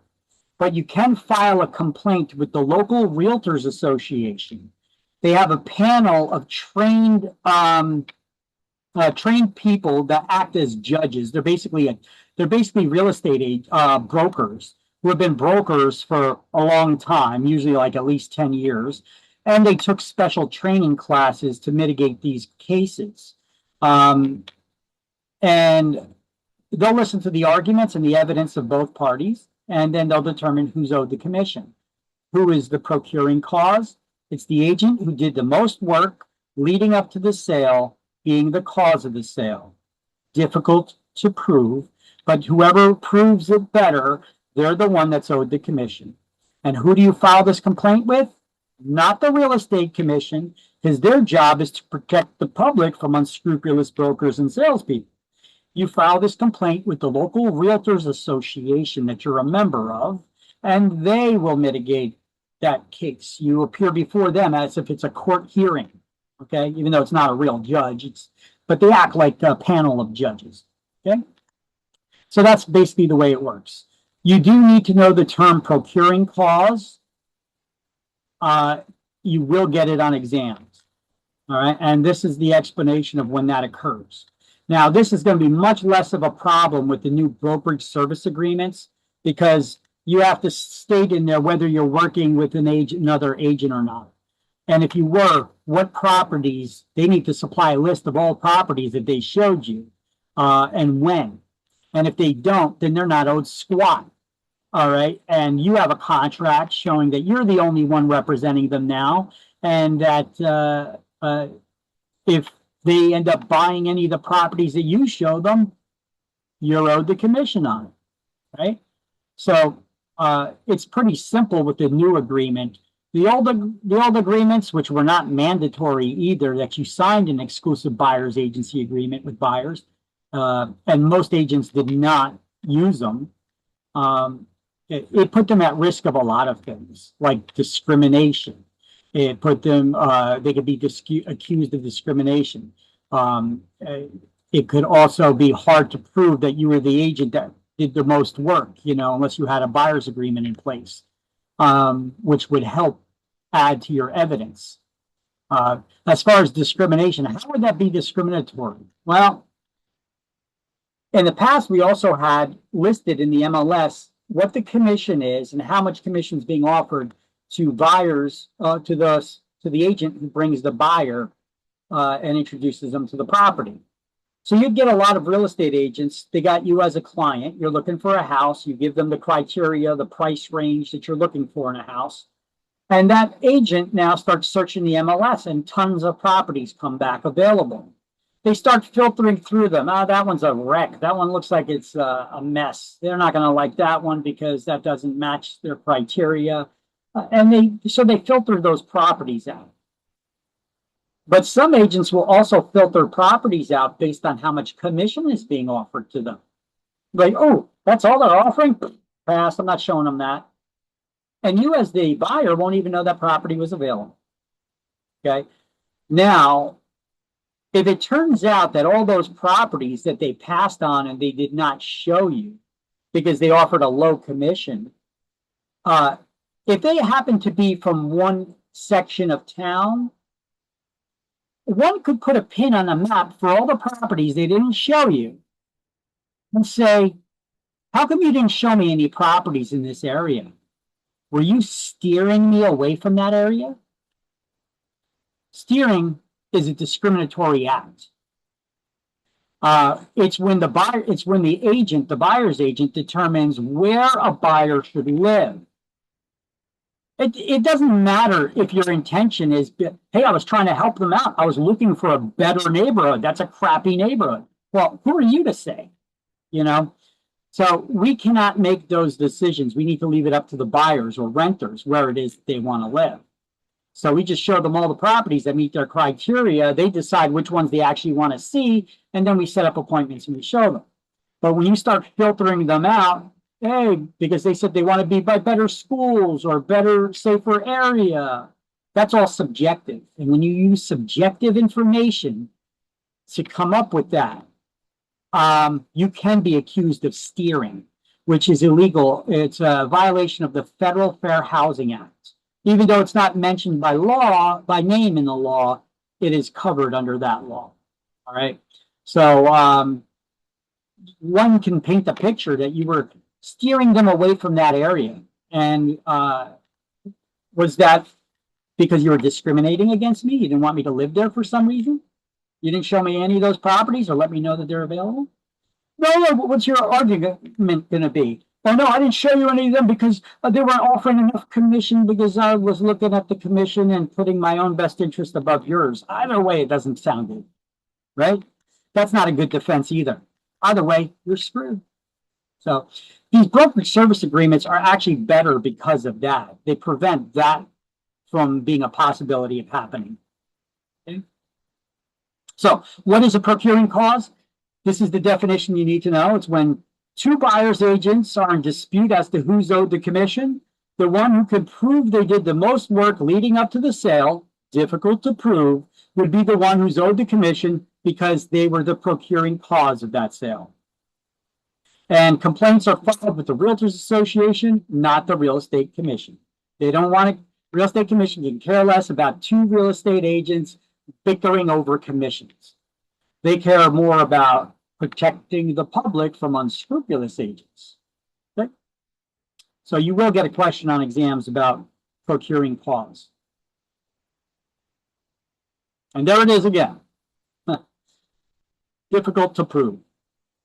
Now, if you have an exclusive buyer's agency agreement or brokerage service agreement in place, this could help prevent this from being an argument to begin with.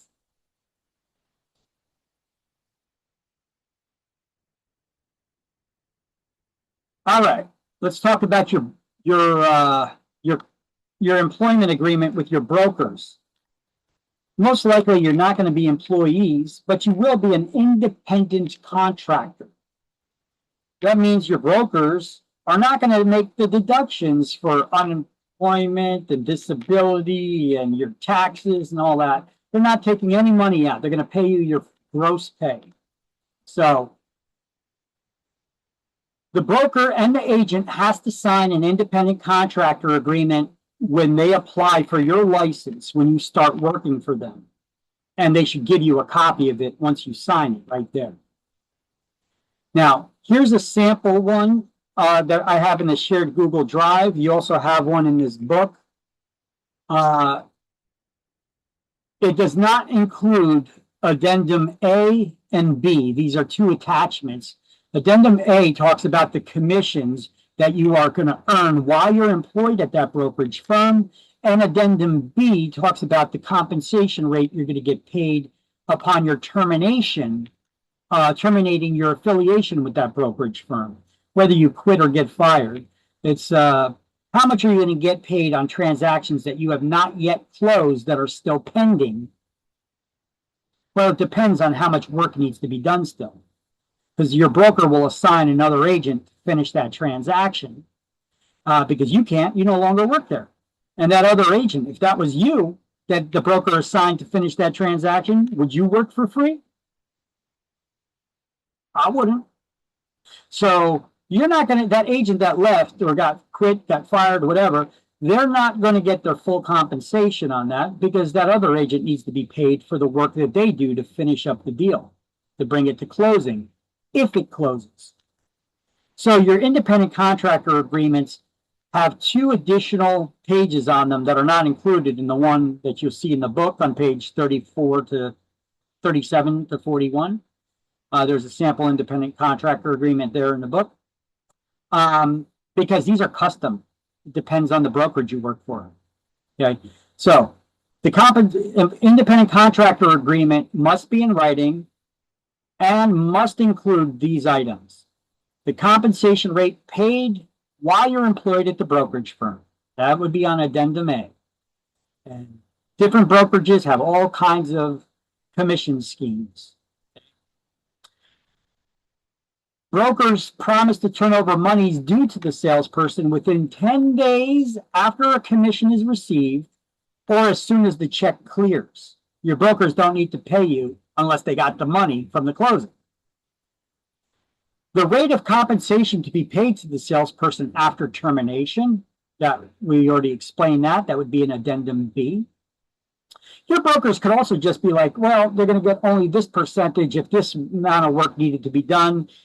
This percentage of that amount of work needed still to be done. Or they could just be like, you know what, I don't want to figure it out.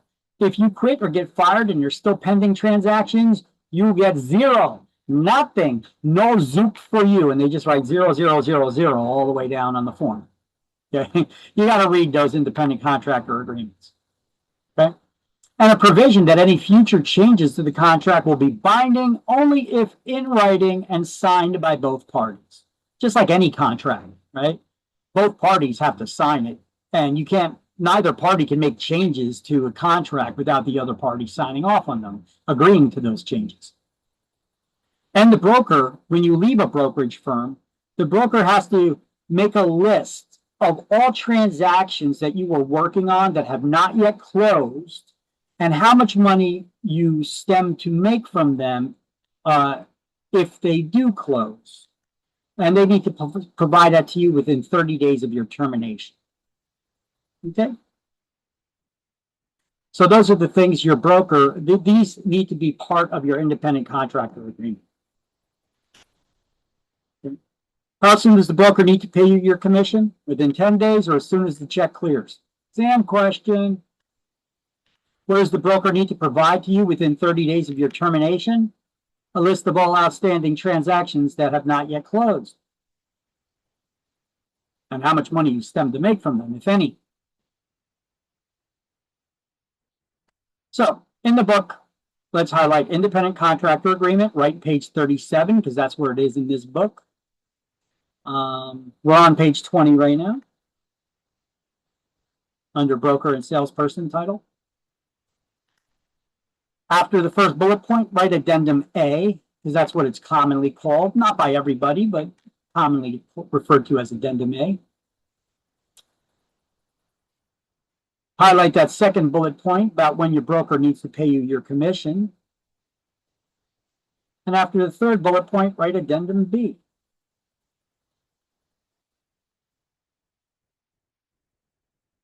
And then highlight the last sentence in this section that talks about the broker needing to give you a written account of all monies due to the salesperson within 30 days of your termination.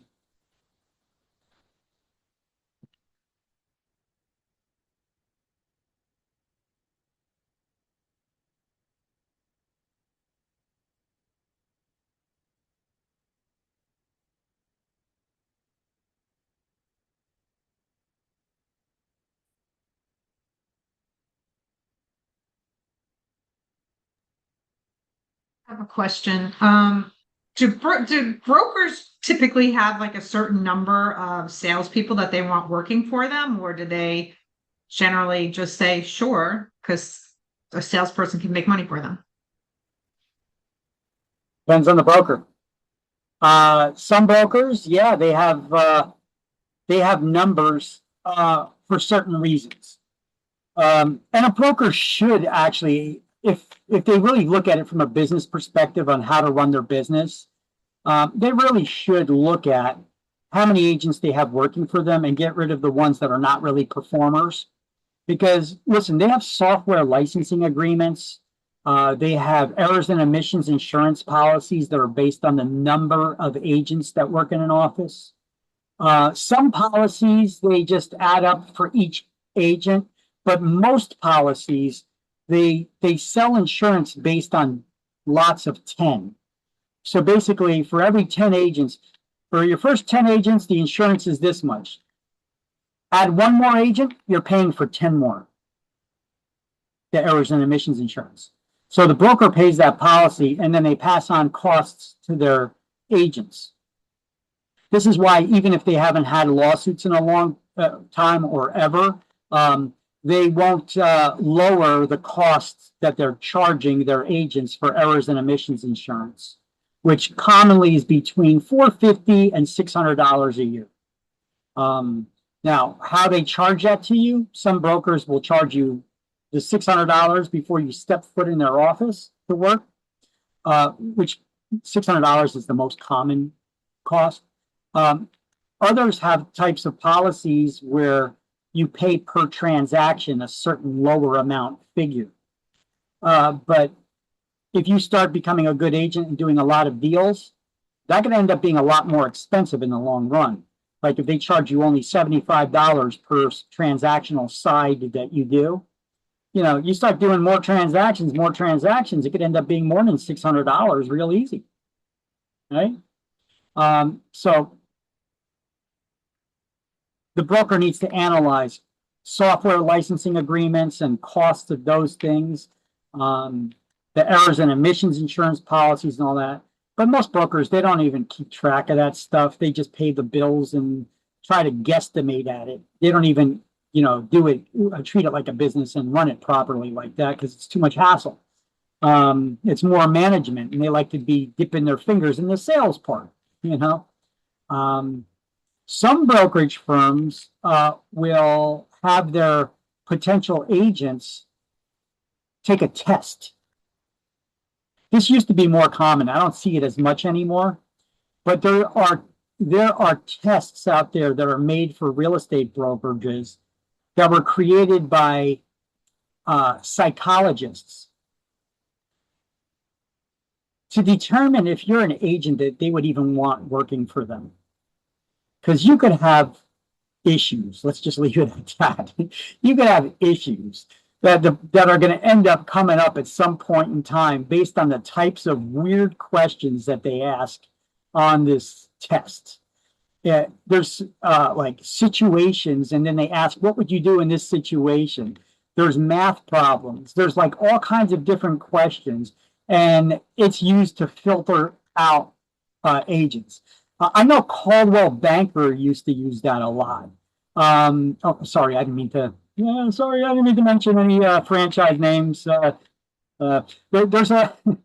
There's some brokerage firms that use them and some that don't. Okay, and it's not a bad idea for them to do it. Being a broker myself and having to deal with a lot of bullshit from real estate agents.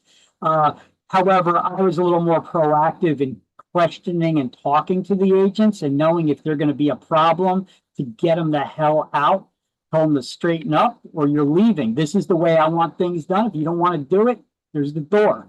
You know, you're an independent contractor, go work somewhere else. But I'm not going to have this, you know, like, I don't want to go over situations, but I've had situations where I've gotten rid of agents because they were problems or potential problems, and they were not, and they were just getting worse. So I didn't want to deal with them. It depends on the broker. It really does. You know, it's like, what brokerage do you want to work for? Do you want to work for any broker that'll hire you? Or do you want to work for brokers that offer certain types of training, do a little more hand holding, charge, give you higher commission splits? Or what about, do you want to join a bigger name company, like that has a franchise attached to it, you know, like Coldwell Banker, Remax or, any of those big names, or do you want to, or are you okay with like a little small mom and pop shop? What is your priority? Is it name recognition? But remember, if you're going to join a franchise, every transaction you do a closing on, a percentage of it, up to 8%, depending on the franchise, so I'd say between 5 and 8%, will go to a franchise fee. Comes right off the top before your split of your commission with your broker. So it comes out of your broker share as well as yours.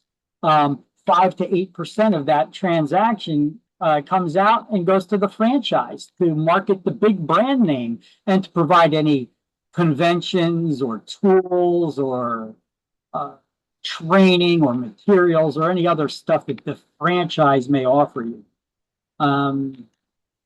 It's really a lot to consider, and you should consider this is why I tell my students, when you graduate, you get your licenses, don't affiliate with the first person you interview with. Interview several brokerages, and don't just go by the one that's got the fanciest office either, because they may be taking more of your commission out because they're a franchise. They got to pay for the office space there. They've got software agreements and licensing agreements and errors and omissions and all kinds of other stuff. You're paying for all of it. You really got to interview them around. Use that interview sheet that I gave you that's in the shared Google Drive. I'm actually in the process of updating it and adding a few more questions to it too. But there's plenty of questions on it right now that's sufficient for you to interview brokers and interview several. Don't make a decision just by interviewing one. Don't let them interview you. Interview them, ask them questions too. You can let them interview you, ask some questions, and then be like, okay, well, now I got some questions for you. Here are the questions, Do you charge desk fees? What kind of training do you offer? Do you have mentorship training, classroom training, or do you sell me a bunch of books and then teach the stuff in a class or not even bother doing it? What kind of training do you offer? Is it mentorship? What if I'm not happy with the mentor that you assigned to me? What if they don't want to work with me? What if, and how much do I got to split my commission with the mentor for so many transactions? If so, how many transactions and how much? Is the training for free? I mean, how do you conduct your training? I'm going to tell you guys right off the bat, the number one most important thing for you as a brand new agent is to get training, proper training. Because you could go try to sign up with a brokerage that offers you 90 or even 100% commission, which is total bullshit, because how do they stay in business? How do they make money if they're giving you all of it? It's BS. It's a scam. There's a scheme to it. They're going to nickel and dime you and charge you for all kinds of stuff. They could charge you desk fees. Don't sign up with anybody who's charging you desk fees, by the way. It makes zero sense. There's plenty of brokerages that won't charge you any desk fees and will train you. You're better off signing up with a brokerage where there's one broker and they got one other agent working for them. They could dedicate more time to training, right? Holding your hand, even going to appointments with you until you get the hang of things and you could do it on your own, right? Interviewing the brokers is a big deal. Look, if you guys interview around and you get their packages from them that show them like commission splits, what their fees are that they charge and everything like that. And I'll be glad to go over them with you. Like just to review them and see if there's anything abnormal there or if you should ask more questions. I'm not going to tell you whether you should go with anybody or not go with anybody though. That's up to you. That's your decision. But I could review the packages if you want me to do that. Plus, I get to view what other brokers are doing out there if you do. Yeah. So I don't mind helping you that way, even after you graduate my school. I get students that come back to me all the time, even years later, and they have issues or problems, and they ask me questions. I'm happy to help them. I tell them whether they should really address this with their own broker or not, though.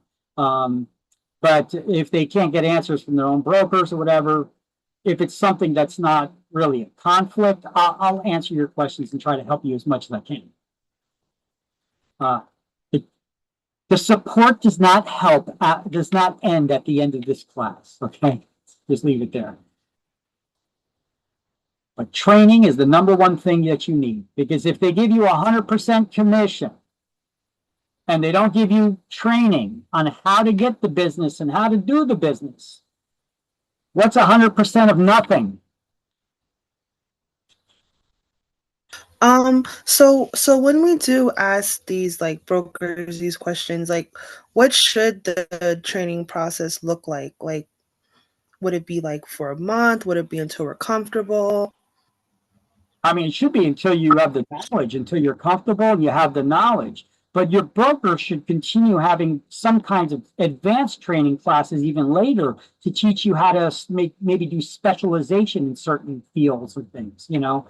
Or maybe they invite speakers to come in to give like training on things, or even it could be remote training. You know, there's national speakers and teachers. Sometimes it's just motivational too, you know, because when you're in this business for a while, it becomes humdrum. You know, it's like, okay, it's the grind, you know, just like any other job. Even though real estate's unique, no two transactions are exactly the same. There's issues that always come about. Sometimes it becomes like the humdrum thing, you know, like the regular 9 to 5, you know, even though it's not, you know, you could start to get burnout, you know. So attending events or having motivational speakers there that give you that extra spark and fire with some ideas to try out is a good thing. Agents, brokers should do that for their agents because it will improve their productivity, at least for a few more months, you know, until we do some more training or some more motivational things, you know. Brokers should have like ongoing stuff periodically. But you need to have that beginning basic training. How do I use the MLSs, the different MLSs? What do I do when I get a listing? What are the forms that I need? Where do I input them? How do we make appointments? Where do we input them in the computer? Where can I find all of our listings? There's a lot of information. How do we use the back office software? Where are the signs and the lock boxes? Do I have access to them? Do I need to sign them out? What's our listing inventory look like? Can I go through it so then I could ask any of the listing agents if I could do an open house for them? So before you have any business, before you have any listings or anything, you could ask other agents in your office that may have a listing, can I do an open house for your listing here? I liked it. It's a really nice house. If you're not doing one, can I do an open house for it? Hey, that agent will be happy not to sit in there and waste one of their Sundays, you know. So, but for you, any potential person that walks in that front door is a potential buyer, maybe even a seller, right? These are ways that you could be proactive as a new agent without spending any money to get some business, and not wait for the broker to spoon feed you leads, because the broker is not going to give you listings. The broker's not going to, you know, they'll if they get calls that come in, they may forward those calls to you so that you could answer them and then convert them into clients possibly, right? But there may be people just calling up about the listings that you already got, you know. But potential buyers, could they be your buyer that you're working with? Maybe, you know.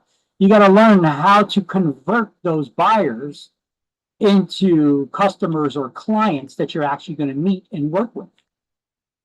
The gift of gab is actually something that can be trained. Okay, learning how to talk to people. You ever talk to some people and the first 2 words that come out of their mouth, you don't like them? It seems like they got an attitude already. It could be the look on their face that just makes you want to slap them. Okay. You got to get rid of that. If you want to be in sales, you got to be presentable to people. You got to have the gift of gab to be able to have conversations with people, not come across too hard, you know. Even though there are agents that do that and do still well in the business. You know, I knew one girl, she was you look at her, she seems professional. You talk to her, she seems like a major C word. You know what I'm saying? And I've heard her, the broker gave her her own office.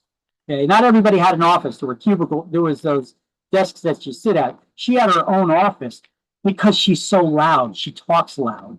Not only does she talk loud, I've heard her berating her clients, screaming at them, cursing at them.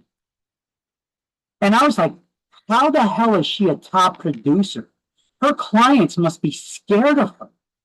You know, and she does this like on a regular basis. I'd be like, I would never, you know, I would get rid of an agent like that. She'd be a cancer for the brokerage. You know, you got to cut that cancer out. But she was the exception. She did very well in the business, even though she's very rough. But gift of gab, you know, I've taken training for free that was offered that nobody else wanted to take. You know, that somebody offered to the broker, here's some tickets for some training. I was like, yeah, I'll go. It was like Carnegie School of Sales or something like that, Dale Carnegie. You know, so I was like, all right, yeah, I'll go to that. Why not? Even though I know most of the stuff probably won't apply to me, maybe I could learn something that I could apply to my job and craft my skills a little bit better.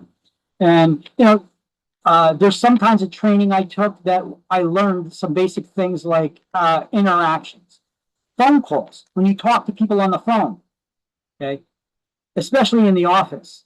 You put your arm on the desk, you're like this, you're crouched down. You see how my voice sounds different when I'm like this and I'm crouched down? All right, do this. Get a mirror, put it up right there at your desk at eye level. Posture, good posture, back straight, look in that mirror, smile. Yes, smile. Smile at yourself and look in the mirror, smile. When you smile and you're talking, you guys just heard, you guys hear when I smiled and then I started talking, my voice sounds different. That's called the voice inflection. You also have mimicking, but be careful about that one. That one's dangerous. Okay. So anyway, posture, smile, get on the phone and talk like this. Don't be like this, crouch down. I've been here all day talking to people, blah, blah, blah. It doesn't sound like you even want to talk to the person you're calling. You know, it's not good for sales. Posture, smile, talk, right? And you come across, your voice comes across more commanding. It comes across more pleasant to others. You're happy to be there. It's not a burden to talk to you. All right, I'm getting way too much into this stuff. This is the kind of training you should get from your brokers, okay? But this is the kind of stuff that helps. Mimicking, be careful about. You know, like when people got accents, you know, I've had people with Southern accents and accents from different countries and stuff. You try to mimic their accents, okay? Now, if you're not good at it, don't do it. I used to be very good at mimicking voices. So accents weren't too hard for me to mimic either. And so I started doing it. You got to be careful. You got to be subtle. Because if you do it too strong, somebody may catch on to it and it comes across like you're mocking them, okay? Or making fun of them, you know. Be careful with that. But usually if somebody has an accent, or maybe they're a loud talker, or maybe they're a quiet talker, or a slow talker, or a fast talker. Sometimes you get those people that talk really fast. You know what I'm talking about? If you mimic their speed, their sound, their accents, it actually is welcoming to them. And you tend to close that gap. They move in to you. They pay more attention to you. You ever notice that in a conversation too, where I could just use my regular voice. I'm talking to you in a regular voice, but then all of a sudden I slow it down a little bit and I lower my voice. You start to pay more attention, like, wait, what's going on? What's he saying? You know, that's the way to get attention. These are actually things that you could learn to control. And when you do, it's good for sales. It's good for sales. Okay. Just don't do it to try to manipulate people. Okay. But anyway, that kind of training is also helpful. Not just teaching people about how to get listings, which we'll go over in the next chapter, chapter 3, how to get listings, how to get buyers, how to work with clients. I'll give you some tips, even though that's not supposed to be part of this class. I will, in case you don't get that training. Okay, so back to here. We got these notes? Everybody good? All right. Advertising. Okay, so now we're going to start breaking into advertising. Shoot, we're not going to finish chapter 2 today at all because there's a lot of stuff in this. Even though it seems like there's like 3 pages left in this chapter, there's a lot to go over still. So we're gonna work. We got maybe about 20 minutes left of class, and then we'll finish this chapter tomorrow and then go through chapter 3. I want to speed things up a little bit so that we don't fall behind. So, advertising. New Jersey Real Estate Commission regulates advertisements offering to buy, sell, exchange, auction, or rent real property. And the rules are intended to help the public know exactly with whom they're dealing with. All advertising has to comply with the state laws, the federal regulations, as well as the Real Estate Commission's rules. And it doesn't matter what form of media that you use. It could be print advertising, snail mail, newspapers, magazines, social media, television, radio. You have to follow the laws when it comes to disclosures and things that need to be put in ads, or things you should refrain from putting in ads. Okay? So it applies to all kinds of media. So in advertising, the brokerage or agency, the company name must be disclosed in all advertisements. Not the broker's name, the brokerage's name, the company name, the agency name.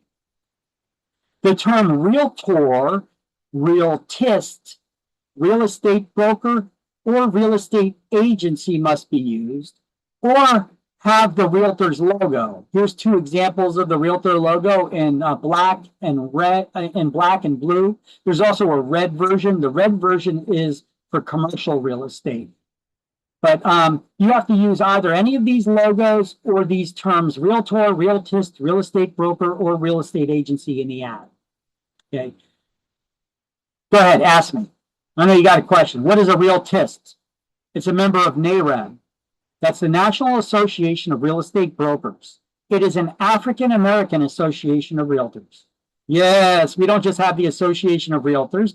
We have an African-American Association of Realtors. We have an Hispanic Association of Realtors. We have an ARIA, the Asian American Association of Realtors. We have Women's Council. These are just additional associations that you could join and pay a membership fee to, and hopefully you'll get some training in exchange or get some kind of something out of it, other than having to pay another bill. Brokerage's name must be in larger type and more prominently displayed than your own, so that the public knows who the company is. The licensee's name, that's your name, must appear exactly as it is on your real estate license, with the exception of any middle name or initial which need not be used. You could actually substitute a middle name, whether you have one or not, by putting a nickname. Do people call you by something other than your first name? Is there a nickname that you go by or prefer to be called? Or do you have a difficult to pronounce name that a lot of people, that you instead shortened it or gave a nickname that you'd rather have people call you by instead of your real name? You could add that in between your real first name and your real last name. You could put it in quotes, maybe a little bit larger than your name. Okay, but you have to use your real first name and real last name. Salespeople's websites or pages have to have a link back to the real estate brokerage's website, if they have one, and they should, and include the brokerage's phone number. Phone numbers in ads have to state what they're to, even if it's on a business card. You can't just put a bunch of phone numbers. You have to say office, fax, cell. Never use the term home office. And the reason why, you're not allowed to have an office in your house. Remember, to prevent license lending? You have a real estate brokerage, has a physical place of business you could meet. Only a broker is allowed to have an office in their home. That's why. So you should never use the term home office, even if you have a place in your house that you got set up as your little office where you do your business, make phone calls, set up appointments, where you got your computer set up. You're not meeting clients in your house. Okay. But you're using it for administrative purposes. You still don't put their home office as the number. You could put that as a direct line, maybe, or something to that effect, but don't use the term home office. Now, here's a link to the Real Estate Commission's, actually, it was, I think one of the Association of Realtors put this together and it got approved with the Real Estate Commission. New Jersey Realtors. Here's how your business cards should look. You should have maybe your company logo, the company name in larger type and more prominently displayed than your own. You could have your cheesy thick picture there with your big smile. But you don't need to have your picture on it, but I highly suggest it. I've done studies on this. I've done studies and I've counted cards and how many people picked up business cards with photos or without them. It used to seem more professional not to have someone's picture on a business card, but it's expected these days that you have your picture on it. Or listen, if you don't even want your picture on it, I've seen people make caricatures of themselves and put the caricature picture of themselves on there. Just try to make sure it can be playful, but it should be business oriented, Your first and last name must be used. You could put that optional nickname in between. And your title. What are the acceptable titles? Well, your license type is salesperson, so you could write that there. In mine, I used to write, in my first business cards, I wrote LIC period RE salesperson. So real estate, licensed real estate salesperson. That's what that stood for. Or you could write salesperson, sales representative, sales associate, or realtor associate. You're not a realtor. Or realtist associate. Only the broker technically is a realtor, so you shouldn't have realtor there. You could have realtor-associate. All right, and then the address to the brokerage and the office number and fax, your phone number, put your cell phone, your website, and if you put your website, your companies have a link back to your companies, your email maybe. Don't put too much information because it starts to get real busy. And I found business cards that are very busy. People don't end up calling anything. Some tips to marketing is you need to have your message come across very quickly and don't make people think. People are inherently lazy. And if any advertisement causes them to have to stare at it or look at it or really study it to figure out what the hell it is, they're not going to answer it at all. Okay. There's a book that I bought one time about this, and it talks about different logos from companies. Like if I say Coca-Cola, did you just have a picture in your head of their logo and the color scheme? Nike, right? I mean, there's certain brands. Tide, like Tide detergent. See that rainbow and the orange, right? I mean, there's certain brands that the message comes across instantly for recognition because it's simple. Okay, don't be too busy. And this is just for brokers. Same stuff, different designations there. All right. Property ads must specify the municipal location. Anytime you're advertising a property for sale or rent, you have to specify in the ad where it's located, not the address. You don't need to put the address of a property in an advertisement. Well, then how do you know which property they're calling about? Here's a little trick in sales. It also helps you track where you were advertising and they seen the property. you could put in there the property's in Edison, that's its municipal location. And then put a property number in the ad.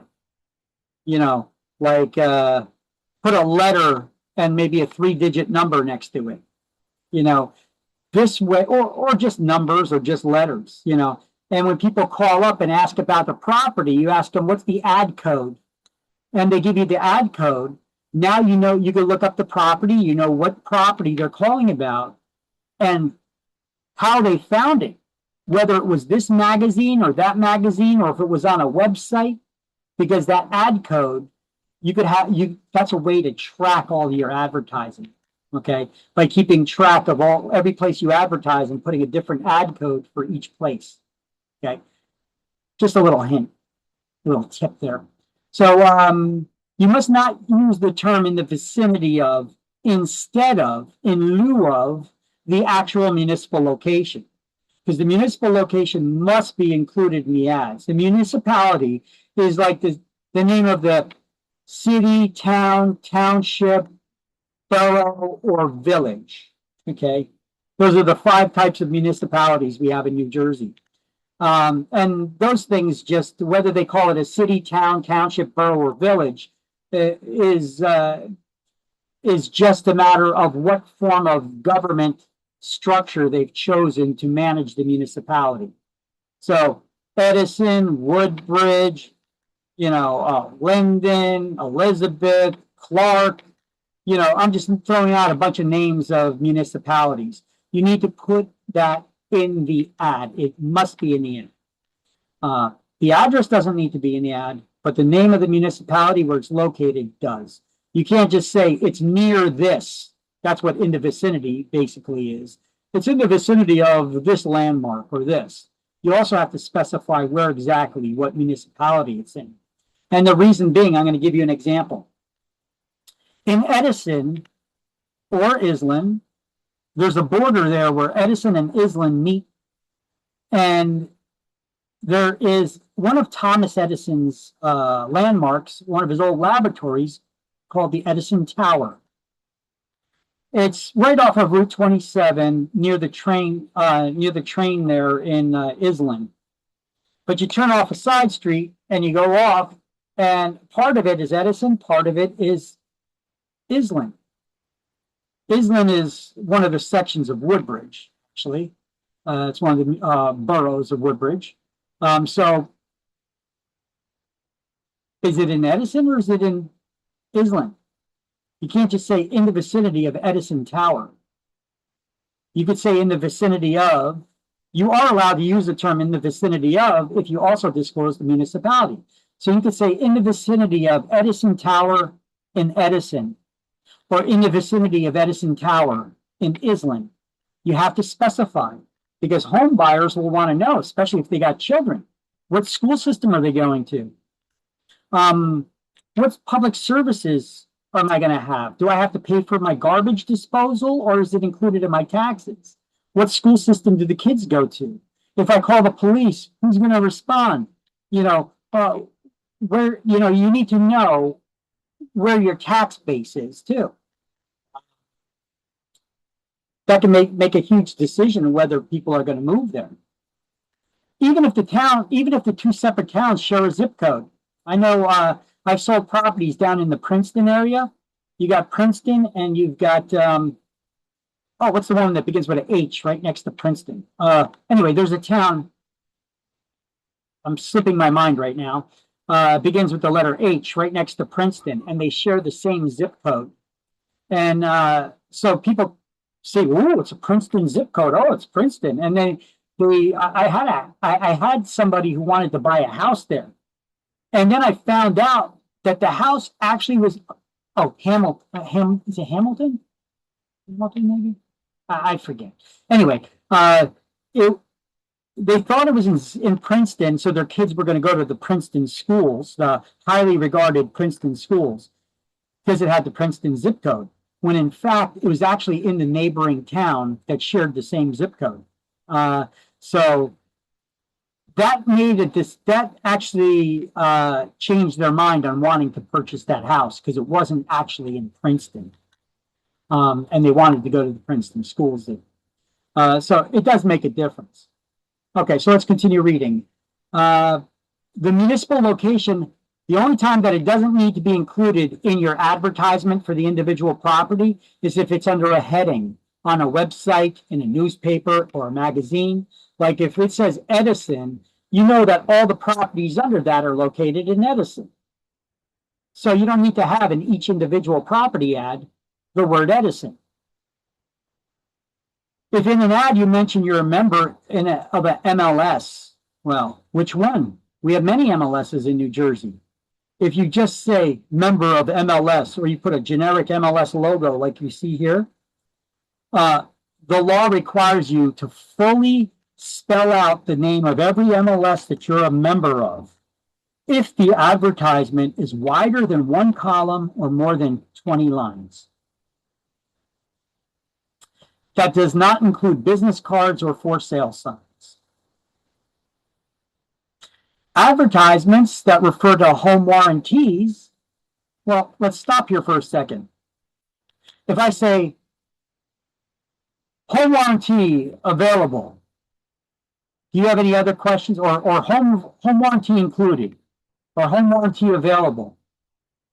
Do you have any other questions?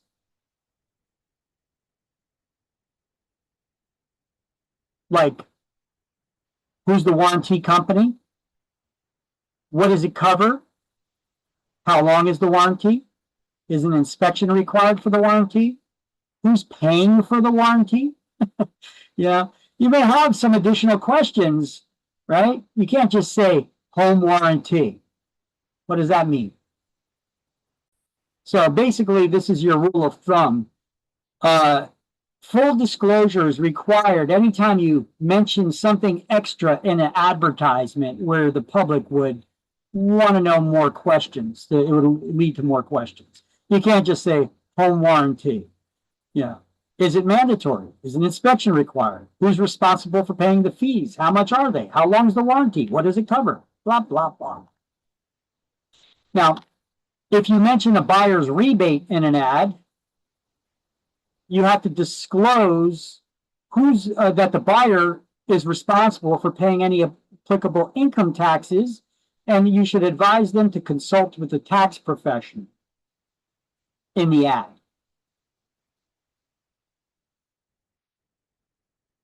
So now let's get caught up on some of those highlights for those things that we just discussed. I'm not having you highlight everything that we just discussed that's mentioned in here, but just some things. Or you could have just taken a snapshot of those slides.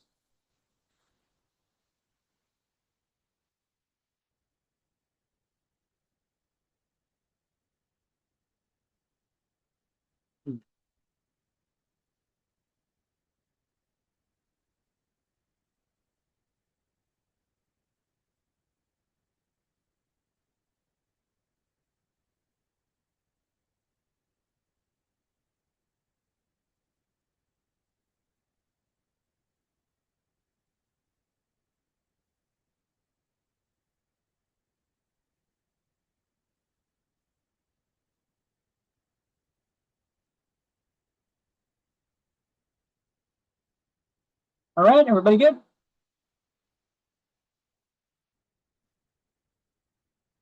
Next page, 21. All ads must specify the property's municipal location, phrases like in the vicinity of, and membership in the MLS, blah, blah, blah.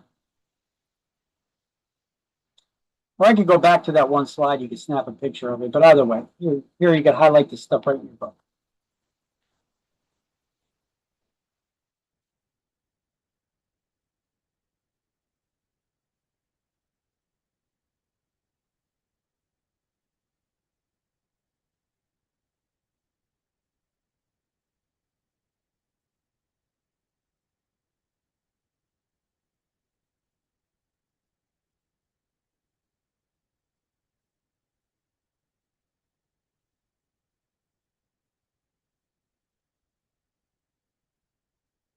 Right.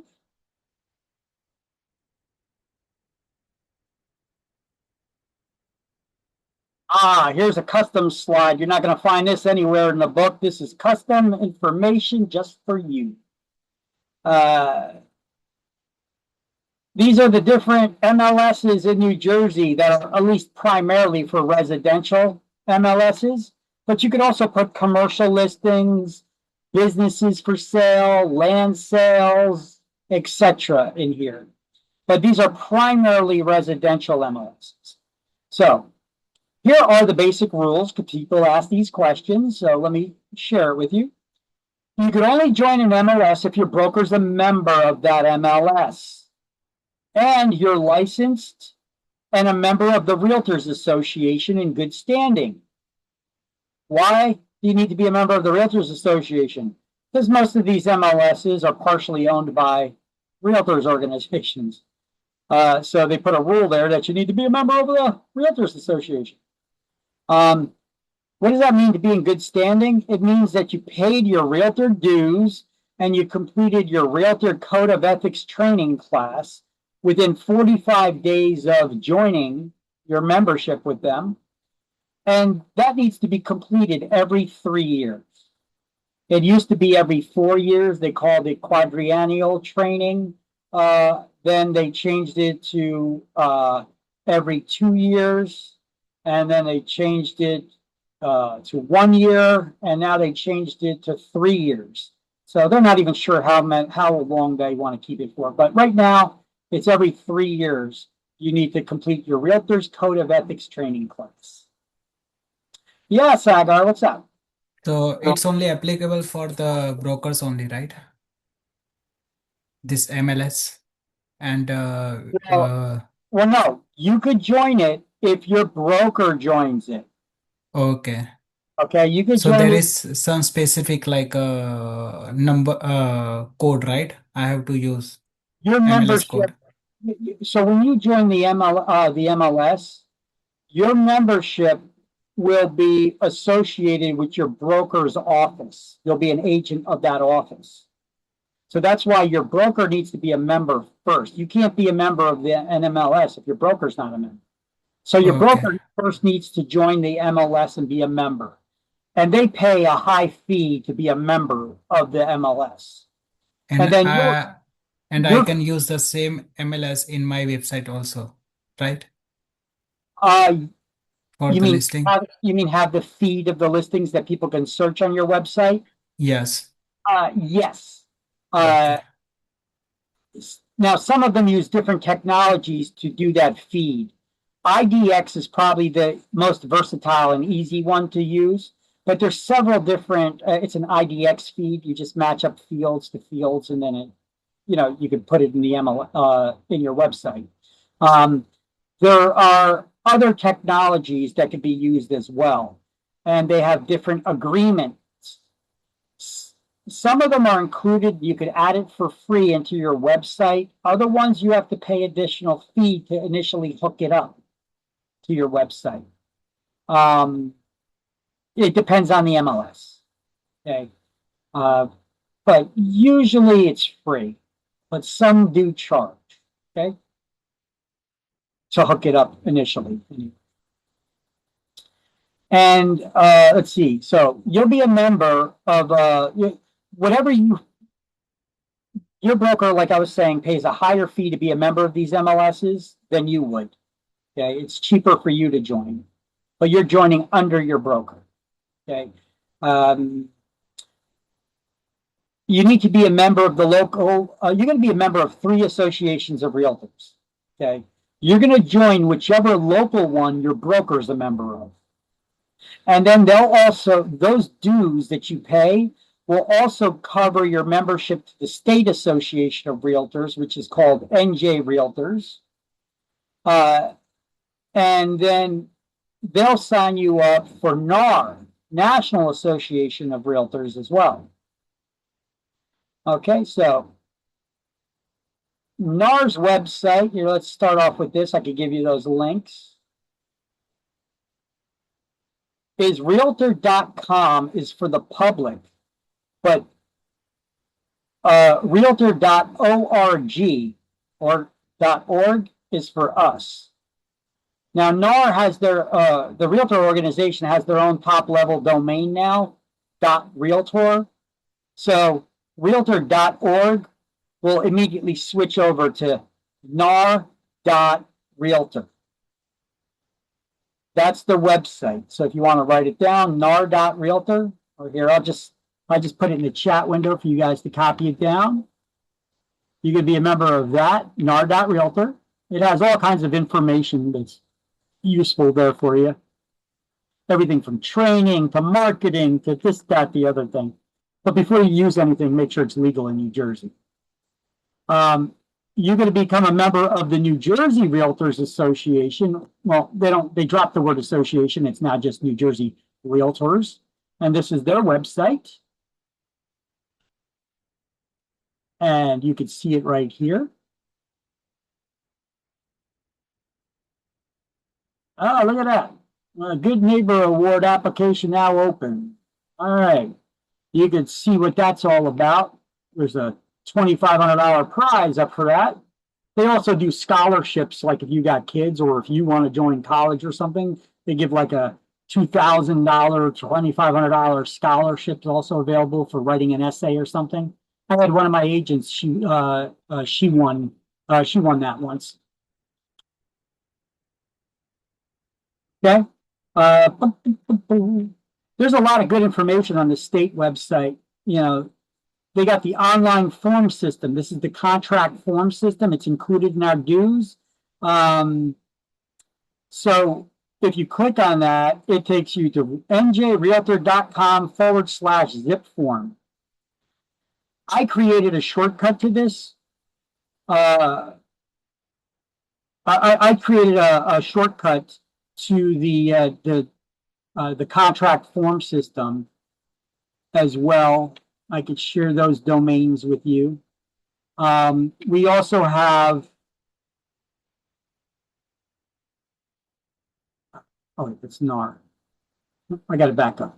Sorry.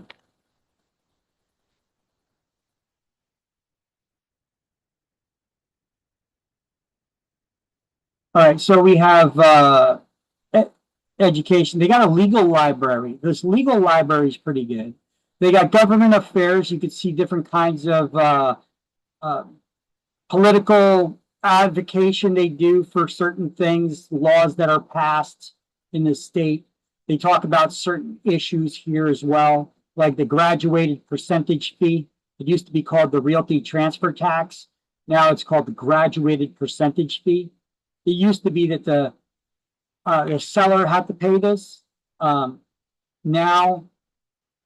actually, it used to be that the seller paid it. Unless it's over $1 million, then the buyer would pay it.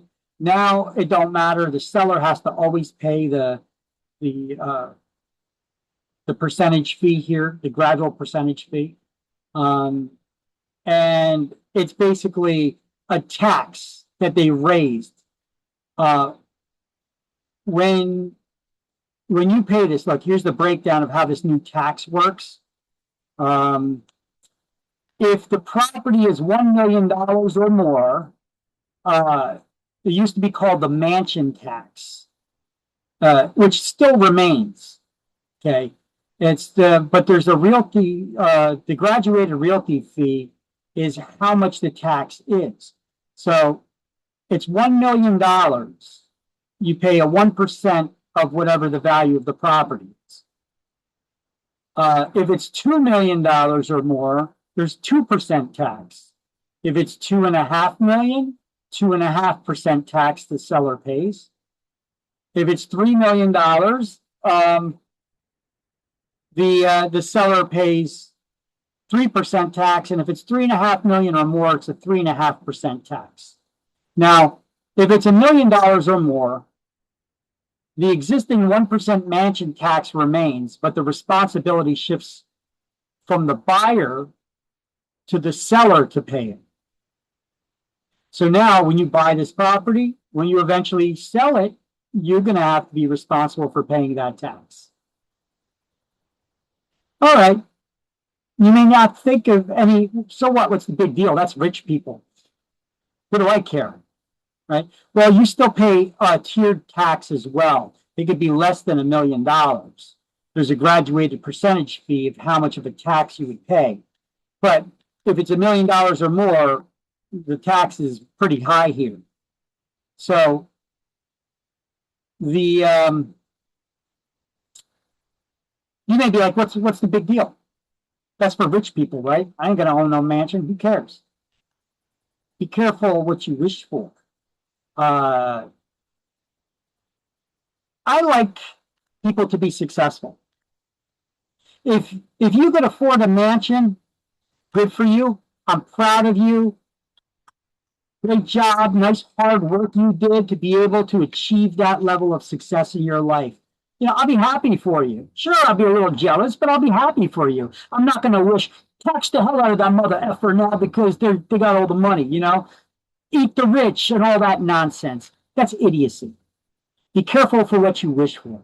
Because there's so many people that have that attitude out there. They actually voted for this because the politicians in New Jersey didn't have the spine to implement a tax this aggressive. So they put it on the ballot. And we, the people here in New Jersey, the majority voted in favor of passing the tax like this. And now what did that do? So what? That's the rich people, right? It ain't gonna bother me none. Well, how about this? If you buy low-income housing, or even moderate income housing, buy a condo. When the developer buys all that property that they're going to develop on, do you think they're spending more than $1 million on it? So they're going to have to pay the tax when they eventually sell that property now. Do you think that they're going to eat the costs of that? Or do you think they're going to build it into the sales price for each and every unit that they sell, even for low income and affordable housing? By voting for the rich to pay their fair share, they're not going to eat those costs. They're going to build it into the cost of the houses that they sell you. Congratulations. You just voted to raise your own taxes. You voted to raise the cost of the house that you are now buying, even if it's low-income housing. Congratulations, you just screwed yourself. And you didn't even use lube. Got no joy out of it. So this is actually what happens. Be careful what you wish for. You know, you wish for someone else to suffer, it'll come back, it'll bite you in the ass, and sure enough did. Now, here's that graduated percentage fee as well. Everybody has to pay a tax. And here, there's a Department of Treasury website. There's a calculator here somewhere, too. Oh, here we go. RTF, the Realty Transfer Fee Calculator.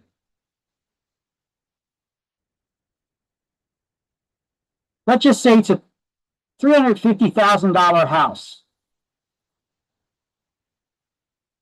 How much are you going to pay in taxes? $2,105 to sell your house. Yeah, it's a sales tax, but the buyer doesn't pay it. The seller always pays it. All right. So it doesn't have to be $1 million home. You're still paying this. Now, a couple of years back, Governor Christie tried to do away with this realty transfer fee tax. Now, the governor cannot do that. He has to ask the legislators within the state, all the politicians in the state, to vote on that.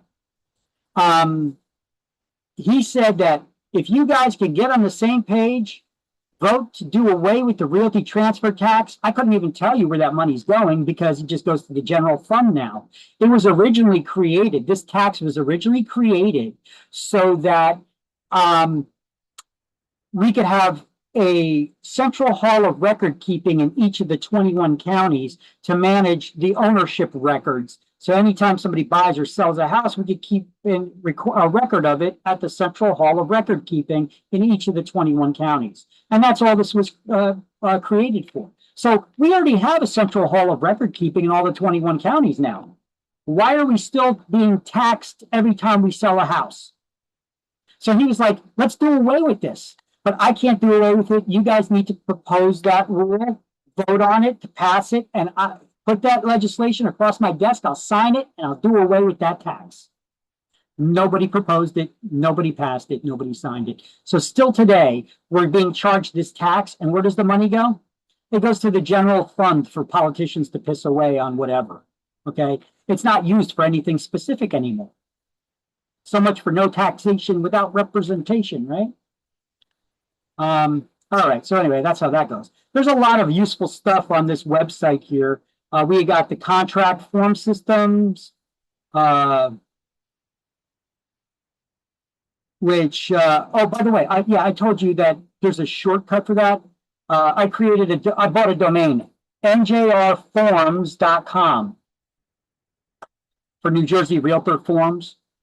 And it takes you here to the same place, to njrealtor.com/zip form. So if you want a shortcut to it, it's njrforms.com. But either way, it'll take you here. So this is the contract form system, or njrforms.com. Boom. That's the shortcut. We also have on that site the legal library. If you guys ever have questions about something, is this legal? Can I do that? There's actually a database here where you could put in a question and it'll give you the answers. NAR's attorneys or New Jersey Realtors attorneys have it. Questions about rents, about renting, about offers. See all the different types of questions that people put in here. About disclosing rebates, about fire extinguishers, about any kind of topic, the mansion tax, all kinds of stuff. It's a database where if you have a question as a real estate licensee and you're curious about it, you could plug it in here and you could see what you could get your answers right away. Here, ask a new question. Okay. That's called the Legal Resource Library. You'll only have access to this with a login, though, once you become a member. There you go, but that's the link. Okay, we're past our time already here, so let me get out of here. I just wanted to show you that you guys are going to be members of these organizations, and you do get free tools out of them and free resources. You'll also be a member of a local association of realtors. You're going to join whichever one your broker's a member of. And I don't know which one that's going to be, because these are all the different association of realtors in New Jersey. So you're going to be a member of whichever one your broker's a member of. You don't have a say in that. And they'll sign you up for the other two. So the question to ask your brokers is, how much do I got to pay for realtor dues? Because that'll all be based on the local association. It's standard for the state and national association. Okay? We'll pick up here where we left off tomorrow. We'll pick up on this slide. I'll finish explaining it.